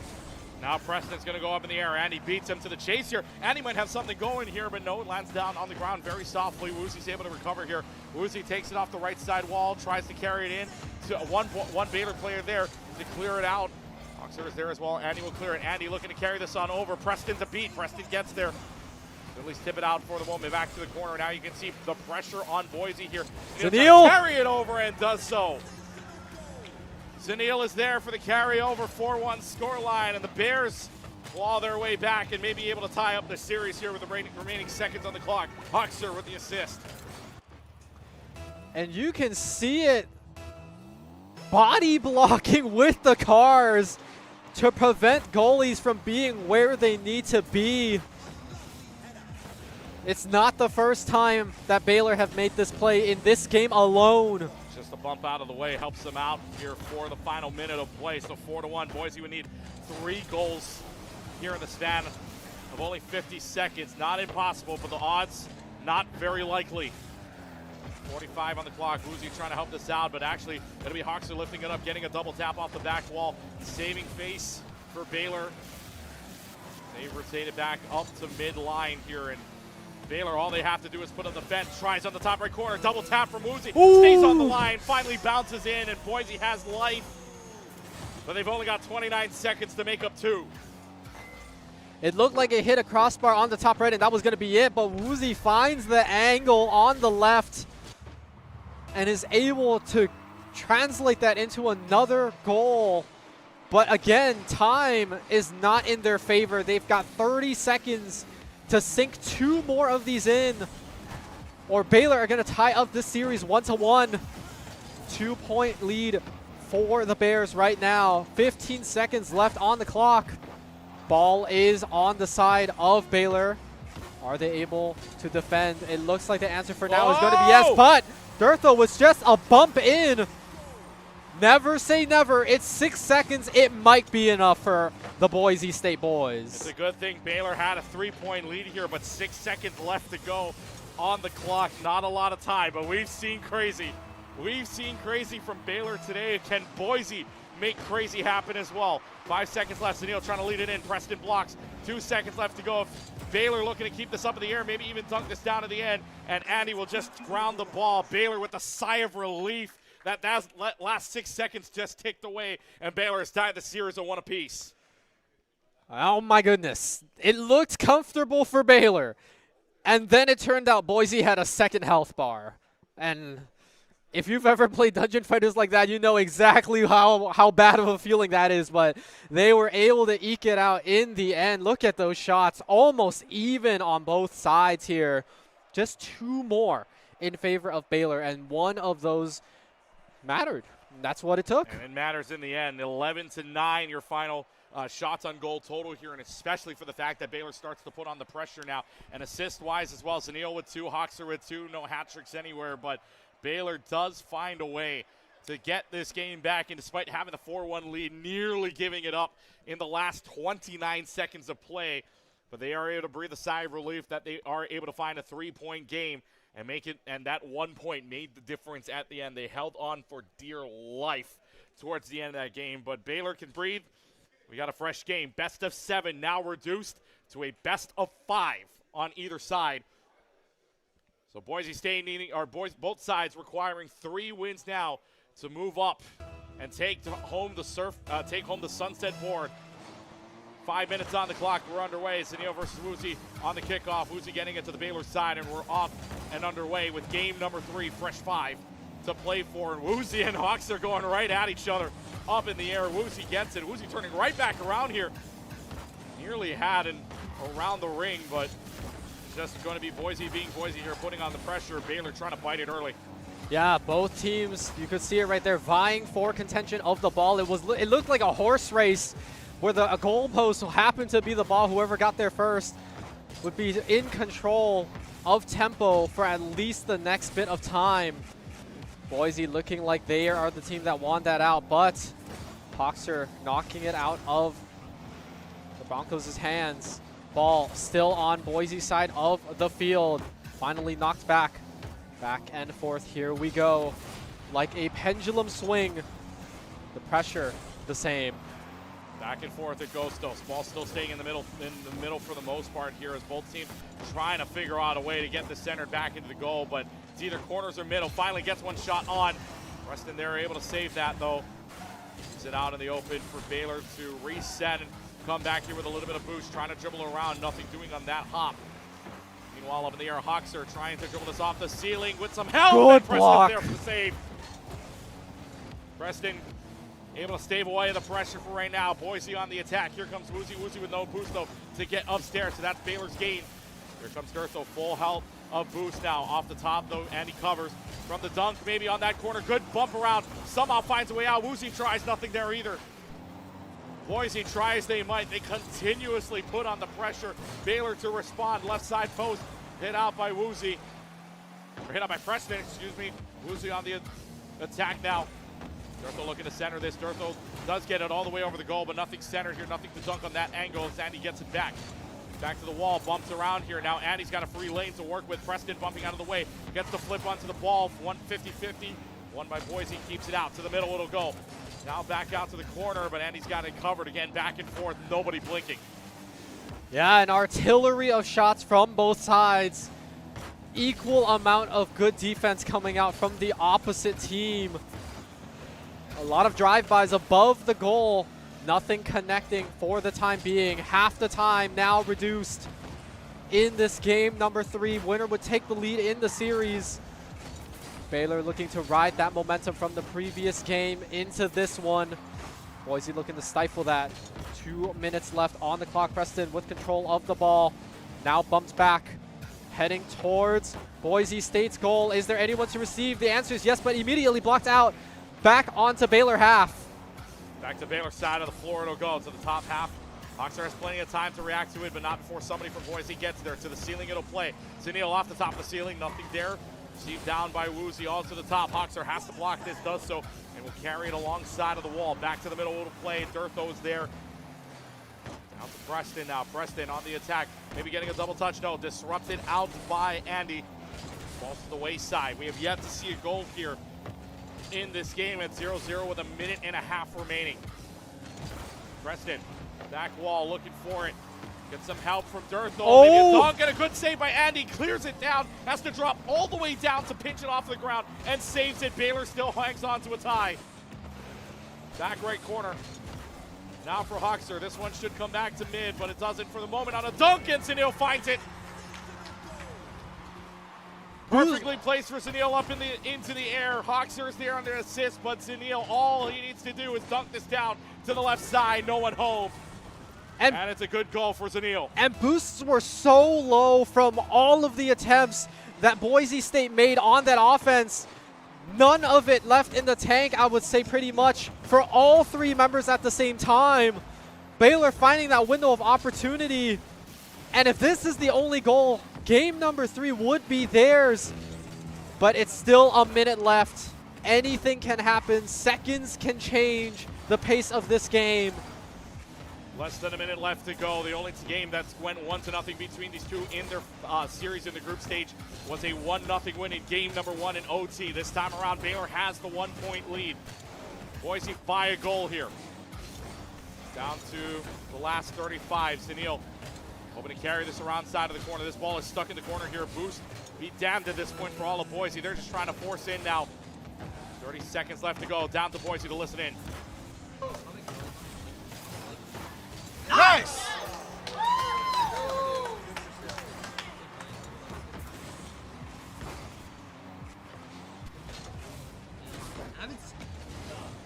Yep.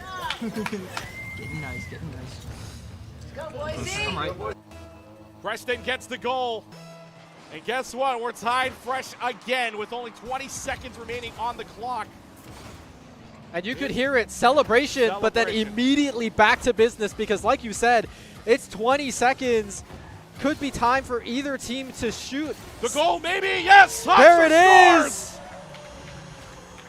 Goes the other way, Hoxer with the response. Andy finds a way to get it right to Hoxer through everybody, and Hoxer, even Andy blocking the way of Durthel. Durthel can't get there, and Baylor's up by 1. I've never thought of, you know, goalieing the goalie would be the name of the game here, but it's worked out so many times already in this series. And game number 3 ends when the ball touches the ground. Multiple people needed to block that one. Baylor successful. They take game 3. 2-1, a final score here. Every game set, game 1, or game 2 and game 3, a 1-goal differential. But man, Baylor having to work for it, and Boise now looking down for what I believe might be the first time in this entire weekend, staring down the barrel of a series deficit. Take a look at the final shots on goal. 9 shots for Boise in that game. Only 5 for Baylor, but they got it when it mattered. On the 2 there, and of course, Zanil Hoxer getting their goals in. That helps out. And Hoxer setting success for Baylor this game, participating in both of those setups or goals, making sure that they have the lead. And now, I mean, like you were saying, our last 2 games ended with just a 1-goal difference between the winning team and the losing team. A very different pace from that game number 1 that we saw. And now Baylor with the lead for the first time, and it's hard to believe, but Baylor is the only team to bring them to 5. Boise have only lost now 7 games in the entire tournament this entire weekend. Baylor looking to make that number 8 and number 9 if they can. Baylor's the only one, like he said, take them to 5. It's a good thing it's a best of 7 though. But Baylor has taken away 4 games from Boise. Everybody else has only been able to take away a total of 3. 4:45, fresh 5 on the clock here. Boise is staring down their first series deficit. Now Preston, I'm going to say this up top. Andy crossbar, nothing there. Zanil follow-up. Durthel gets there first. Boozy now looking to see if get a juggle up top, running out of boost here, and gets the pass off to Preston. Targets home. First goal to Boise in game 4. And Woozy able to dodge out Zanil right here. Passes it to Preston. First goal for Boise. That has typically boded well for the Broncos. We'll see if history continues to repeat itself, where the first goal for Boise translates to that Boise victory, or whether Baylor are able to open it. Boise for the first time, like you said, playing from a game deficit in a series this entire tournament. Pressure is on them to come up with something new. New playbook, new style. Because it feels like Baylor, they've gotten the last 2 games. They're starting to figure out this roster. Pressure's on for Boise State here, but they do get the lead goal open. They've been very successful when they get the opening goal in every single game they have done so. Again, not dropping anything other than 7 games here so far, but the team you watch out for, the team that's dropped the most games against you here in your record thus far at HEI is Baylor, dropping 4 out of the 7 games that Boise State has lost. 3.5 minutes remaining on the clock, all the way to the midfield now. Woozy's got it. Woozy will walk with it momentarily before getting bumped around. Andy will get there first. Andy will have the touch. Preston will try to contest, 50-50 ball up, down to Hawkser. That gets blocked. Back to the corner. Zanil will try to redirect it in. No, Woozy's off the wall and in. And gets it. Woozy now. We're going to see if there's anything going here. We'll get out on top of the card. Tries to dribble in, nothing there. Hawkser running the other way. 2-on-1. Hawkser looking, but Durthel able to deflect this out. Now back all the way up top from the ceiling. Anything there for Boise? It'll go. No, mixes Hawkser momentarily. Hawkser will let this dribble out and now bumped out of the way by Durthel. Advantage to Boise State momentarily. It's but rolling. It's loose. Nobody home, though, to follow up on that. So 2 minutes and 45 seconds. Woozy. Can Woozy make the difference in the game? No.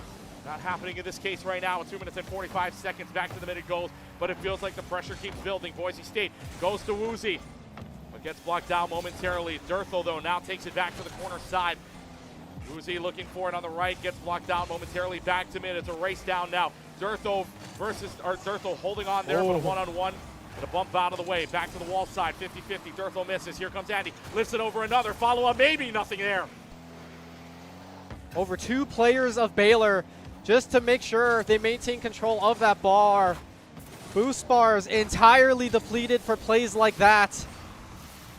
And you can tell the players know. Another block from Andy. Beautiful there.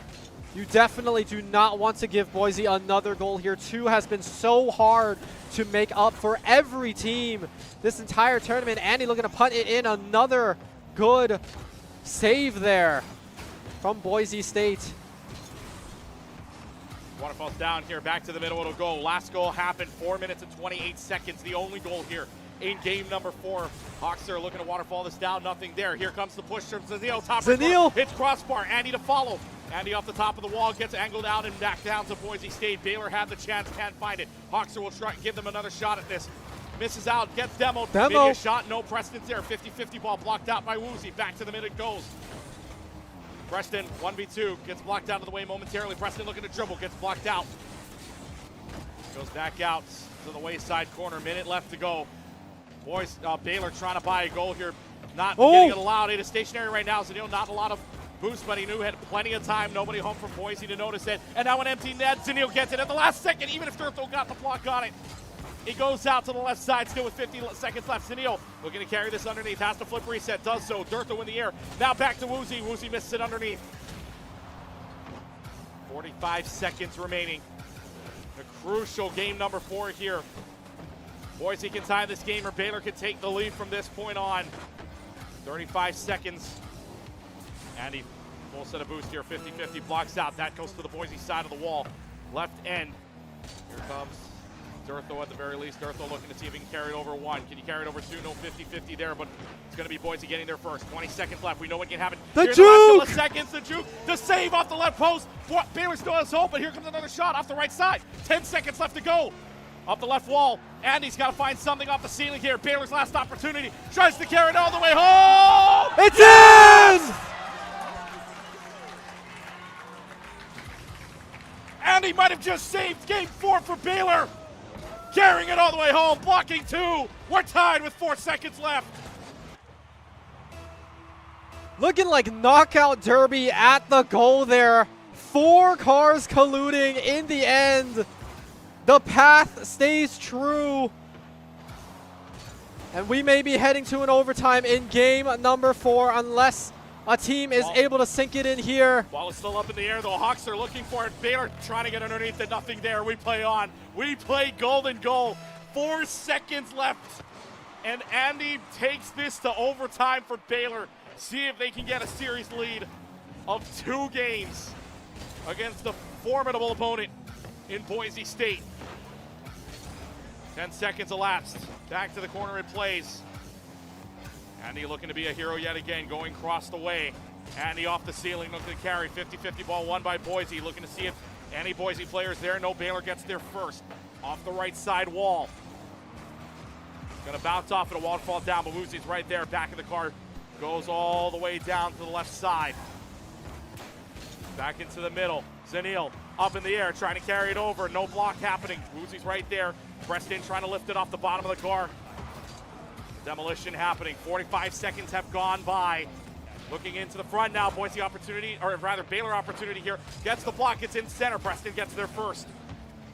Went very quickly there. No Baylor player could set up, and now Andy off to the left side. Zinio to follow. Zinio gets it off to the left corner. Andy can be there. Andy's not there, though. Hawkser to follow. Hawkser gets into the corner, back into the midfield. Zinio will get a touch at it. Zinio looking for a dunk. Dunk? Get it? No, doesn't get it. Had an opportunity at it. Andy will turn around. Doesn't have a lot of, has half boost to work for it, but gets demoed in the process. Durtho now. Durtho's opportunity gets the block. Ball stationary, stays there. Hawks are on the run. Andy now looking for the chance to dunk in, maybe off of one. No, ball stays up there though. Preston able to clear. Hawks are to match him. Hawks are off the left side corner.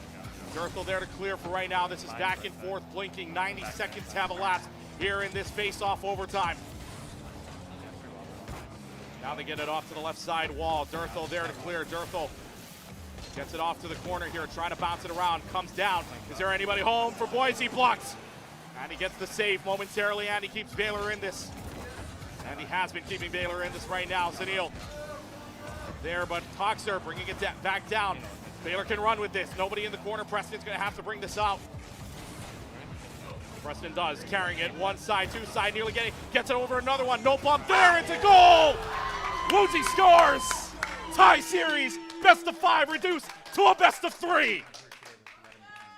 And these saves have been feeling like slapping the ball out of their hands. It was just, like you said, back and forth. Every team getting their opportunity to shoot and score. But in the end, it was the setup from Boise. It was the shot from Woozy to bring it to 2-2 on the series.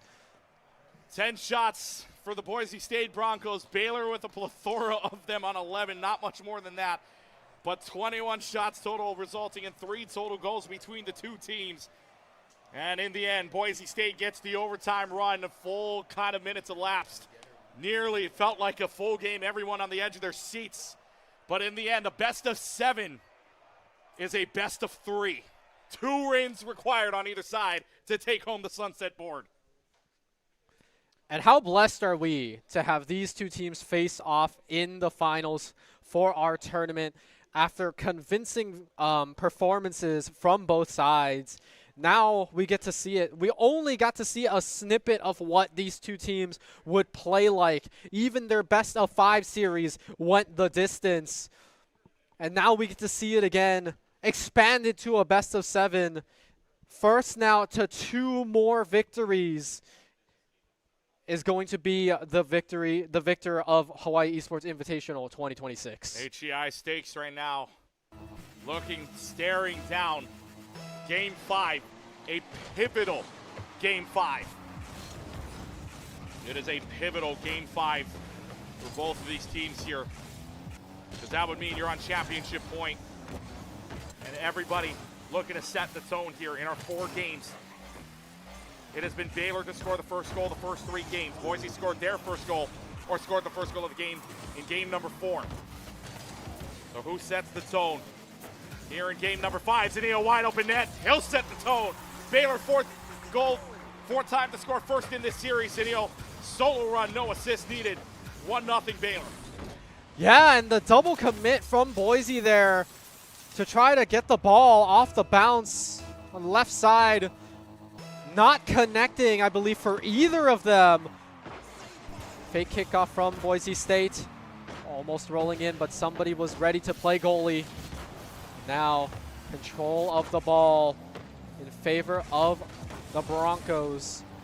Baylor bump it back into enemy territory, seeing if they can make a play out of this. Let's go to the Broncos now to listen in to what their comms are like here. Close. Yeah! Fine. Got the mid right. Pinch. Yep. He's I up. got the right. Yeah. I got back right. Watch his pass. Watch his pass to Zero. Boxer. How'd you not get Right, defense. Who's there? In. Boxer scores out, gets the goal. Zanio with the help. Boise gets, or rather Baylor gets security. Zanio gets credit for it, but Hoxer from the top rope is able to find it. And now with 3:51, Boise's in trouble. Plenty of time for them to figure it out. But Baylor, 2-point lead this early into the game. Playing tempo, setting the pace, making it work for them. Let's go ahead and listen in to see how Baylor feels after the Nice! Come on, Andy. 3 goals. Let's go. Great comms, guys. Good play. Let's go.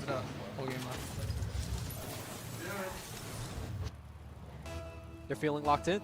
They're feeling locked in right now. That last game, heartbreaking OT, doesn't really matter again. Rocket League players are one of the best at doing this. They reset every single time. Boise nearly had another goal, nearly had a goal on their board, but they're still goose-egged at the moment, and we're only 2 minutes in. 3-0. Baylor trying their best, keep hammering away. Back into the corner it goes, but Baylor keeping the pressure on. They're confident, they're happy, they're smiling. And I like that they're putting this pressure on because we kind of saw it in game number 2. I feel like they noticed how much of a lead they had and maybe let it up a little bit. And Boise State almost came back in that second game. You kind of saw it there. And so now Baylor pedal to the metal, keeping the ball on Boise State's half to make sure they don't have opportunities to shoot, which keeps them firmly in the lead here. 2.5 minutes left on the clock, 3-0 like you said. I don't think we've had such a large goal differential in this entire series. This is that first time. Zanil almost looking to make it 4. Boise State stand in their way. Biggest lead for Baylor in any game in this series between the two, group stage included. They have security. They only need to hold on to this for another 2 minutes of play. Baylor looking to try and see if they can get a little bit more. Andy does get hit up in the air and that ball gets blocked. Left side wall. They'll play it on for right now. Boise State, though, you can feel that they are being pressured out right now.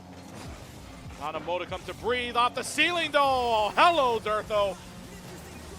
1 minute and 48. Boise breathes life. Durtho off the top rope.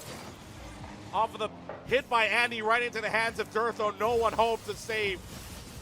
Preston does get credit, but that's all Durtho. Right at that midfield mark again. Those 45-degree angle shots have just been so good, so consistent for this Boise State roster. Bringing El Clasico back to score their first goal in this game, number 5. A pivotal moment in the series where whoever wins this one will go to series point, and they will have 2 opportunities to close out after that. Top rope, there's Andy. Andy scores another one, gets one back, and it's like the last couple of seconds never even happened. Andy is there. Hoxer gets credit for the assist, but Baylor back up by 3. The Bears, minute 23 away from going to championship point. The Bears looking to claw their way into this victory, this game number 5 with just that minute left. Seeing what they can do to defend. I mean, that's kind of all they really have to do at this point. Making up a 3-goal deficit with a minute is not an easy feat. And so, if they can just keep the ball rolling, they should be in the clear. They should have this game number 5 in the bag. Not easy to come back from 3. Not impossible. Not impossible. But the odds are usually stacked against you. Down 3 with a minute left to go. But we've seen crazier here at HEI this weekend. You never know what you could get here. Durtho, though, advancing the ball onto Baylor's side of the floor. Nobody home. That one just rolls into the corner. That could have been Boise's last breath here. 35 seconds left to play on the clock. Woozy just needing to clear this out. But this game looks done and dusted here as the Bears are now 1 game away. Will be 1 game away from winning this. Durtho trying to dunk this up. Can he get the dunk? No, and he's there on the save. It's a moot point, though. 10 seconds left. Boise just wants to go maybe to take with them into the next game as momentum. But instead, it's a wide open net. Oh! Ball stationary there. And Hoxter seals the deal, if it wasn't already. Insult to injury with the last second goal. Kind of just to take it in a little bit longer. Kickoff is all they are pretty much going to get, and Game 5 is wraps. The largest goal differential we have seen all series, and it comes from Baylor. A nearly perfect game from the Bears. Boise State, 5 shots on goal, only finding 1 time in the back of the net, but the Bears, look at the pressure. Total of 12 shots on goal for them, and they find themselves in a position of power. They find themselves 1 game away from winning it all. And our entire exciting series here in Rocket League is presented to you by Zippy's. And they have been presenting the sponsor the entire series long, all 3 years. And Zippy's is more than a restaurant. It's a way of life in Hawaii. From their top-selling Korean fried chicken to freshly baked favorites, Zippy's is where Hawaii all comes together. After the game, for birthdays, anniversaries, or everyday moments, life celebrations happen here. As they say, next stop, Zippy's. And right now, Baylor saying next stop, Surfboard. In just a couple of moments, they are only 1 game away from taking the Sunset Board home and becoming the 3rd unique champions of this main stage here at HEI. And not just 3rd unique champions of the Surfboard. Every time we've invited a new team into this tournament, they have ended up taking that Surfboard home. And if Baylor were to win this one out, that storyline continues as Zanil. What a redirect! Hook, line, and sinker with that one. My, oh my. They're just having fun now. Zanil on the redirect, Andy the pass to him. Only 8 seconds in, and Baylor's feeling good. Feeling good from that other game that they just came off of. Like we said, largest goal differential we have seen all series long. Almost in contention for the largest one in the entire tournament. But all that matters now is Baylor and Boise State. Game number 6. A very early goal, so plenty of time to make it up if you're the Broncos. But you've got to be feeling that pressure. You are now needing to win the next 2 games if you want to lift up that Surfboard. Baylor have 2 opportunities. If they throw it here, they can still win the next one. It all comes down to this. Ball currently on the side of the Baylor University. Boise State keeping the pressure up. Now ball in control. Actually, I was going to say Hoxter had it, but immediately demolition. Preston trying to drive it in. Doesn't quite work out. Back into the midfield. Memory serves me right here in this game. The 5-1 game last game, that was the tied for the largest differential between these 2 teams here. That was forced to Game 5. Baylor winning Game 5, but in this case, it's a best of 7 in a 3-2 series lead. Baylor, though, looking to keep pushing the pressure. Zanil looking upstairs, looking to dribble this around. Nothing there. Andy to follow. Andy versus Durtho here. Durtho wins it, puts it in back in the hands of Andy to reset. Gives it back to Hoxter up on the wall. Hoxter now lifting it up, flip, reset, over, nothing there. Durtho on the save on the defense. Nobody's home, finally there. Preston's there to save. Keeps it a 1-goal lead, flip, reset, over and over, dribbling around, nothing there on the float. Left side. They will try their best. Baylor yet again putting the pressure on. This ball has not left the blue side of the floor in quite a long time. Stays in the corner. Andy to follow up here. Can Andy find a way in this time? No, that answer. Woozy takes it all the way on the clear. Do they have an angle at it? Yes, they do. Woozy chasing the ball down and an angle all the way through. Woozy solo gets the score. Bounces it right off of Hoxter. and nothing to do but watch that go in.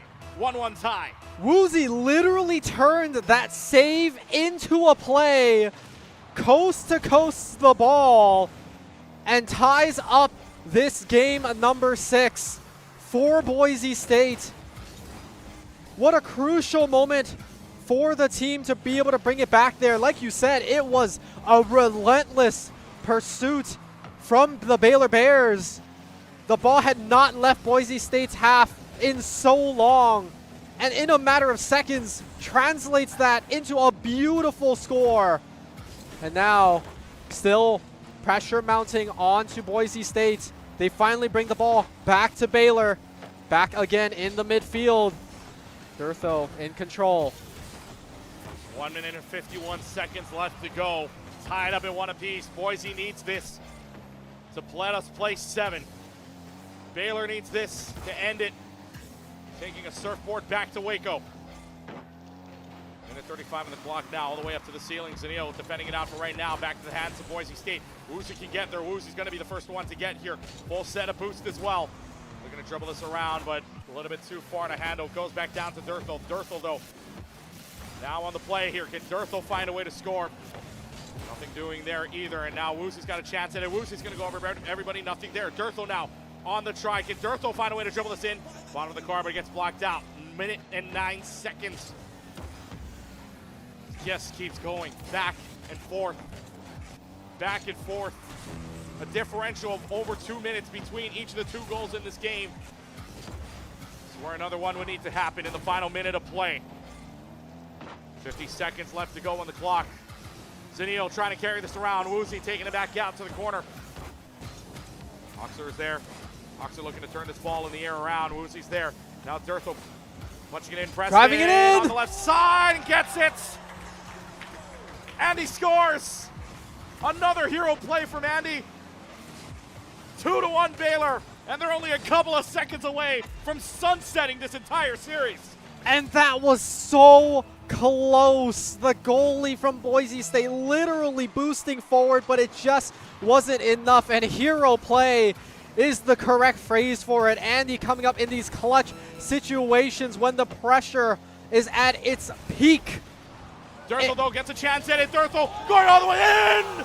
We're tied! Only a couple of seconds left, but the last minute always gets crazy. Durtho ties it. 2-2. 23 seconds on the board. An answering goal almost quite immediately, keeping the game in touching distance.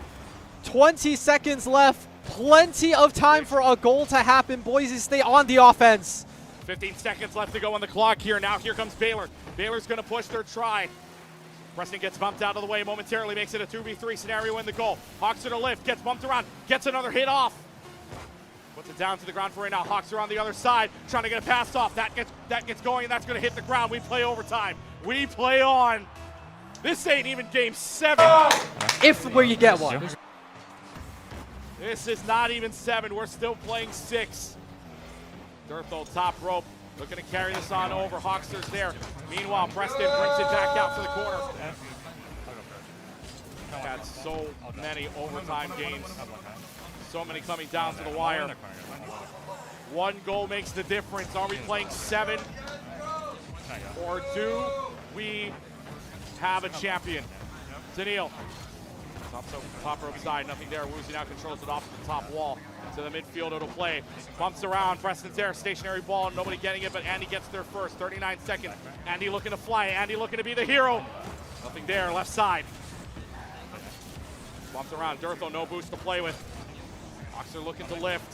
Hoxer looking to try, Preston there to clear. Off the backside corner as well. Zanil, top rope side, gets bumped around.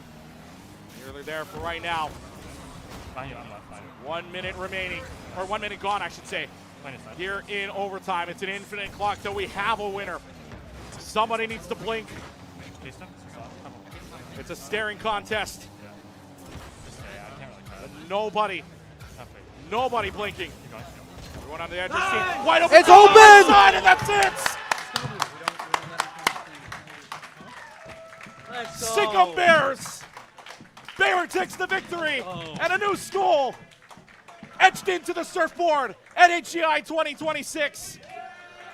Baylor University, the Bears are gold. And who else to score that final goal than Andy? The one we've been highlighting, the one to close it out. 4-2 fashion, revenge from the group stage.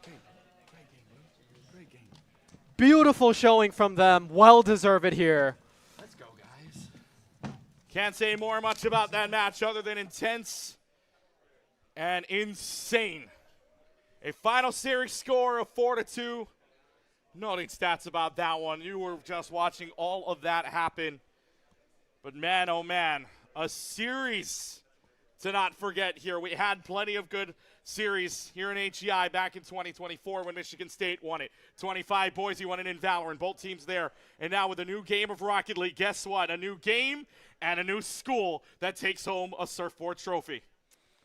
And now, 3 years in a row, a new contender in the Hawaii Esports Invitational, taking it home, bringing back a lot of pride to their college campus. Trophy presentation coming up in moments as well. We'll also get the raffle if you're here at the HEI event as well. But don't forget, we still have 2 more matches left here to play. Yes, we played a very exciting finals, but we will also get another finals here very soon as high school gets their shot at the main stage, as well as an all-star game coming up later on in the day as well. So, man, oh man, I mean, what do you want to talk about here? Because there's plenty of action. Super Smash Bros. Ultimate also working in the theater on the other side. You can check that out on the University of Hawaii Esports Twitch page at UH Esports. So go check that out. But once again, it was an insane weekend here. 20 matches have now finished and a series not to be forgotten anytime soon here at the University of Hawaii at West Oahu. Big thanks to all of the University of West Oahu, University of Hawaii at West Oahu team and staff for letting us come here yet again for a second year in a row. And of course, to all of our sponsors, including presenting sponsor Zippy's one more time. Shout out to Kevin, my man Kevin, right over there as well. Come here, Kevin. Shout out. We got to shout out Kevin and Zippy's the rest of the way. I'm gonna make a call, bring him on real quick. So say hello to the stream, Kevin, right in front of you, right there. Yep. There he is. Mr. Zippy's himself right there.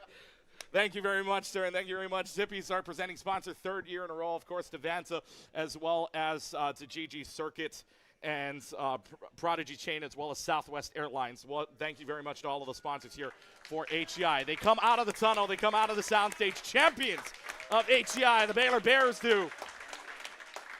There you can hear the clapping in the background as well. Trophy ceremony on the other side. We'll take a break. All-Stars High School on the other end, but Baylor, your champions in HEI 2026. We'll be right back.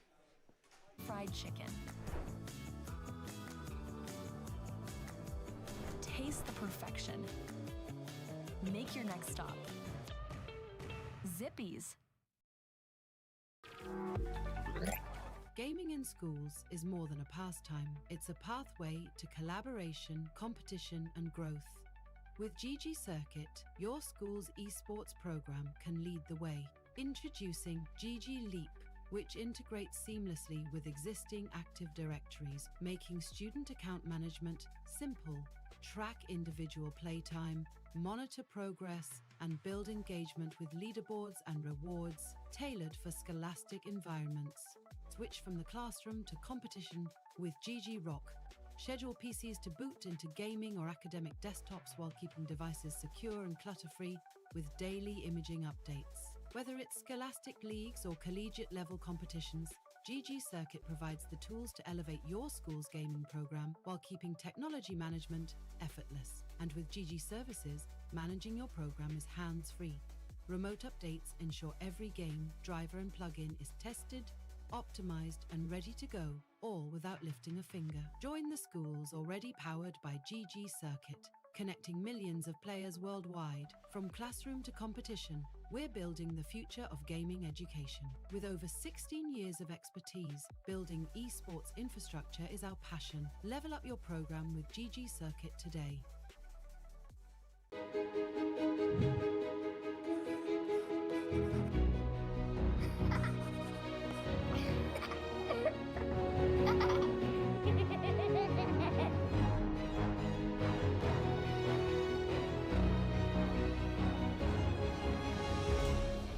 love Simon. Me too. Thank you. And I love fried chicken, chili, french fries, spaghetti, fried noodles. I love Zippy's.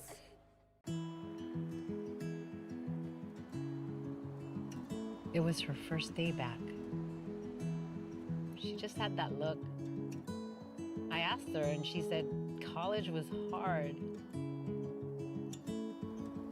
But our first stop, that would remind her she was home. The mainland's so big. And it's so beautiful. But what I do miss is the food.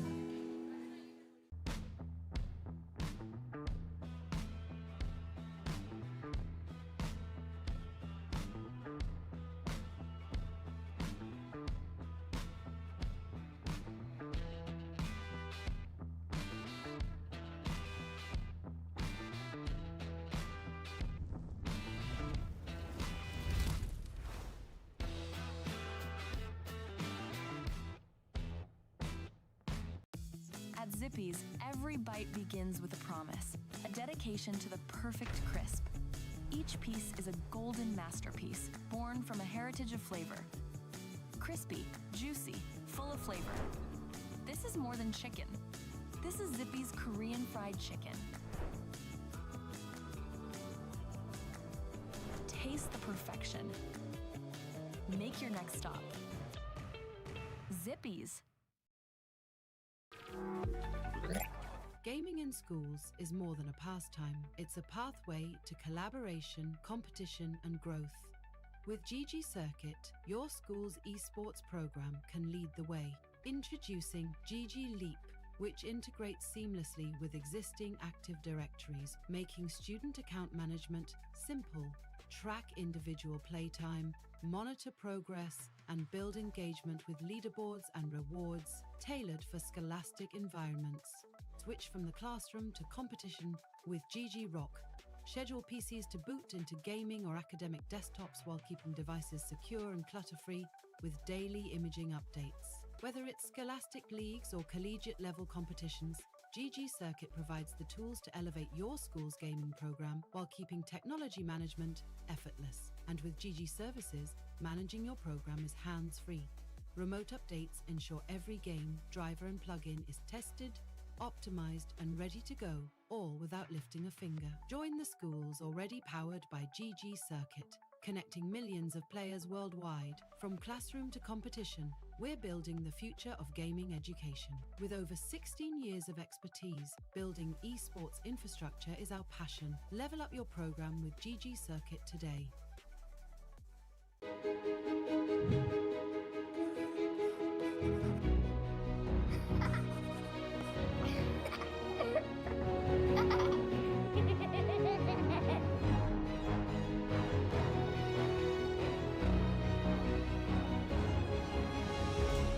I love Simon.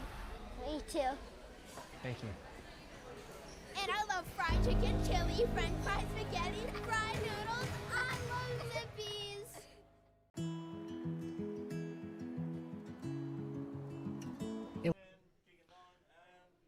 Ladies and gentlemen, welcome to the trophy ceremony here in HEI 2026. Please now welcome your champions of Collegiate Rocket League, Baylor University.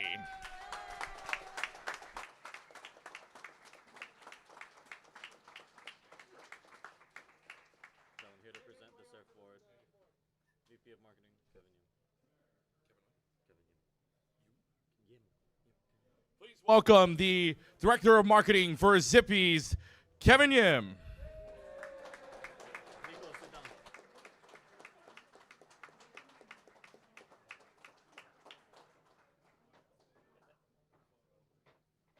All right, follow him over. Music up.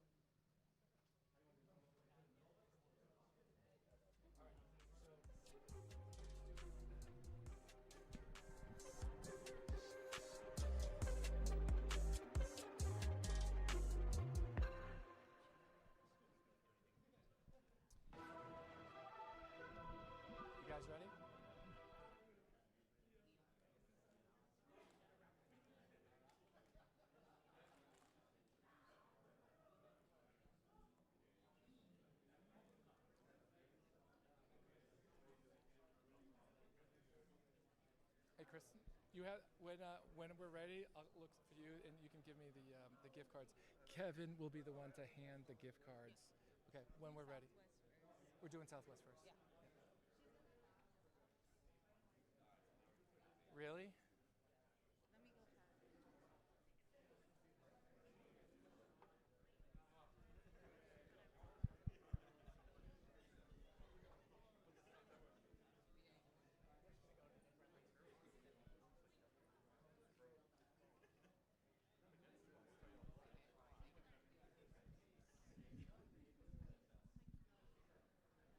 All right.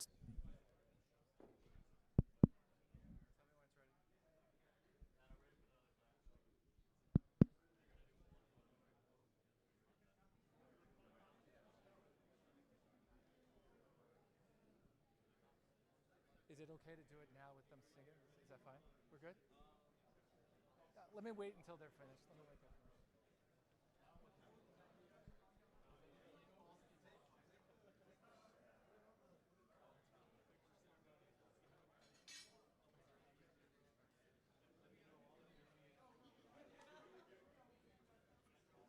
It's okay, let's just wait. Because after we hand it, we have to go over there for photo op.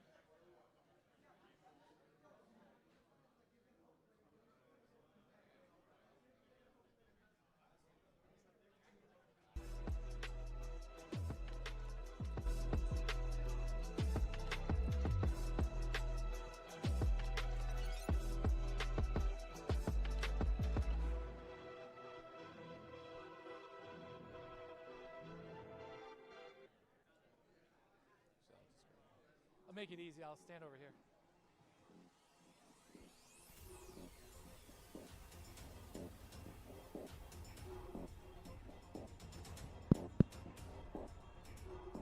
Okay, just so everyone knows, after this we're going to be doing the announcement for the middle school. After that, we're going to be doing some raffle giveaways. So please have your red ticket out. Get your red ticket out.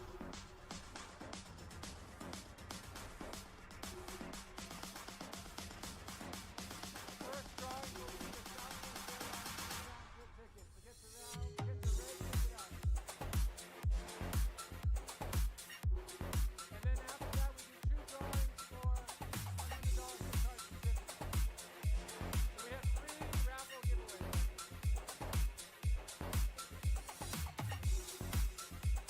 Easy on that board.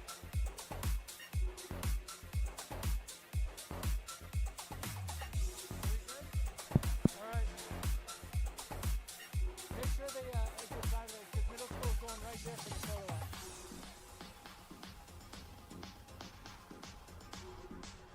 So, Alec, when I make the announcement, they'll get the award and then go straight over there.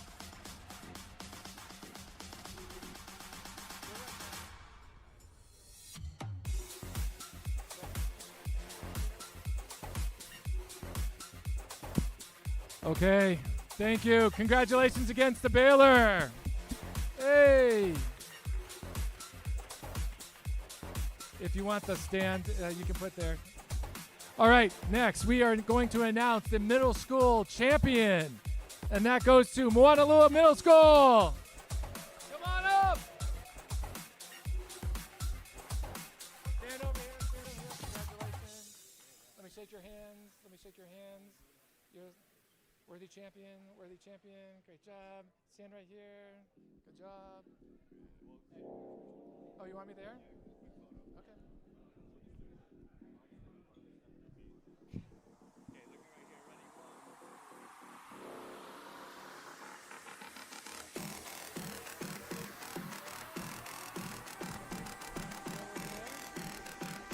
All right.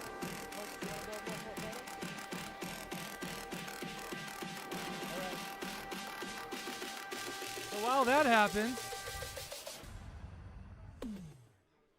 let's have a drawing. Who wants a Southwest ticket? Who wants to get out of here? All right. And all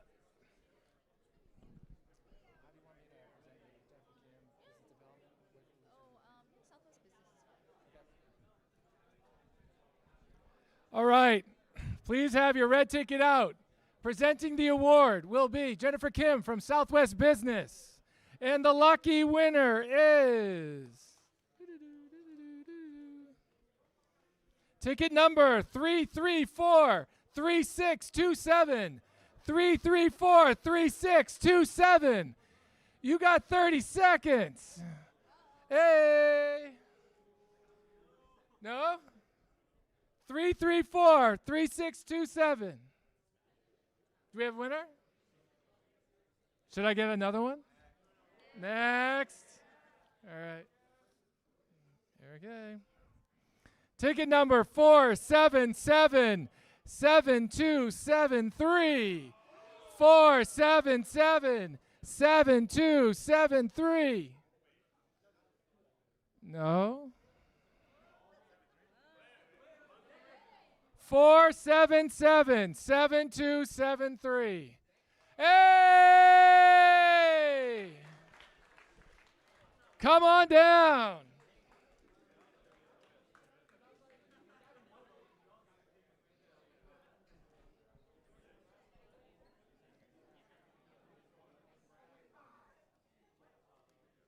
Thank you.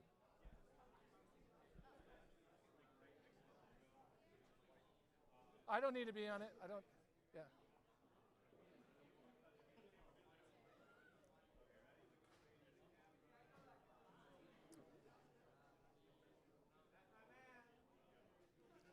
We'll be doing two drawings. Yep.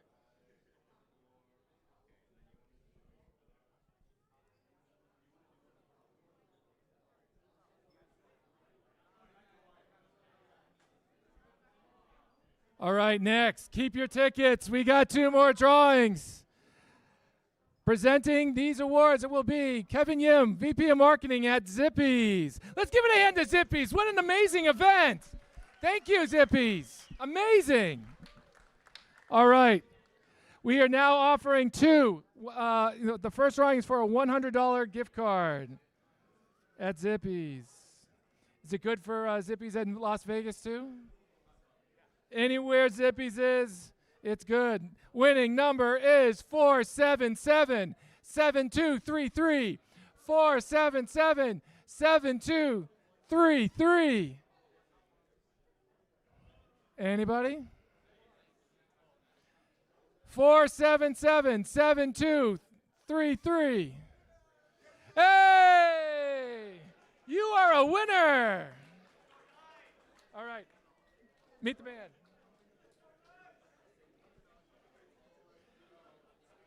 Michigan State loves Zippy's. Look at the hug.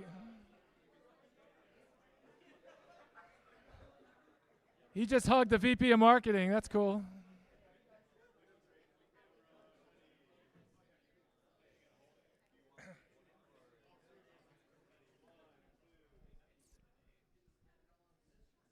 That's awesome.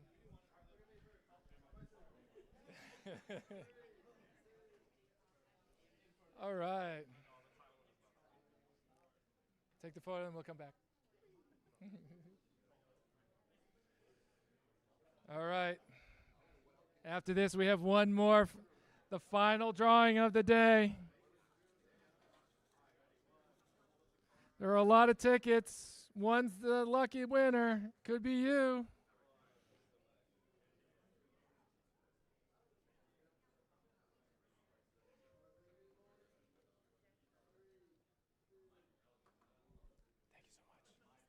I appreciate it. Thank you for everything.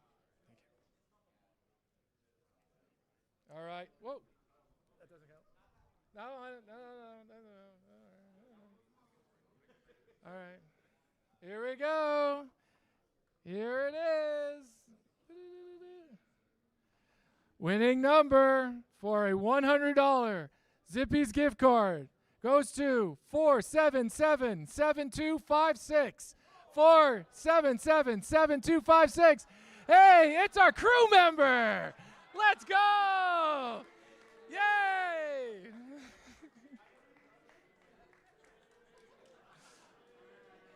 Yay. It's not rigged.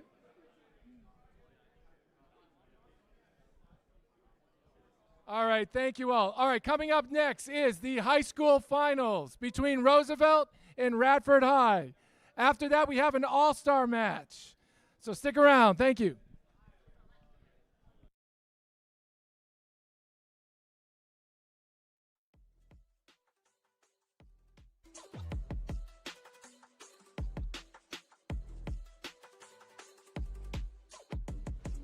It was her first day back. She just had that look. I asked her and she said college was hard. But our first stop, that would remind her she was home. The mainland's so big and it's so beautiful. But what I do miss is the food.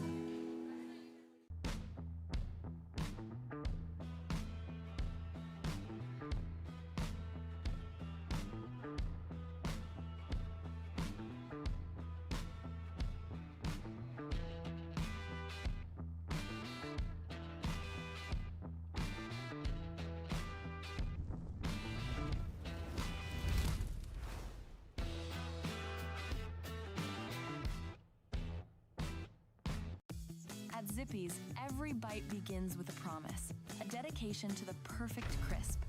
Each piece is a golden masterpiece, born from a heritage of flavor. Crispy, juicy, full of flavor. This is more than chicken. This is Zippy's Korean fried chicken. Taste the perfection. Make your next stop. Zippy's. Gaming in schools is more than a pastime. It's a pathway to collaboration, competition, and growth. With GG Circuit, your school's esports program can lead the way. Introducing GG Leap, which integrates seamlessly with existing Active Directories, making student account management simple. Track individual playtime, monitor progress, and build engagement with leaderboards and rewards tailored for scholastic environments. Switch from the classroom to competition with GG Rock. Schedule PCs to boot into gaming or academic desktops while keeping devices secure and clutter-free with daily imaging updates. Whether it's scholastic leagues or collegiate level competitions, GG Circuit provides the tools to elevate your school's gaming program while keeping technology management effortless. And with GG Services, managing your program is hands-free.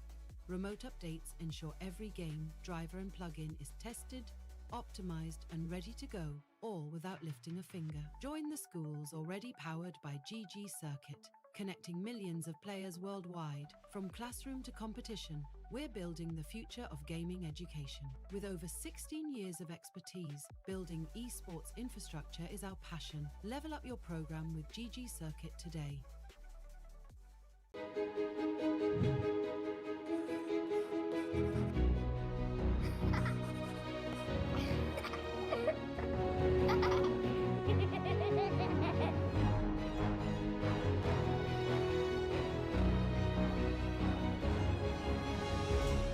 I love Simon. Me too. Thank you. And I love fried chicken, chili, french fries, spaghetti, fried noodles. I love Zippy's.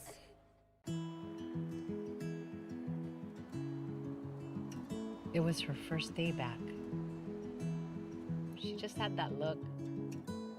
I asked her and she said college was hard. But our first stop, that would remind her she was home. The mainland's so big and it's so beautiful. But what I do miss is the food.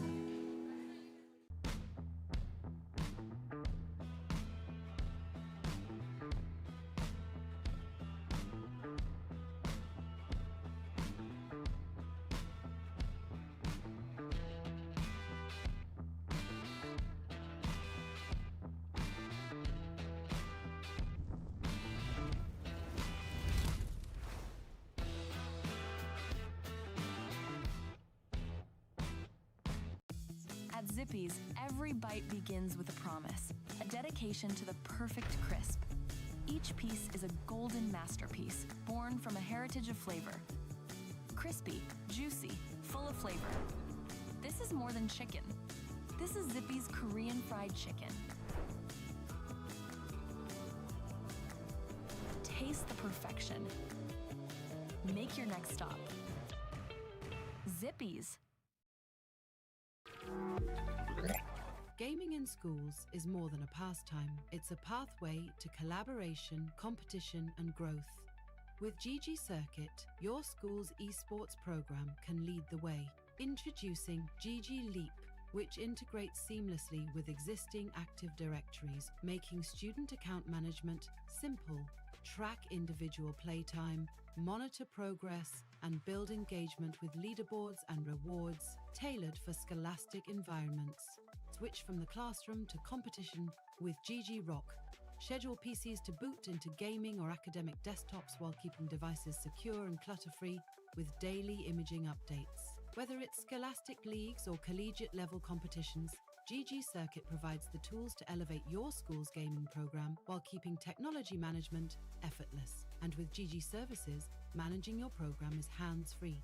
Remote updates ensure every game, driver, and plugin is tested, optimized, and ready to go, all without lifting a finger. Join the schools already powered by GG Circuit, connecting millions of players worldwide. From classroom to competition, we're building the future of gaming education. With over 16 years of expertise, building esports infrastructure is our passion. Level up your program with GG Circuit today.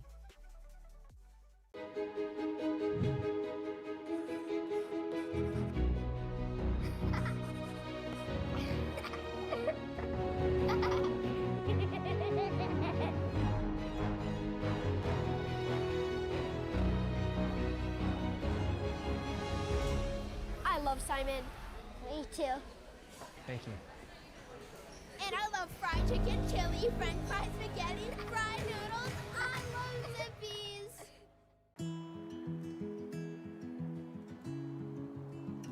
It was her first day back.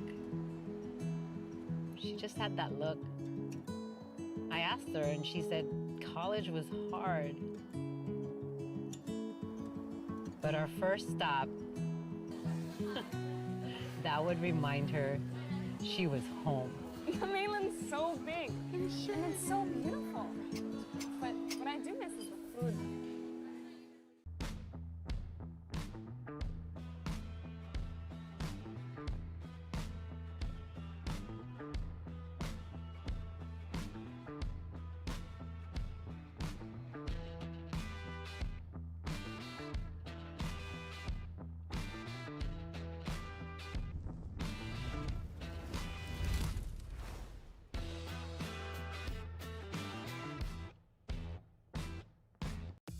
At Zippy's, every bite begins with a promise, a dedication to the perfect crisp. Each piece is a golden masterpiece, born from a heritage of flavor. Crispy, juicy, full of flavor. This is more than chicken. This is Zippy's Korean fried chicken. Taste the perfection. Make your next stop. Zippy's. Gaming in schools is more than a pastime. It's a pathway to collaboration, competition, and growth. With GG Circuit, your school's esports program can lead the way. Introducing GG Leap, which integrates seamlessly with existing Active Directories, making student account management simple. Track individual playtime, monitor progress, and build engagement with leaderboards and rewards tailored for scholastic environments. Switch from the classroom to competition with GG Rock. Schedule PCs to boot into gaming or academic desktops while keeping devices secure and clutter-free with daily imaging updates. Whether it's scholastic leagues or collegiate level competitions, GG Circuit provides the tools to elevate your school's gaming program while keeping technology management effortless. And with GG Services, managing your program is hands-free. Remote updates ensure every game, driver, and plugin is tested, optimized, and ready to go, all without lifting a finger. Join the schools already powered by GG Circuit, connecting millions of players worldwide. From classroom to competition, we're building the future of gaming education. With over 16 years of expertise, building esports infrastructure is our passion. Level up your program with GG Circuit today. I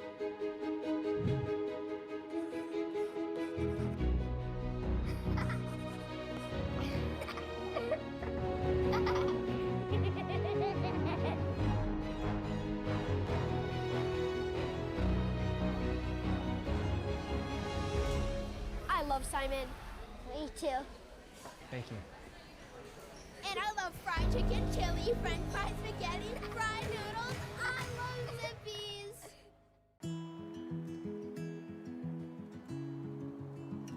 It was her first day back. She just had that look. I asked her and she said college was hard. But our first stop, that would remind her she was home. The mainland's so big and it's so beautiful.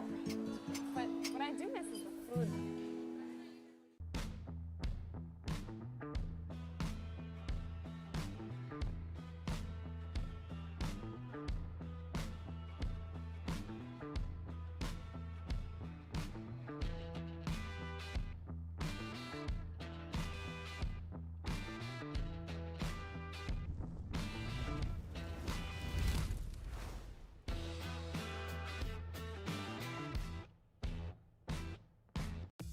At Zippy's, every bite begins with a promise, a dedication to the perfect crisp. Each piece is a golden masterpiece, born from a heritage of flavor. Crispy, juicy, full of flavor. This is more than chicken. This is Zippy's Korean fried chicken. Taste the perfection. Make your next stop. Zippy's.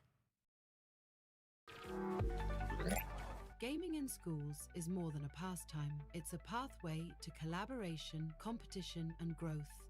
With GG Circuit, your school's esports program can lead the way. Introducing GG Leap, which integrates seamlessly with existing Active Directories, making student account management simple. Track individual playtime, monitor progress, and build engagement with leaderboards and rewards tailored for scholastic environments. Switch from the classroom to competition with GG Rock. Schedule PCs to boot into gaming or academic desktops while keeping devices secure and clutter-free with daily imaging updates. Whether it's scholastic leagues or collegiate level competitions, GG Circuit provides the tools to elevate your school's gaming program while keeping technology management effortless. And with GG Services, managing your program is hands-free. Remote updates ensure every game, driver, and plugin is tested, optimized, and ready to go, all without lifting a finger. Join the schools already powered by GG Circuit, connecting millions of players worldwide. From classroom to competition, we're building the future of gaming education. With over 16 years of expertise, building esports infrastructure is our passion. Level up your program with GG Circuit today.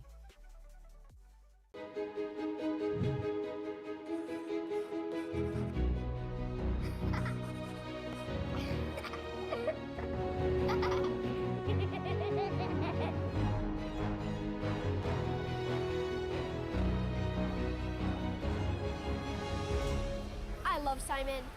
Me too. Thank you. And I love fried chicken, chili, french fries, spaghetti, fried noodles. I love Zippy's.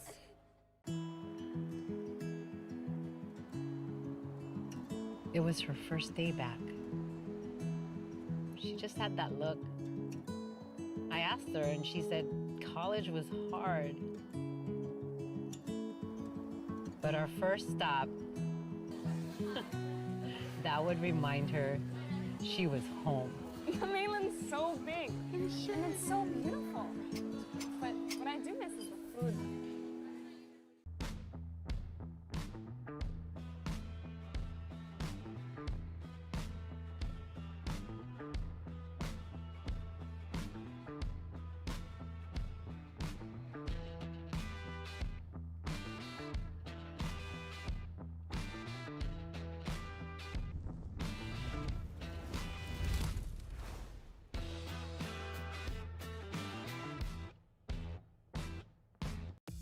At Zippy's, every bite begins with a promise, a dedication to the perfect crisp. Each piece is a golden masterpiece, born from a heritage of flavor. Crispy, juicy, full of flavor.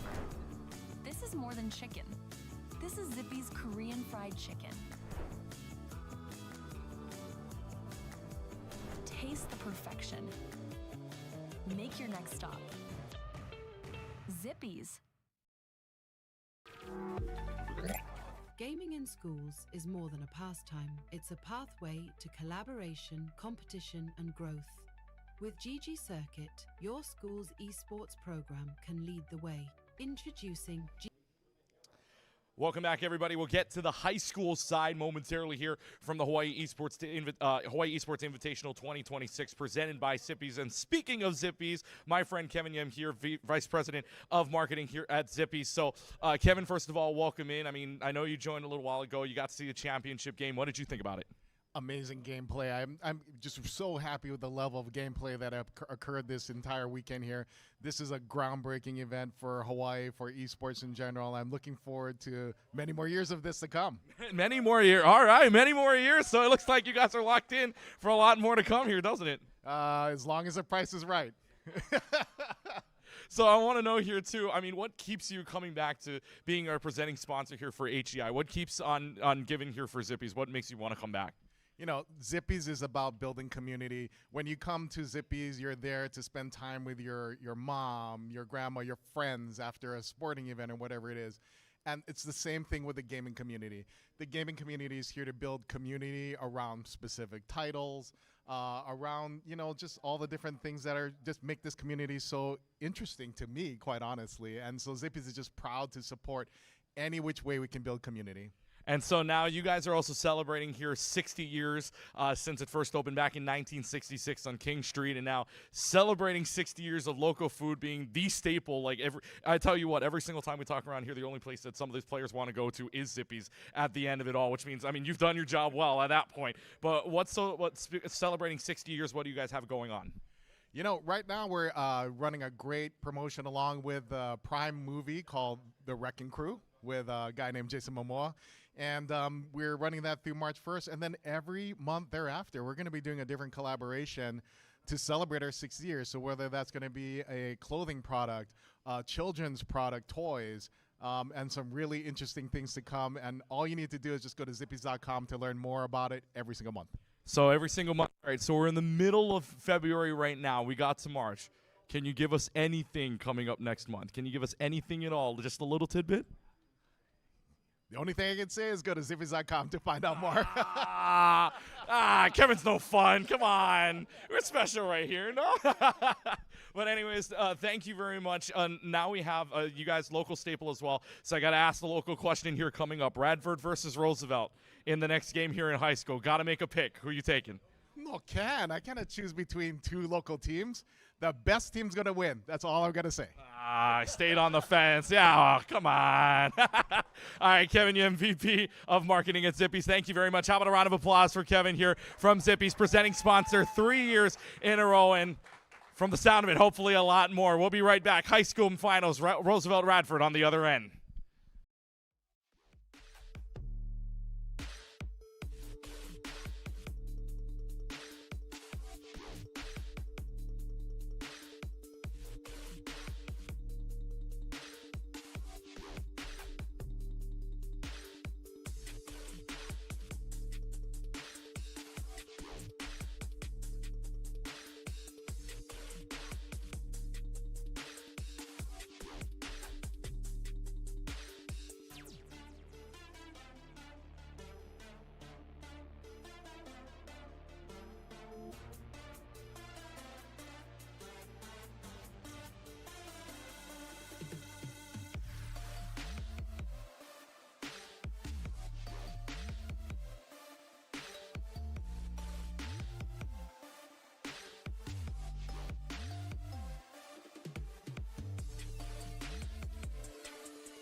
Welcome back here to the Hawaii Esports Invitational. Clutchkey alongside Henry with you for what is 2 final series here in the University of Hawaii at West Oahu building as we start to sunset our day.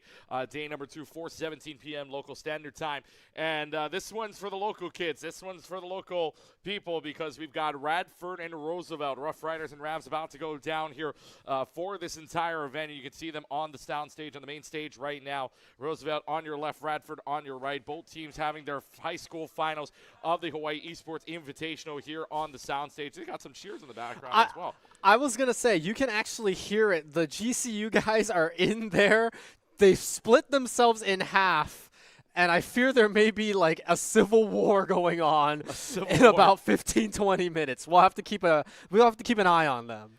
Yeah, we'll have to keep an eye on all the rowdiness in that room, but appreciate GCU bringing their entire contingency here, keeping it fun and light between these two teams. But here we go. Roosevelt and Radford underway. And yes, we did. I mean, both of them are HS by right, so we did put the extra letter in there to help us identify them so far. Rose versus Roz. Rose versus Roz. Which cheer is your favorite? Which Scooby-Doo saying is your favorite? 4 minutes and 40 seconds on the clock, and we're underway. Also, by the way, this high school side best of 7. So I almost passed out from the best of 7 earlier on between Baylor and take a seat. I'm going to need to take a seat and relax. And Henry, go ahead. Yeah, both teams vying for control of the ball right now. We kind of actually saw one almost just roll in. I don't quite recall which side it was, but we got some interesting names across the board here. On the side of Roosevelt, we got when the.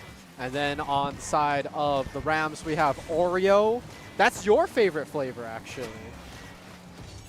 We're going to have a lot of fun in this matchup, aren't we? So, anyways, trophy on the line here for the high school finals. 2 things also going underway here.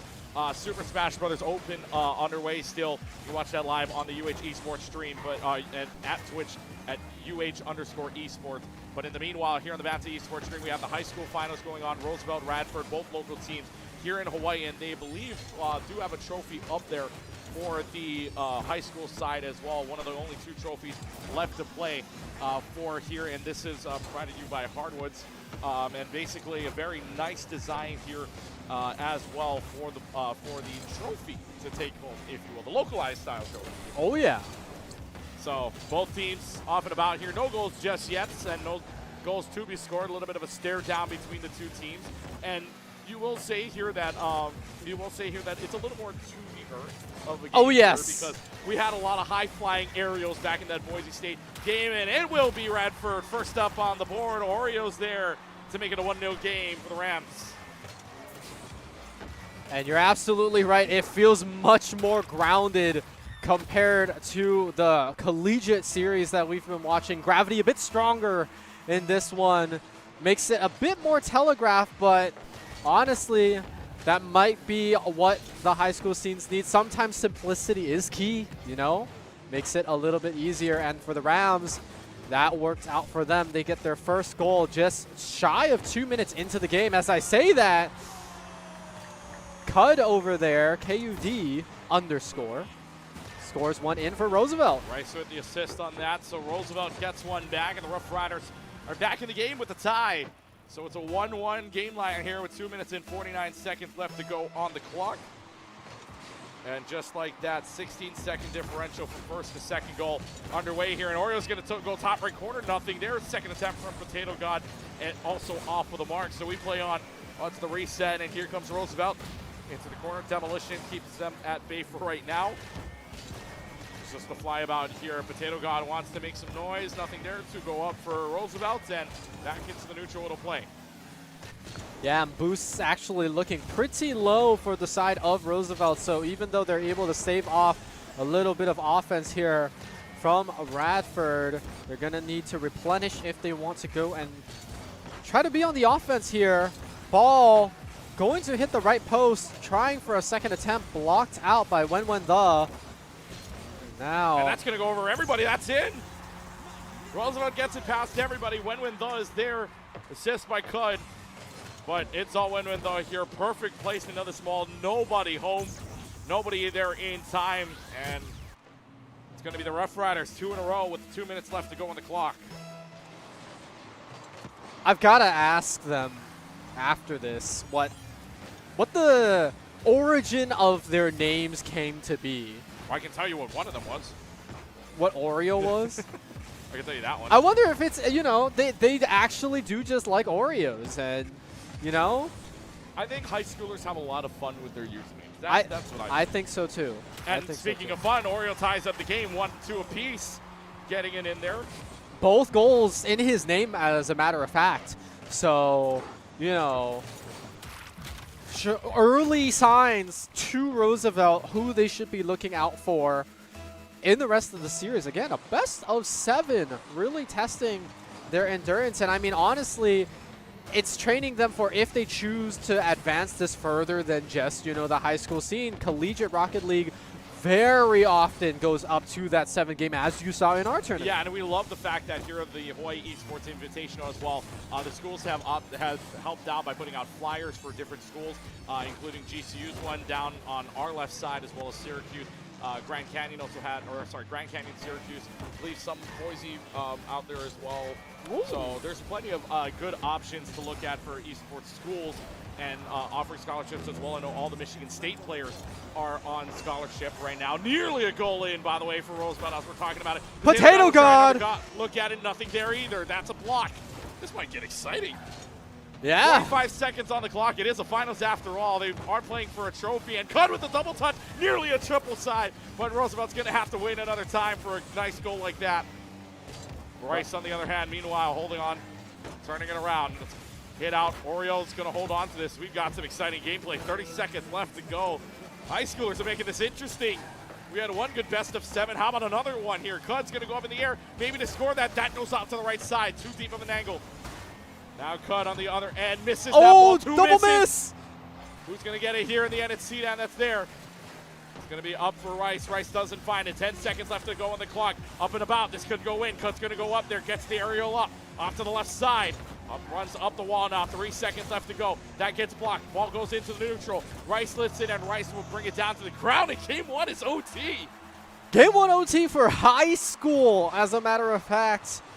And you don't hear about a Roosevelt rivalry, you know, with Radford too often. But they're looking to start a new chapter in car soccer, This is mind already you. better than some of the HHSAA games I've seen so far. This is exciting already. We're just in game 1 here. Top Is the side. puck just going to roll in? I know. Is this going to roll in? No. Cud It bounces is! it in. And Roosevelt takes game 1. Cud gets it. Good news for Roosevelt. They're up 1 game in the best of 7 series. You could hear the GCU guys from all the way out here. That's how you know. They have picked their side, and they are sticking to it. And look at the Roosevelt kids, very proud, looking at the camera. 1 game down. I mean, a trophy is a trophy, no matter what way you paint it.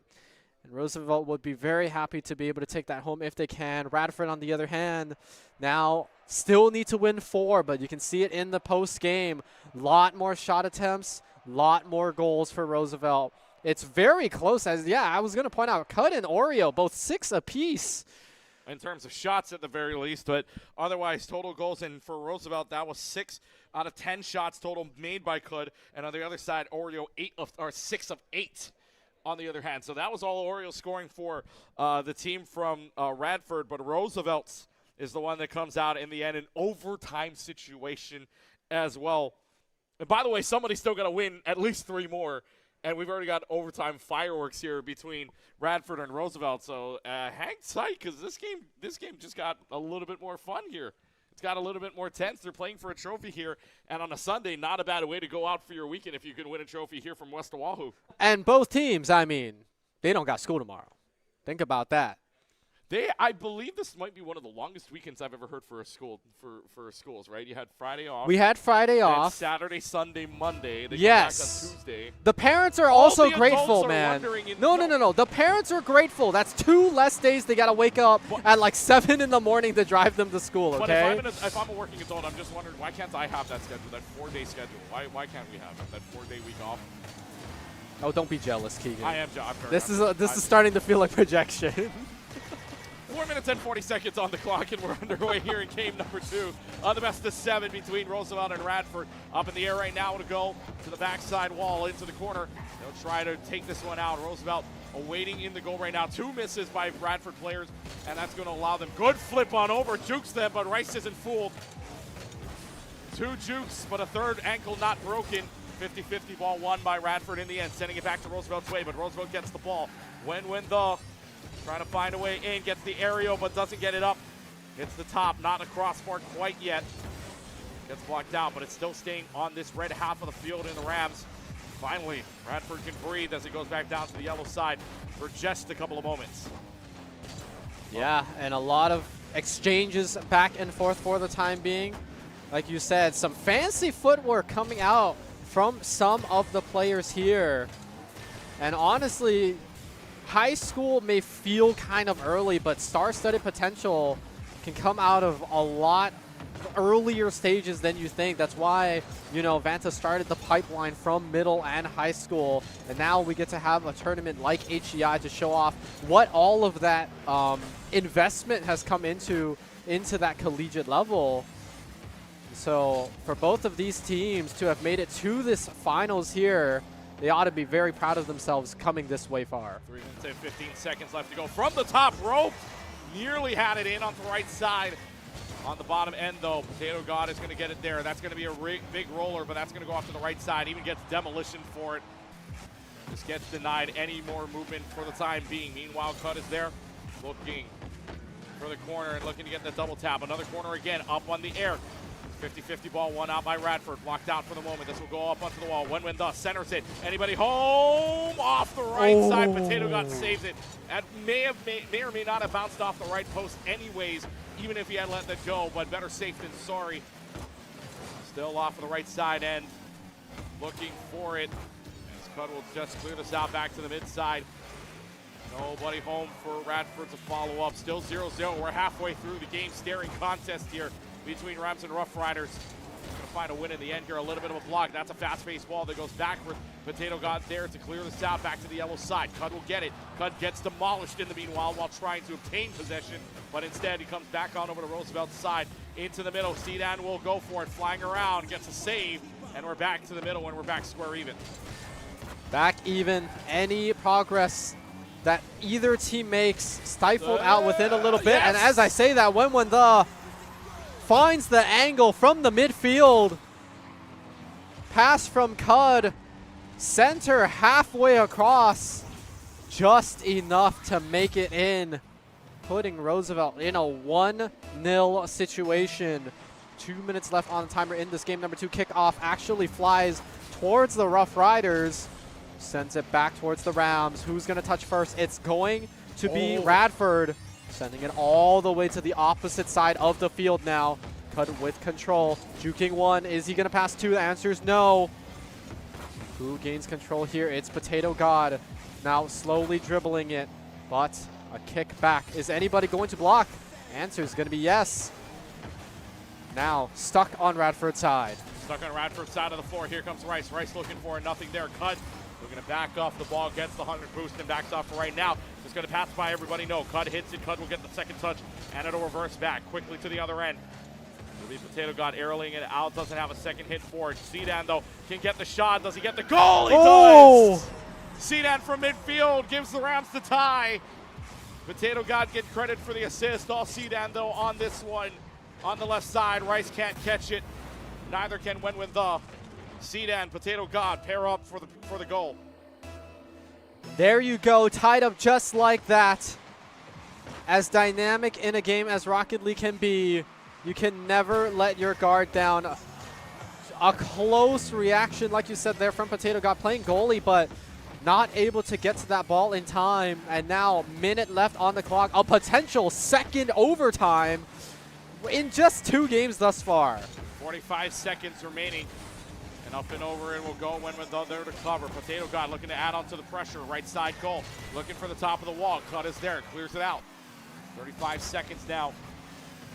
Looking for that left side corner. Can they find anything going at center here? When Redo's going to clear it out to no avail for Radford. 30 seconds remaining. Back and forth This still goes. 158 and 109 are when the goals were scored. 49-second differential between the two goals, and yet we are drawing blanks here in the final coming seconds. Cud's going to go all the way top rope. Hits this off the ceiling. Potato got there to save it. 10 seconds left to go. We do have some aerial fireworks happening in this game. Rice is there. 7 seconds left. Last opportunity for somebody. Ball is stationary there. 50-50. Nobody there. 1 second left to go. Ball's going to fall, and we will have OT. It is the second straight OT. Roosevelt, Radford, here we go. Kickoff just to the right, still in the middle of the field, not anywhere to write home about just yet. Potato got able to fly it over one, but that's just about it. Sedan playing spoiler here. Is it just going to fly in? Good nudge there from Roosevelt's side to prevent it from going in. You can see 3 members now lined up to play goalie. Ooh. A little punt forward. Is it going to be a double tap? The dunk, and Cud is able to close it out for a 2-0 lead for the Rough Riders.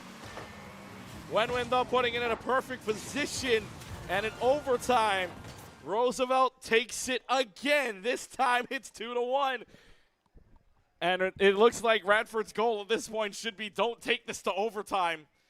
Because Roosevelt right now, I should say, Roosevelt's 2-0. They've won both overtime wins. So if I'm Radford, I'm thinking we need to secure this earlier than 5 minutes ends. Both toss-ups in that OT, that golden goal going to the Rough Riders thus far. And you can see in the player cams, controller? We're seeing some controller tech coming out potentially? No, I think Roosevelt's going to add in 2 subs here. Oh. Oh, there's substitutions here, I guess. All right, cool. Oh. I'm good for it. Where's mine? No. Get to see different play. Where's yours? You can't get out of this.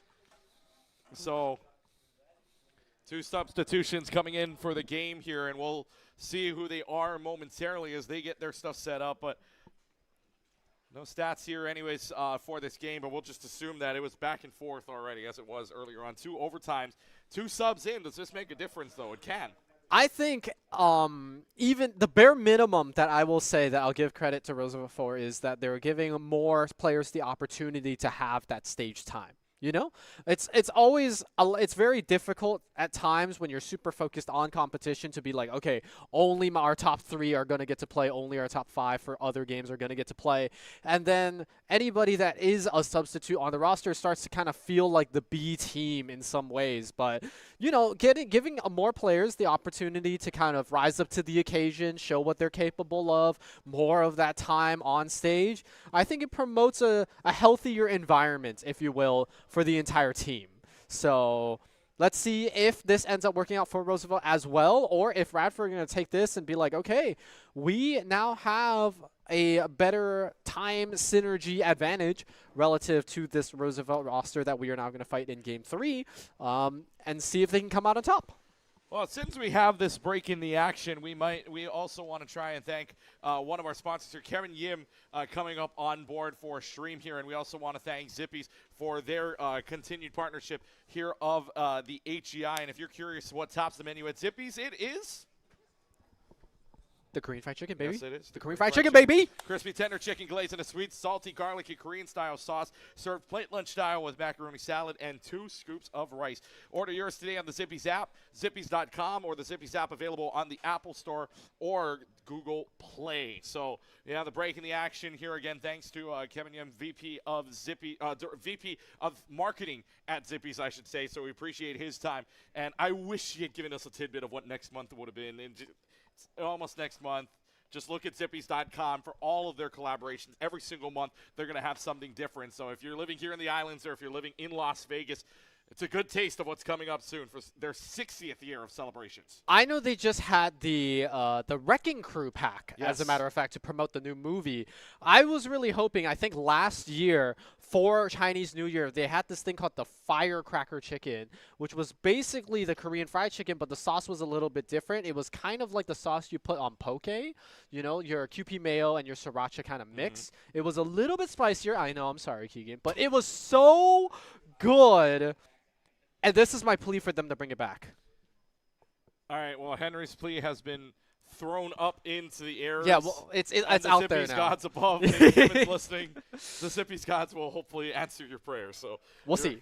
You're hoping for it. But in the meantime, again, back here at the Hawaii Esports Invitational 2026, for those of you that didn't join us on the mainstream earlier on, Collegiate side is done. Baylor University, the third school to don their name on the Sunset board later on when we get to next year. Baylor University wins it in a very exciting best-of-7 series, 4-2 over Boise State. Number 2 knocks off number 1 seed after the seeding of day number 1. And then now we're here into the high school finals of HEI. Roosevelt winning game 1 and 2. Both in overtime, 3-2 Roosevelt, game 1 winner, and 2-1 overtime winner for Roosevelt as well in game number 2. Game number 3, 2 new players to be added in. I think it's just Albubu, though.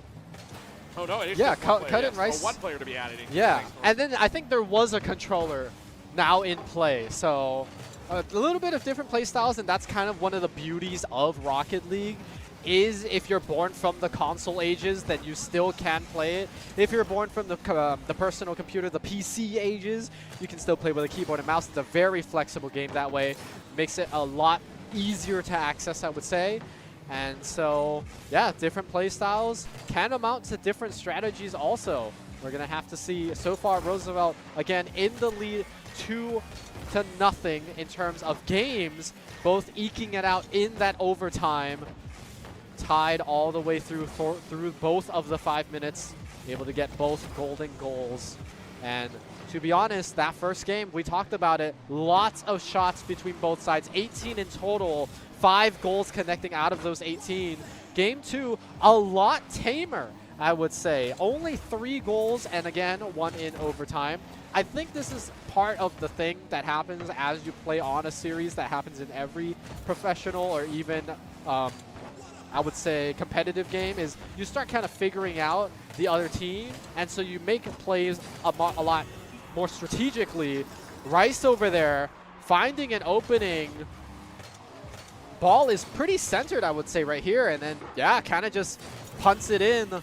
Cud making sure that no one blocks that path of the ball. And 1-0 start for Roosevelt. Second game in a row for them to do this. Cud also getting the assist on that play. Meanwhile, Radford trying to play defense. Unfortunately, triple commit doesn't land up in their favor. So here comes Roosevelt yet again onto the Radford side. So much pressure from Roosevelt. They score again in the matter of seconds. 15 seconds later, here comes Cud scoring in, and Albubu gets on the board with an assist. And look at that, the vibes on the Roosevelt side. Albubu saying nice shot in the chat. One of the auto-binded things. Auto-binded communications on your controller, so yes, you can get there very quickly. Yes. Albubu maybe with another one. No, that goes off top crossbar. 3 minutes and 10 seconds left. If I'm Radford, I'm trying not to play goalie. I got to play offense at this point. Double commit to the ball yet again. Both of them will go up. Cud clears it out. It's up in in the air. Position, but it's okay. Rice is there to clear.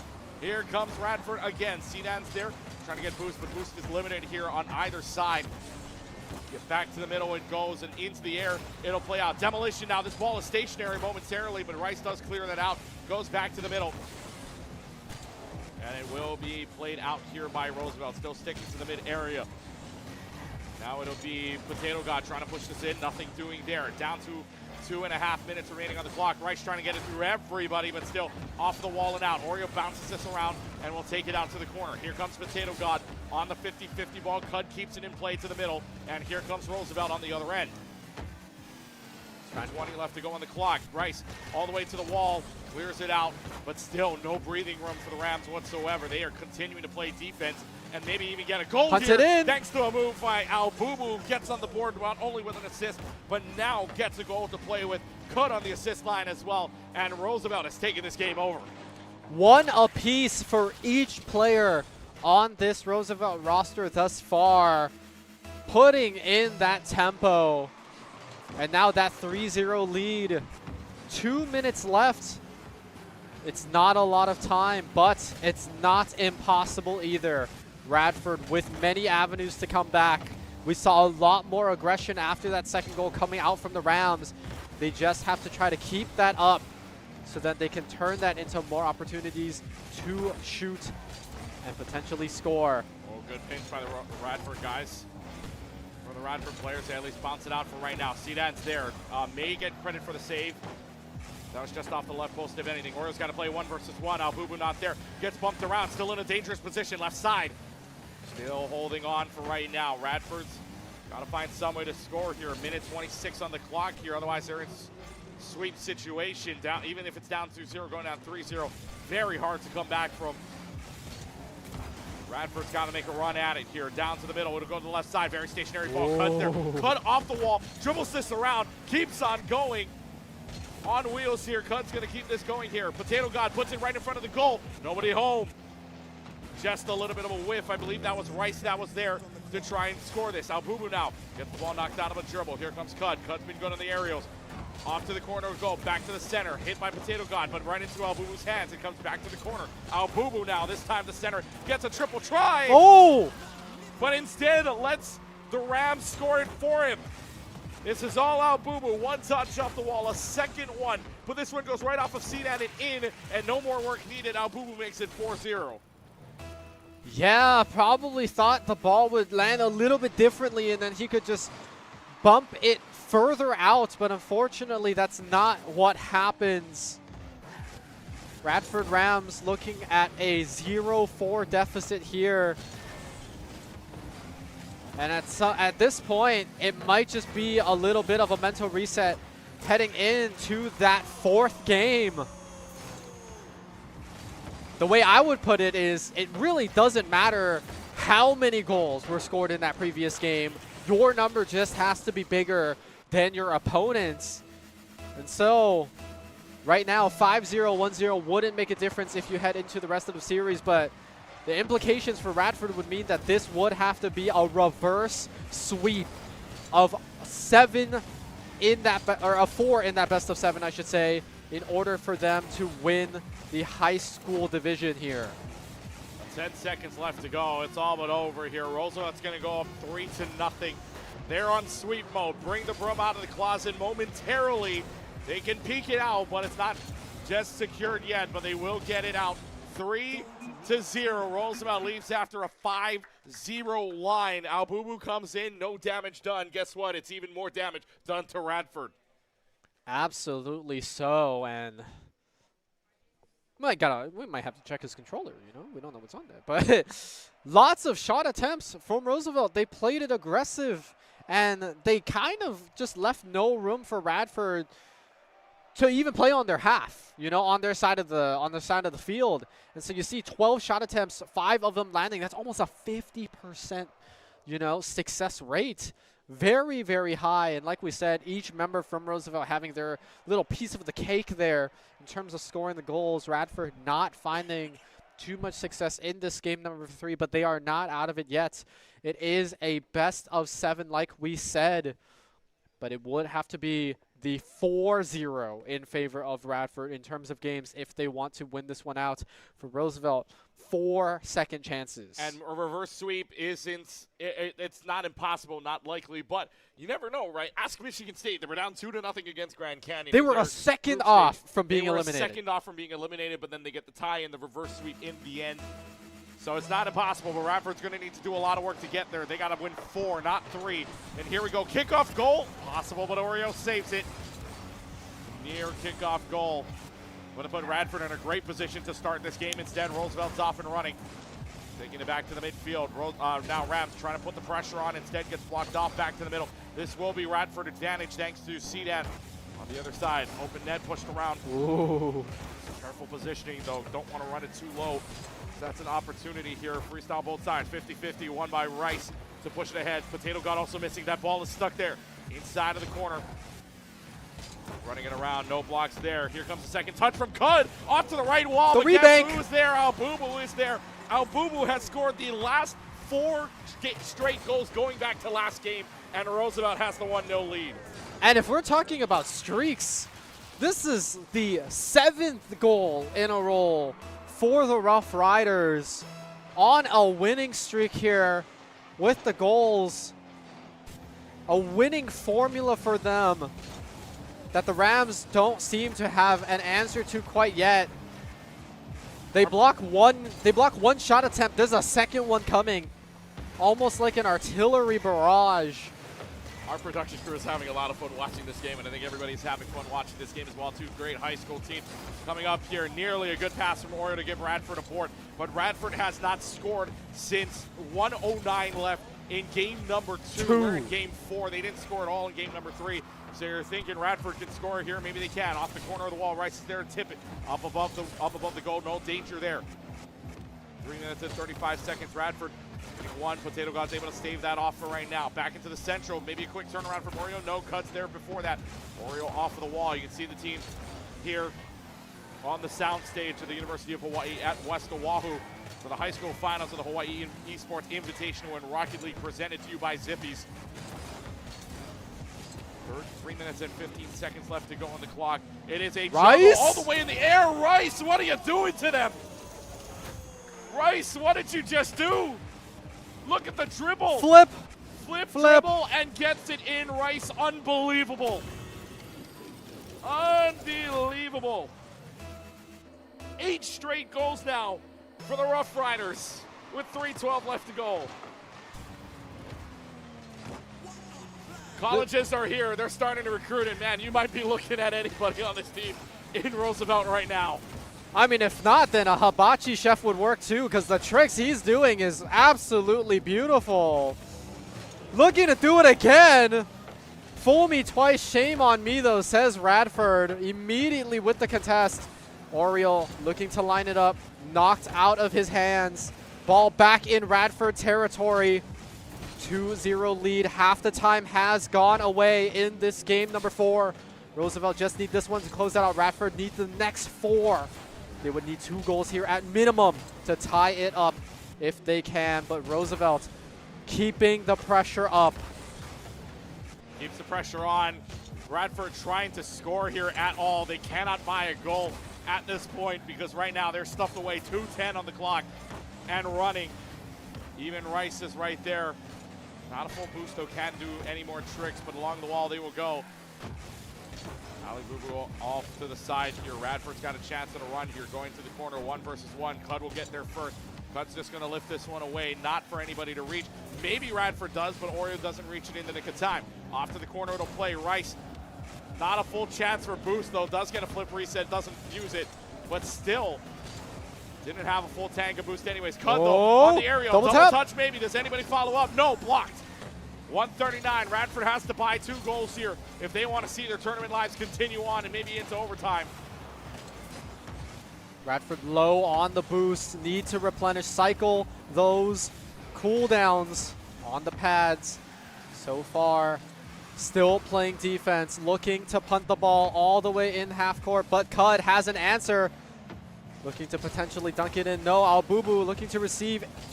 Gets blocked off. Now Sedan in control of the ball. 2 members of Roosevelt vying for it, but it's open. It's the best opportunity Radford's had in a while. That's their first goal since 1:09 in game 2. But they take it. They take that opportunity. They leave nothing to waste. Minute left. Game 4. 1 more goal for a tie. 1 more goal for overtime. Radford's trying to end it here, though. Tries to get the block. 1 minute remaining on the clock. Cud will go ahead. Lead this all the way up to Rice. Rice gets bumped around. 1 demo happening in the backfield, and that is on Radford's side. A little bit of a flip. Nothing there. Rice tried again. Rice is just having fun at this point. 40 seconds remaining on the clock. Albubu tries. Albubu misses. Radford's going to come in 2 here. They will follow up. Cud blocked out. Rice is there. Rice will go for it. Do you get it up? Gets the 1. Maybe the dunk. No. Disrupted. Sedan. The fun. Sedan looking for an angle here. Maybe they get the goal. It's going to go off the wall. High post. Here it comes. Roosevelt yet again looking to get it through. Cud trying to dribble it in. 3 people there. Blocked up. 14 seconds left. Radford has their shot here. Can they find it? Oreo there to put it in. Trying to. Blocked out by Rice. 5 seconds. That was probably their best look. But they won't be able to get anything going. The Rough Riders have the victory, but ball's going to fall to the ground here. Maybe they're going to add 1 more on. Add on the exclamation point. No. This will fall down. No. Oreo's got it up still. We still play on. Oreo trying to keep this game alive for Radford.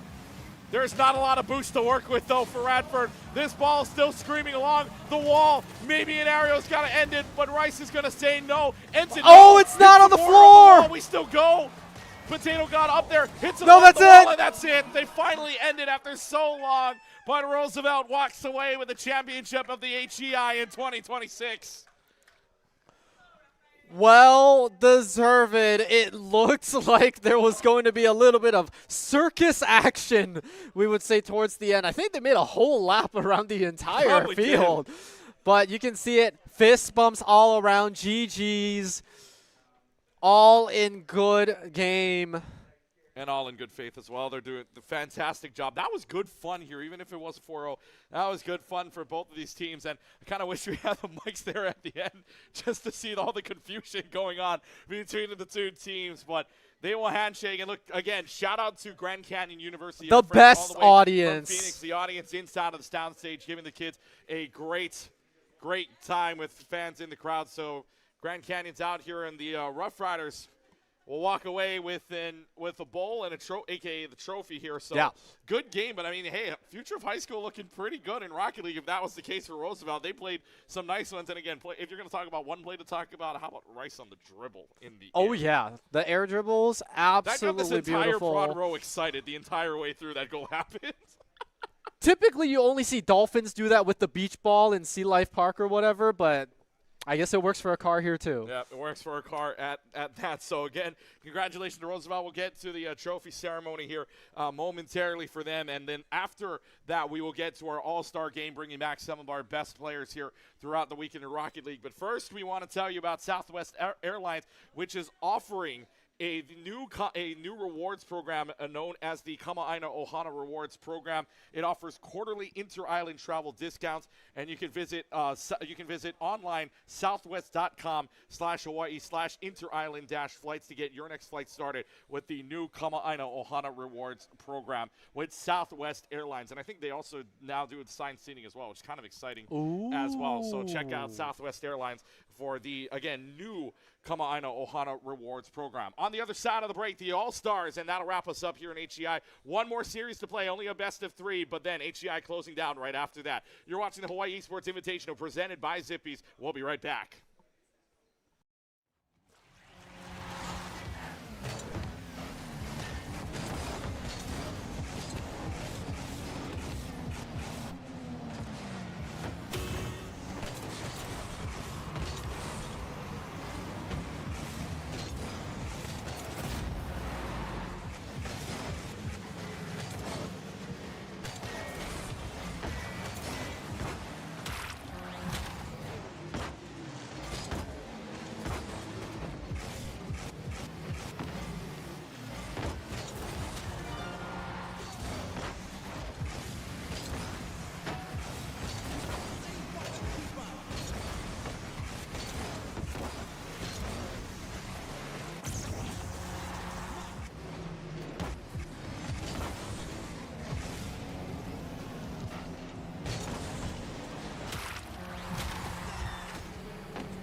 Welcome back, everybody, here to the campus of the University of Hawaii at West Oahu. Collegiate alongside Henry with you as we go one more series.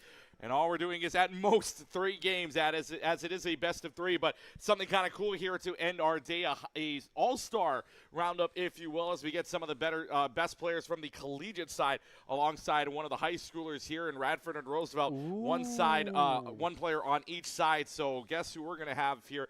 Plenty of good players, as we'll reveal here momentarily. And Baylor a lot of the teams stuck around here just to see. But shout out to them. Yep, shout out to them. We see Boise player on there, University of Hawaii.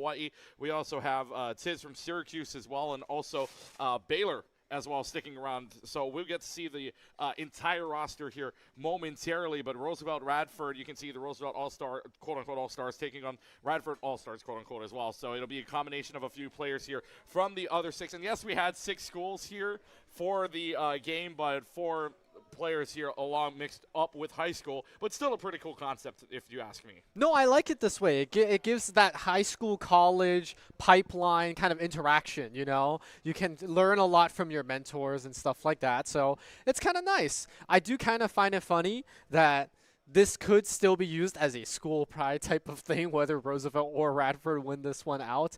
But yeah, I think it's a great opportunity to have, you know, high school and college have this, you know, recreational activity and camaraderie over. Now, I do want to see here for at least the for the college side here how much fun they're willing to have in this game. I'm assuming they'll have a lot of fun here. Lots of tricks will be had. I mean, Rice for Roosevelt, by the way, I believe it's Rice that is in for Roosevelt. They'll be gotcha.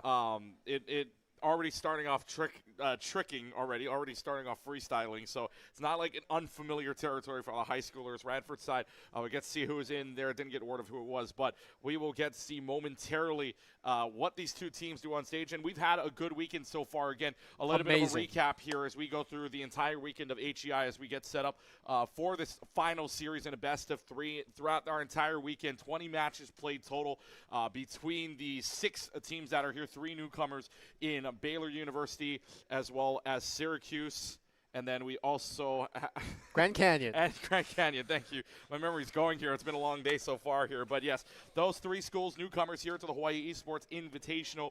And at the end of the day, it is a newcomer that wins it out. Boise State, Michigan State, University of Hawaii joined us as well. So those were your 6 teams. And then at the end of the day, Baylor wins out of the 20 matches that were all there. They go 5-1, or 4-1, excuse me, in the regular group stage. Then come back to win 4-0 against Michigan State inside of the semifinals and the finals. Defeat Boise State 4-2 to earn the 3rd straight different school winning in HEI. So we get to see now who it is revealing your rosters here. So Cud up, by the way, of Roosevelt will be your 1. Sly and Zanil will be your next players. Here is it will be Radford that scores first blood. As well, will be Woozy scoring it, and Woozy, of course, from the Boise State Broncos team, runners-up here at HEI 2026. Potato God getting to play. You also have Tiz from Syracuse as well. Potato God in for Radford. So this is kind of a cool mix here because you have for the Roosevelt team, again, you have Sly there and Zanil working on it, and then you have Tiz and Woozy in here. So we very much appreciate them. Sly, by the way, from the University of Hawaii at Manoa, if I didn't get to mention it. So all 4 of these players, we're grateful for them to stick around here for the what is now the All-Star match, as we got the best players from around. And too bad we didn't have like a little, you know, mini bracket maybe of some of the better, some of the good teams around here as well. For 4 high schools maybe to get that going, but instead it's only 2. Roosevelt, Radford again. Radford scoring first with Woozy in there, and like you said, it's a very cool concept to mix in the high schoolers with the college players just to give them that experience. Yeah, and especially because they have this common thing to kind of play around. The concept of video games has always been something that lets you connect with people from across the world to, you know, talk about your common interests over said video game. And competition is sometimes one of the most driving factors, I would say, towards improvement and towards getting better at something. And so I bet a lot of questions or a lot of new tricks maybe potentially could be learned from the collegiate players by the high schoolers. We might even get to see a showcase of this potentially in the future. And the high schooler scores here. Cud's going to get the score here for this team. Now, was he set up for it? Maybe a little bit, but that's little, a long yeah. shot goal. That, He gets yeah. it and earns it on his own. Zanil does get the assist for it, but God, welcome to the big leagues here with the collegiate players. Gets a goal on for Roosevelt. We're tied at 1. Absolutely. Kickoff here. Kind of just flying haywire. Demolition on the side. Nothing too crazy there. Ball now ejected all the way to Radford corner. Back to Roosevelt corner. Just like that. Uzi is trying to set up for a play. Blocked off, actually. Oh! Up and down on the crossbar, nothing there. Back to the right side. Tiz is going to try to get this out of the right side of the floor on the Radford side. Meanwhile, a little bit of a demolition now. That gives them a lot of time to reset this ball, but not enough before Sunil just tries to contest here. And it seems, and they are playing to the best of their abilities here as well, but he's trying to give the high schoolers a little bit more opportunity, seeing if they can score. And got it earlier on. Let's see if Potato God can get on the board here as well.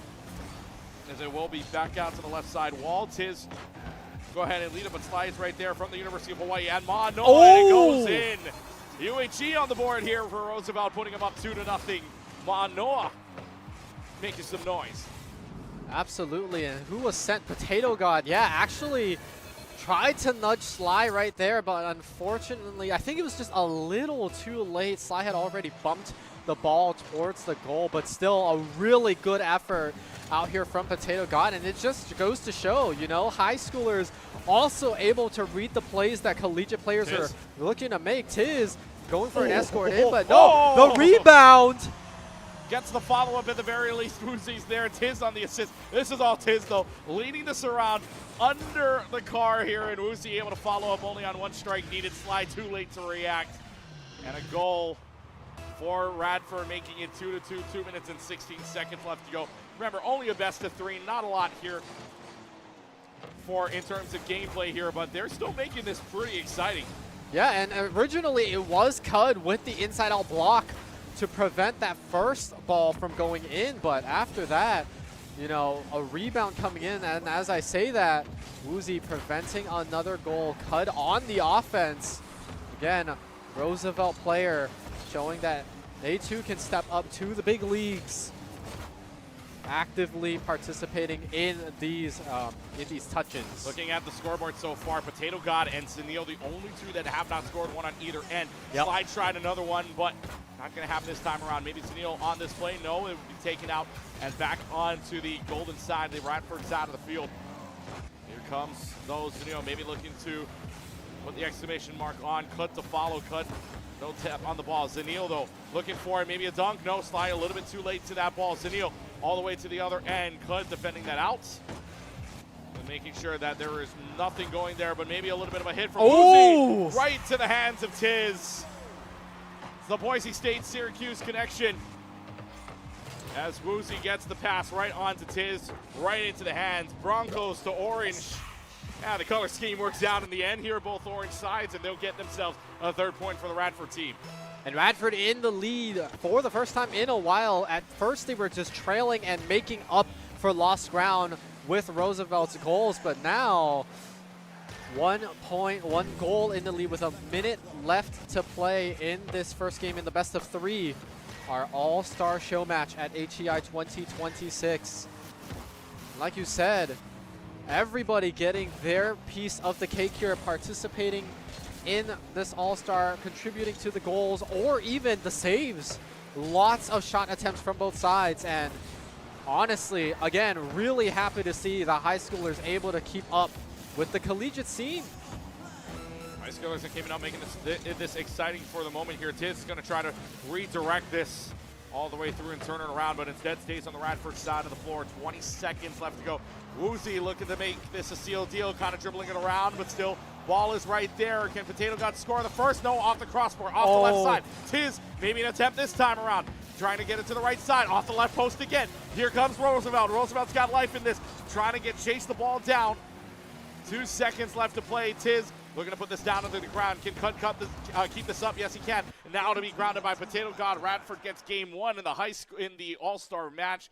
Well, that was good fun. They're all smiling. Look at that. That was good fun in this game.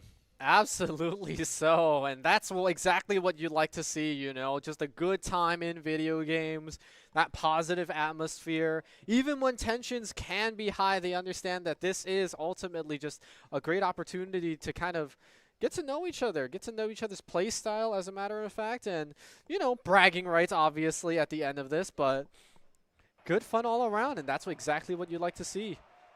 Stats up on the board for you right now. Radford with a lot more pressure. Obviously, 14 shots in comparison to 5, but Radford on the way. Again, the boys you have Radford giving you Radford team, I should say, giving you a lot more pressure with that Boise State Syracuse connection, but Roosevelt not to say on their own. You still had Sly and Zanil working on their modes as well. And in fact, Zanil transferring on over real quickly, wanted to note this, that Zanil transferring on over from Northwood to Baylor. Baylor, a first-year program, at least on the varsity side. Ooh. So this, and actually Adam from Baylor telling me that this was actually the real first kind of boot camp, first matches to be played out. So not a bad way to end your weekend here if this was one of your first matches to play as a team all together, and the fact that you were taking home a surfboard trophy at the end of the day. So Baylor, very significant win for them as a varsity program, hopefully, and they said maybe more programs and more games to come in the future. Yep, as we head back into this game number 2, Radford team with the opportunity to close it out here. Team Roosevelt looking to play spoiler, bring us to 3 if possible.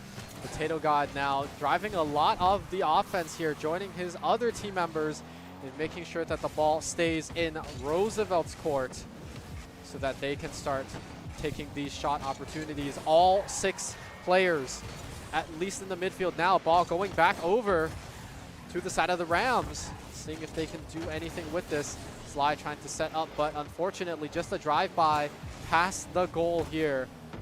Double commit coming out from Roosevelt is going to bite them in the butt. The answer is going to be no. They're able to deal with it so far. Zanil punts it back to the red side. Just back and forth for the time being so far. So 3 minutes and 54 seconds left to go on the clock here in this match. And at the very least here, it's still tied up. 0s apiece. Again, waiting for scores either from Potato God or Zanil here. They have yet to score in this all-star match. Maybe we give them one. Oh, Uzi's trying to push it in through 2. No luck there anyway. Sly will take this one out all the way to the corner. Tiz is going to match him there on the wall. Back to Potato God and into Zanil's hands. Roosevelt, and actually he's going to dribble it across the way. So Zanil now with a little bit of boost right up against Tiz. So Baylor up against Syracuse. Syracuse blocks it out. Sends it all the way back to Roosevelt's side. Now, actually not that many people on this side to capitalize on the ball, going all the way over there. So Roosevelt just send it back to Radford. As I say that, Tiz now driving it, punts it out of their hands by Zanil. Set up for a kick, blocked off once again. Cut looking to go in. Great flip to deny. Might just drive it in all the way here. Wow. Cut carry this all the way home, coast to coast. Gets the block off of Uzi, and it's all instinct from there.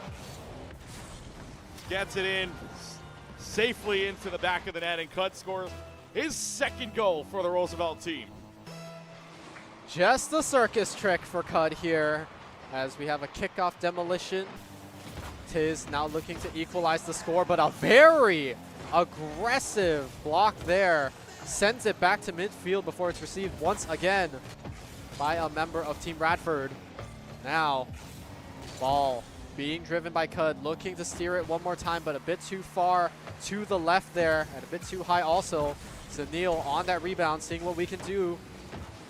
Now, Uzi taking the opportunity to take matters into his own hands. It's a pass. It's a block by Cud, who's doing the same trick. God, he's doing the same Is he thing. going to be able to land it? Answer's going to be no. Tiz ruined the fun. Tiz ruined the fun. Going to have the high schooler score a hat trick of goals in this series, but instead Tiz blocks it out. We play on with 1 minute and 50 seconds left to go on the clock here in our high school match. And if it is the all-star game, ending it here, Cud nearly getting it in. One more attempt. Second try? Off to the left side. Second attempt, no good. Sly's going to keep it here, though, into the corner. Wide open net, by the way. If anybody got there, that was a free goal. But instead, minute 35 on the clock. Tiz Looking to dribble this around, but does not have any more boost to work with. That gets boosted out. Sly will get into the corner now, into the hands of Zenil. Zenil time, but instead it's Woozy that clears that out and goes back into the corner. Here comes Cudden now. Cudden with not a lot of boost, or no boost to work with at all, actually. Got to go back to the 100. Zenil on the other hand now, trying to see if he can score. On the flip, nothing there on the goal, on the ground. Woozy though looking for it instead. Cud on the underneath. Doesn't get the first one. Second touch hit by Tiz. Rolls all the way to the other end of the corner. Safety still fine. 1 minute left to go on the clock. And Roosevelt, we could go to 3 here in this all-star matchup if they wanted to. Potato God still looking for his first goal of this entire series here, but gets it up, and it's a great pass. Slide takes it off the crossbar. Still a chance. Double come in. Zenil looking to clear. Radford can't find the back of the net. Roosevelt breathes a little bit after that entire sequence. Sly with a carry all over. Manoa looking to show some tricks. Here comes Woozy. Woozy looking to tie it. Here comes the carry on over the dunk. Blocked. Zenil says, no, no, no, not today. Tries it again. Second opportunity not there. 20 seconds left. Tiz on the other end on the turnaround. Looking to see if Radford can claim a tie here. Send this to overtime. That goes off. Demos here, 10 seconds left. The pass off the top of the crossbar again. Been crossbar city here in game 2 for Radford. 2 seconds left to go. Tiz trying to dribble it, and they will try to dribble it out, but instead Sly hitting it off and will let it fall to the ground. In the best of 3 in an all-star match, we're playing 3. Oh yeah, that was, you could see it. That was really close. Roosevelt almost not able to block all of that. Like you said, crossbar bouncing off, just teetering on that goal. In the end, Roosevelt able to tie this up 1-1, and you can see it in the shot attempts. Radford were really trying to make something stick, but in the end, it wasn't enough. Trying to throw everything at the wall, but nothing stuck at the end of it. 11 shots for the Radford team, 5 for Roosevelt, and yet Roosevelt the only point up on the board. Take about on the number of saves that Radford had as well. That is 8 saves on a total of 11 shots, 3 just going awry there for the Radford team. So Roosevelt team making it interesting now. We go to a best of 3. Bragging rights, yes, at the end of this, but oh yeah, in a matchup like this, you take the bragging rights all day. Oh, I mean, now that we've gone to 3, it's serious bragging rights. You know, like above best friends, there's mega best friends. This is like serious bragging rights now. There's a serious bag to this, and all it is bragging rights, and yet it is that much on the line here for these two teams. Another 5 minutes added on, our final 5-minute time period of this entire weekend. One more match to play, and it's the end here at the All-Star match of our HEI weekend. 4 minutes and 54 seconds on the clock. Underway on the wall here, trying to get a double. Maybe Zenil trying to score his first goal of the entire series. Nothing there. And it will be bounced away. That's been really the one to watch here for the high school team. Has scored the most goals between the two matches for the Roosevelt team here so far. 4 minutes and 35 seconds left to go on the clock. Tiz looking for something off of the touch of Zenil and out. Woozy though, looking to play the 50-50 ball. Sly gets there first. Off the left side of the wall. Who's there? It is going to be a Roosevelt member there. But Potato God is there to clear. Good clear. Back on over to the Radford side. What does Radford want to do? A little bit of a flip just to get that ball even closer, but nothing there either. Here comes Woozy yet again. That was Tiz to Woozy. The connection is there. Do they have enough for it? No. Potato God is the only one left to go on that back end. Does so. Clears it out back to the corner. Here comes Zenil looking for the chase. Doesn't do so. Back to the neutral. It'll be a reset. Yep, back and forth, but you can see Radford putting on the pressure, and it pays off for Tiz right there. You were talking about it, the 2-man synergy there. But this one was all Tiz, bounces it off the side, makes it, and ends up making it work out. Only a minute into this game number 3. And Radford team starting off a little bit strong. As you can see here, ball back on Radford's side, punting it all the way. Or is it going to be a dunk? It is. Tiz with the 2-0 within the first minute half. Woozy gets credit for this because that was right to Tiz, right in the hands. You get baseball when the baseball comes right to you. Just right there. Right there, right in the hands. And that is all Tiz, all Woozy on the pass. Broncos to the orange. The connection working strong here in game number 3. Maybe it was a little slip in game 2. Tiz is going for this again. Zanil sniffs it out this time. Blocks that one. Stops anything else worse from happening. Woozy to Tiz. This time into the corner. Back corner they will go still. Trying to at least see if Roosevelt can clear this out and score another one. Slide will get it over everybody except for Tiz. It's a race down, 1 versus 1. That ball is centered for somebody, and guess what? Zanil scores his first goal of this entire series in game 3 and puts Roosevelt only down 1. Oh yeah, you can tell these bragging rights. I mean, you've got a whole day off tomorrow to talk about it. Start a group chat with the people in this game. And look, by the they way, get recruited later on here again. There were 6 universities here, and I bet you all of them looking for recruits for the near future, and this could very well help you out, especially is Cut right now putting on a show here for Roosevelt, but that goal scored by Zanil. Maybe a second one for Zanil. Zanil quiet in the first 2 games. This time has the 2 goals for Roosevelt to tie it up. Zanil is warmed up and ready. You can see that. That is not too far out from the corner, you know. A pretty difficult shot to land. Angles the car just right. And we've still got 3 minutes left in this one. 4 goals in the matter of only a couple of seconds here. Zanil, the transfer from Northwood, able to find himself 2 goals here in this series. Transferred to Northwood and only signed on with Baylor. That announcement coming on January 20th. Less than a month ago, joined this team and is still making that big of an impact. Shows you how good this player is. 2 minutes and 45 seconds left to go. Woozy to the top rope. Up above on the ceiling, that will waterfall down. Still right in front of the net. Nobody home for Radford, so a missed opportunity turns into Roosevelt's gain. Here comes the push from the Rough Riders team. Can they find a way? It'll be a dribble up. Nothing there aerial-wise. It'll go down to the middle. Woozy will take this back out, right into the hands of Tiz. Is this in? No, off the crossbar, but Tiz is going to follow up. Zanil had the near great save. Had it off the top of the crossbar, but Tiz was able to follow up, and Tiz, I believe, has the hat trick for the game. Sends it back towards the net, and Tiz, yeah, I believe so. 3, if not all 3, participated at minimum. And now, what was 2 decently quiet games is now just a bunch of goals. I can't even imagine the amount of shots that both teams have taken towards their towards the enemy nets. Now, timer is 2 minutes to go. Ball sent all the way to Radford's left corner. 2 members contesting it. Zanil successfully able to bring it all the way to his team so that his team can start driving it in the direction they want. Zanil currently in control. Tiz looking to intercept, but it's actually Potato God. Is Zanil able to drive it again? No. Tiz with an excellent block there. Woozy looking to dribble this all the way through. Gets bumped out of the way on the right side. Tiz finds it again. It's not a hat trick. It's a 4-piece now for the orange player. Syracuse, well represented in this all-star match just by 1 player. Tiz is there. Woozy would have been able to follow up, but give the 4-piece to Tiz with 1.5 minutes remaining. 4-piece and a side of fries for Tiz here. Looking pretty good in this all-star game 3.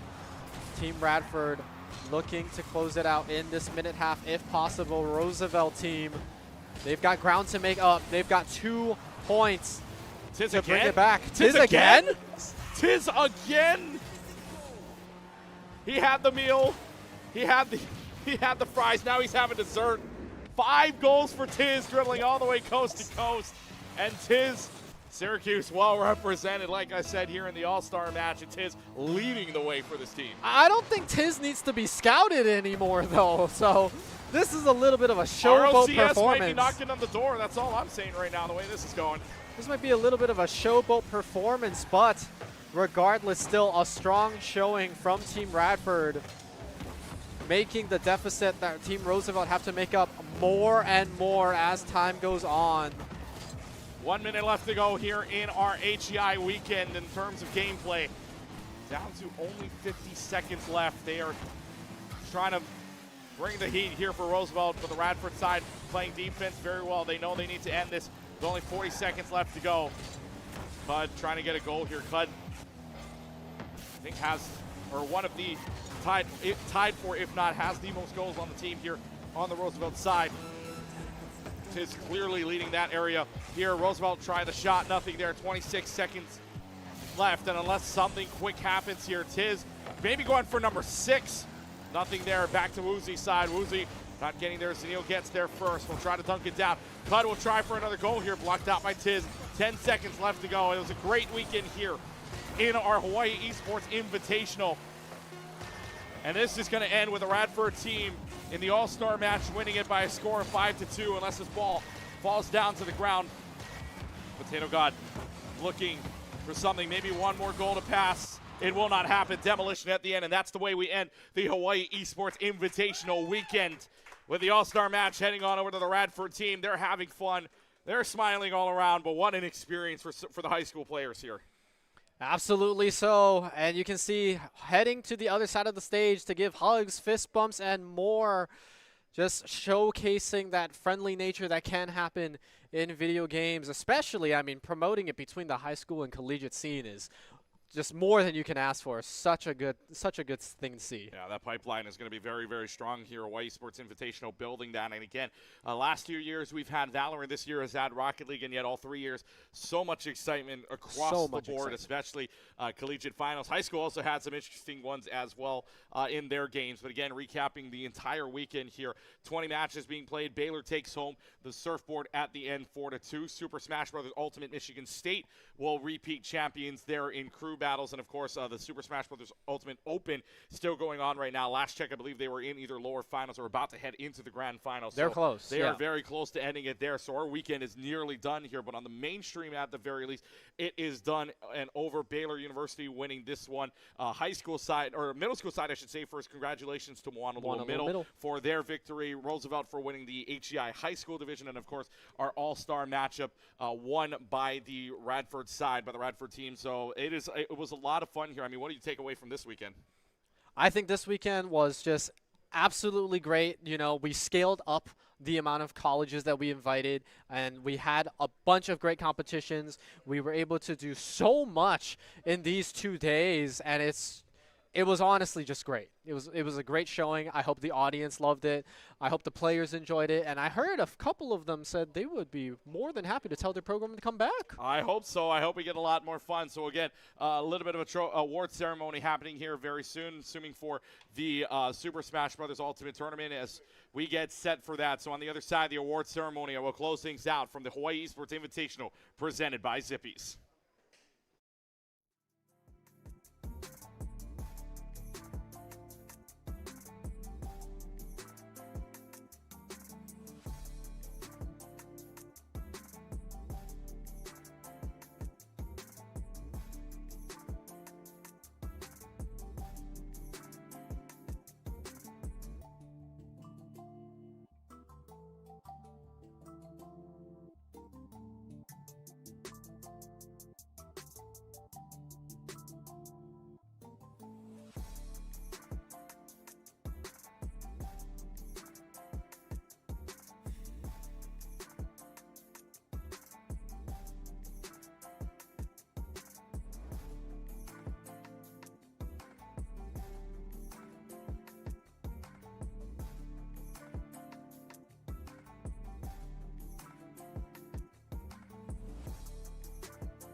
Okay. All right. It is that time of the day where we are now announcing the high school Rocket League champion for 2026 Hawaii Esports Invitational. Our champion for high school Rocket League goes to Roosevelt High School.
check. Ooh. Ooh.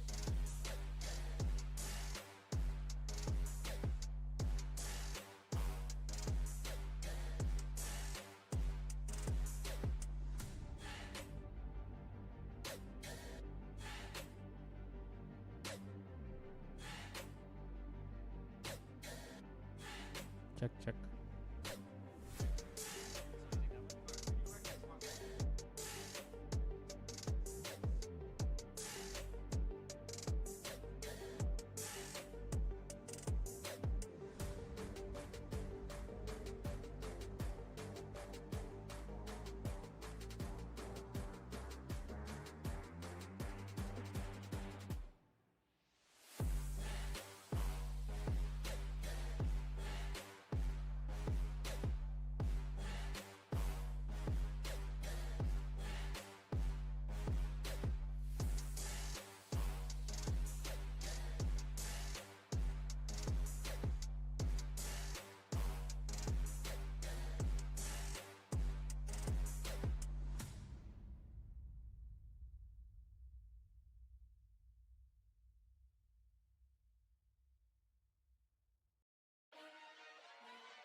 Yeah, I'm giving you a... All right. Yeah, yeah. All right. Why don't you stand right there?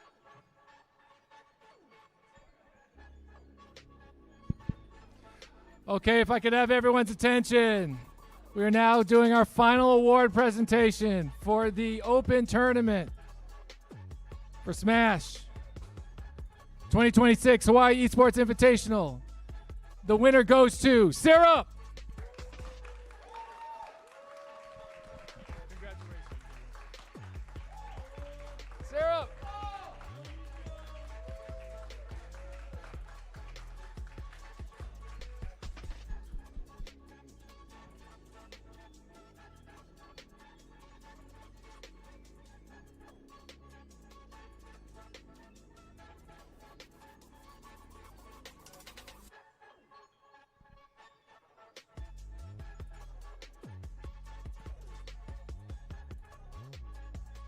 Ryder, I expect a rematch next year.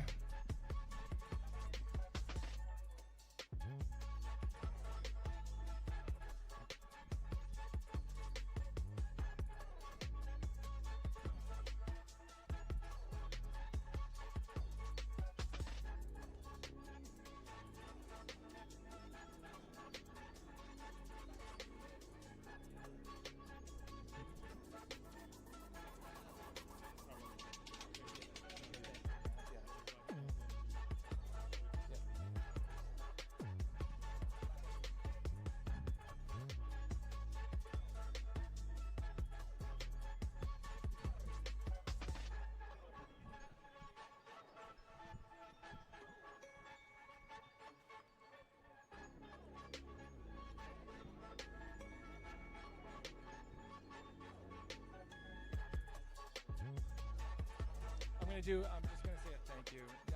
I'm off the stream, so thank you. Yep, we're off. Yeah. All right, congratulations, Sarah. Hey. All right, final thoughts. Just want to say, as closing remarks, thank you all for coming and supporting Hawaii Esports Invitational, supporting Hawaii Esports. Again, I want to say a special thanks to all the volunteers that really made this, just possible. And I want to say a special thanks to EMP Live Designs for the production. Let's give it a hand to EMP.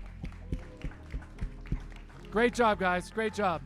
Want to say thanks to Hungrybox, Tenacity for streaming this. I want to say thanks to Bobby and his team for doing this fast. Let's give it a hand to Bobby and his team. Great job. Want to say thank you to my colleagues at Vanta, Now Play Versus. Let's go.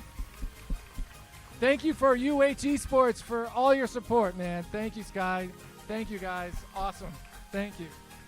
Obviously, thank you so much, UH West Oahu, for this amazing facility. Thank you for hosting us once more. Thank you to Zippies. Thank you for, let's go. Thank you to Prodigy Chain. If you haven't got your own digital card yet, set one up today, man. All right, and thank you to GG Circuit, Hawaii Tourism Authority, and Creative Industries and everybody. Thank you again. We'll be back next year. All right, let's see you then. Let's go.